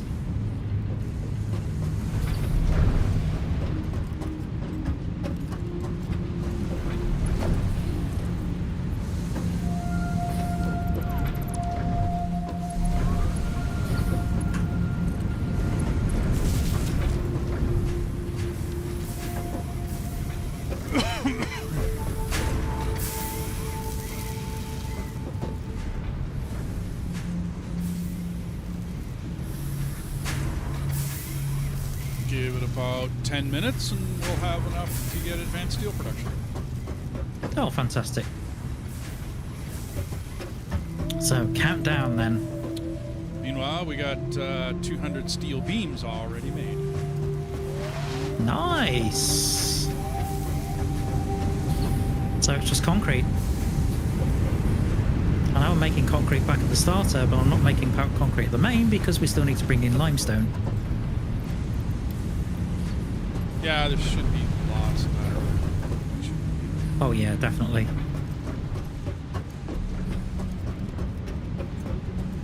In fact, you've got all of your sort of non-metal materials on that bus. With you've got the crystal, sulfur. You're gonna have a coal one up there, so potentially you could have a fifth one for limestone.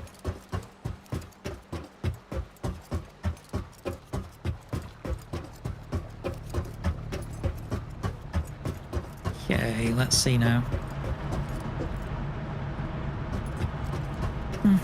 Did you pick up your Blade Runners?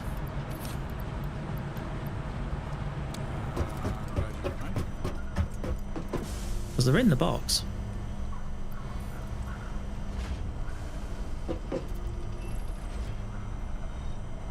Although I love the fact they've actually changed the sound of that now when you're wearing Blade Runners. Particularly when you jump.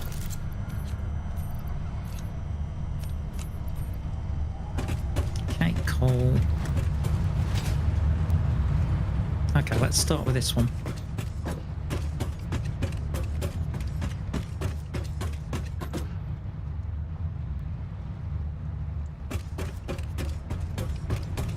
So I'm being resource man by the looks of it at the moment, and getting the buses sorted. Yeah. Well, Fine by me. Ah, that's cool. Don't mind that at all. Nice change of pace. It's a nice thing about building things together. yeah. Now then.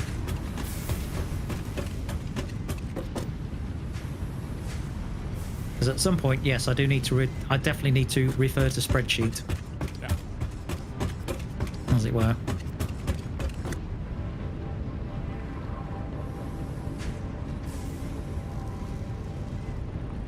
Okay.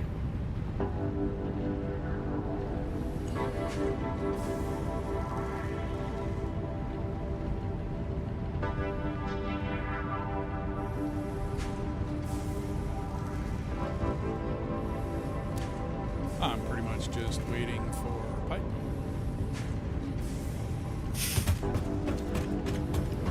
A very noble goal, if you ask me. Well, then I'm waiting for steel beam, which is going to take a long time for steel beam to come through. Is it just steel beams? I thought it was encased industrial you need for Mark III. No, just steel beam. Encased industrial really? beams are Mark IV. Oh, right. And I personally don't go for Mark IV. Interesting. They're extremely expensive. It's like reinforced iron plate takes a bit to make. You know what I mean? Because you gotta make the plates, and then you gotta put the two of them together and make reinforced iron plate. Yeah. Whereas if you just jump to steel right away, it's one steel beam for one section of our Mark III. Right? Whereas it's a lot more material for the Mark IIs. And then I end up spending all that time redoing all of my Mark II belts that I just spent all that time putting down. Yeah. Which, I mean, it's not that hard, but then you're stuck with a whole bunch of reinforced iron plate, which I usually end up just sinking back in the day, or destroying before we had the sinks. Right? So I just got into the habit of going straight for steel and doing MK3s right. I go MK1 right to MK3. And then because encased industrial beam is about the same headache, because now you're looking at, concrete, steel beam, put that stuff together, get your encased. Now you're looking at the same thing. You're just going to upgrade to Mark Vs fairly soon. I don't know, but yeah, I mean, once I get aluminum production going, you know what I mean? Mark Vs are, And then you're not spending all of that time redoing your factory 2 or 3 times. Like redoing all the belts in your factory 2 or 3 times. So, unless you're going to leave your belts alone, right? Like unless once you lay your Mark 1s or 2s or 3 or whatever, you're just going to leave that whole section alone and move on and go, you know, rebuild somewhere else, right? Or build the next somewhere else. Then fine, put down whatever belt you need because you're not going to go back. I always seem to build main factories, you know, like with huge bus lines and you know, large capacities and all the rest of it. It just never made sense to me. So. Okay, fair enough. I guess I don't know whether it seems I don't know. It seems perhaps I build a little bit differently. Yep. Yeah, which is fine. Whatever. I mean, not massively so, I'd say. No. I mean, I'm building a stacked, whatchamacallit, a multi-level, and this is a single level. So yeah, absolutely, they're going to look a lot different because of the way just because of the way we're building. That doesn't mean like we build differently.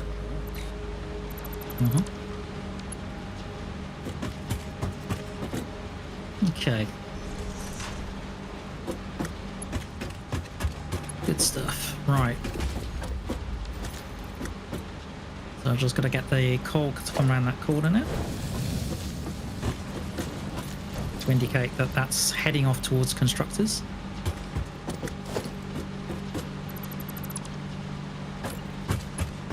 Okay, and then I'm going to end up with, this is obviously iron, copper now on the middle.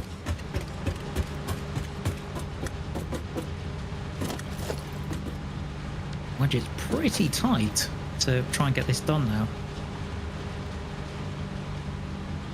And make sure I'm aiming in the correct place.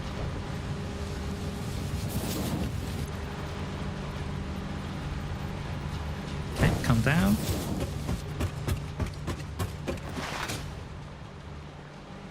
Come down.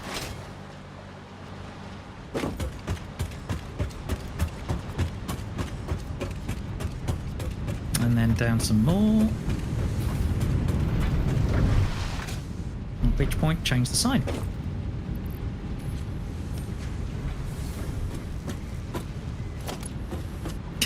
It's almost as if I predicted it. I've got iron ingot here written, but the actual ingot that I've chosen is copper. Almost as if I predicted it.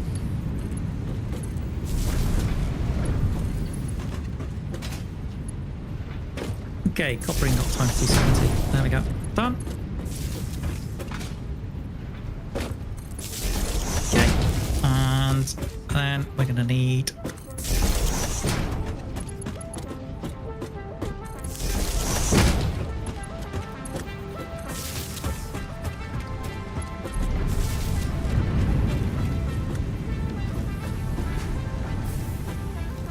so in essence the manifold after the foundry and the smelter will run from south to north, and then eventually and then it's pulled off in again across the constructors at that point, depending on which process they're doing. I got you. And again it's manifold. So it's basically everything's manifold on this part of the build. Although it can get a little bit tight, as I found when I did the starter factory and I upgraded it.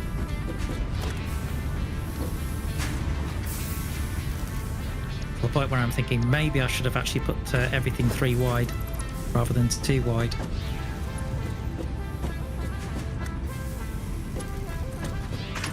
Okay, let's see now. No, I don't need that.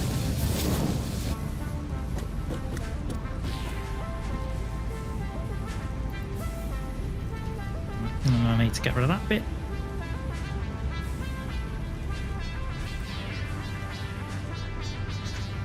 There we go. So, I suppose you could say I'm having a busman's holiday. You're having a bus of a day. Oh, yeah. We're all going on a bus of a holiday. No more worries for a week or two. Okay. Okay, now let's get back to... I just need to get that middle belt done. That middle bus. Okay, that's flowing nicely on the steel variant.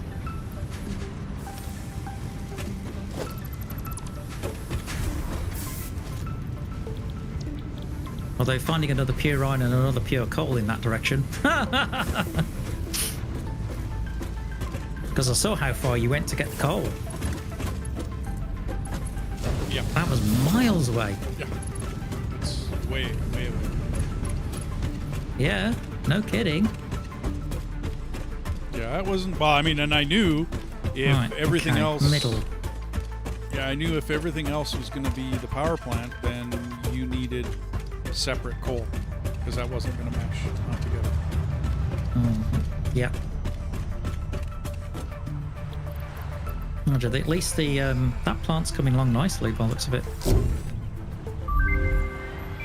And Hey! Milestone Grand reached. steel. Logistics can be improved with a larger storage container, enhanced conveyor belt efficiency, as well as the Oh, yeah, there ability it to is. store excess power for later use.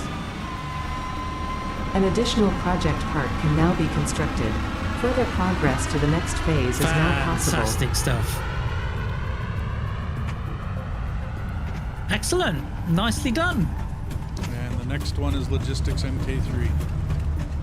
It is indeed. Which will be so. In that case, I think that's a very good point to pick it up next week. Good, yeah. I got it all being built. Almost have... Got all the steel beam. Okay. But with the timer reaching about just after 5 past midnight, I think it's time for me to call it a night. I got you. Okay, so in that case, I'm going to wish you a very good night, D. Yeah. Hang on, let me put this steel away in case you end up coming by here before you save. There. So I put all of the steel back, the steel pipe, the steel beam. So Okay, let's see what you've what I've done down see here. what you've been up to. I just tossed it together to get it done. You're going to change Okay, this. cool. Probably. Yeah. A little bit, but you're not too far off. Nope. Like I said, I just tossed it together to get pipe rolling, to get things going. You know what I mean? Yeah, And that's then cool. Toss it in 2 chests down here, just to be able to get it. All right. Okay. Right. Okay. Well, in that case, I suppose it's time for you to find a suitable plinth, as it were. Well, I'm just going to head back and stand by my truck. It may or may not be. You know what I mean? That way I'm out of the way. Yeah, no Run. problem. Actually, I'm going to go sit on the hub. Good-o.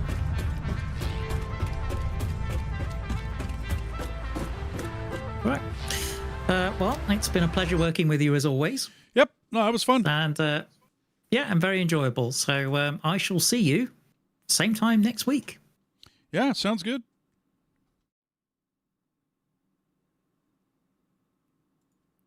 Hey everybody! Thanks for dropping by. Thanks for visiting. Yeah, I still got a couple people watching. So, yeah, it was a lot of fun. It was, as always, working with Tbone's interesting. The English humor is always great. But anyways, my next stream will be tomorrow afternoon, my time. So tomorrow night, well, depending on where you are in the world. I'm going to start at 4 o'clock Pacific Standard Time. It's advertised on my channel already. It'll be Sengoku Dynasty with my wife and my buddy. And other than that, you guys have yourselves a good evening, and we'll see you tomorrow.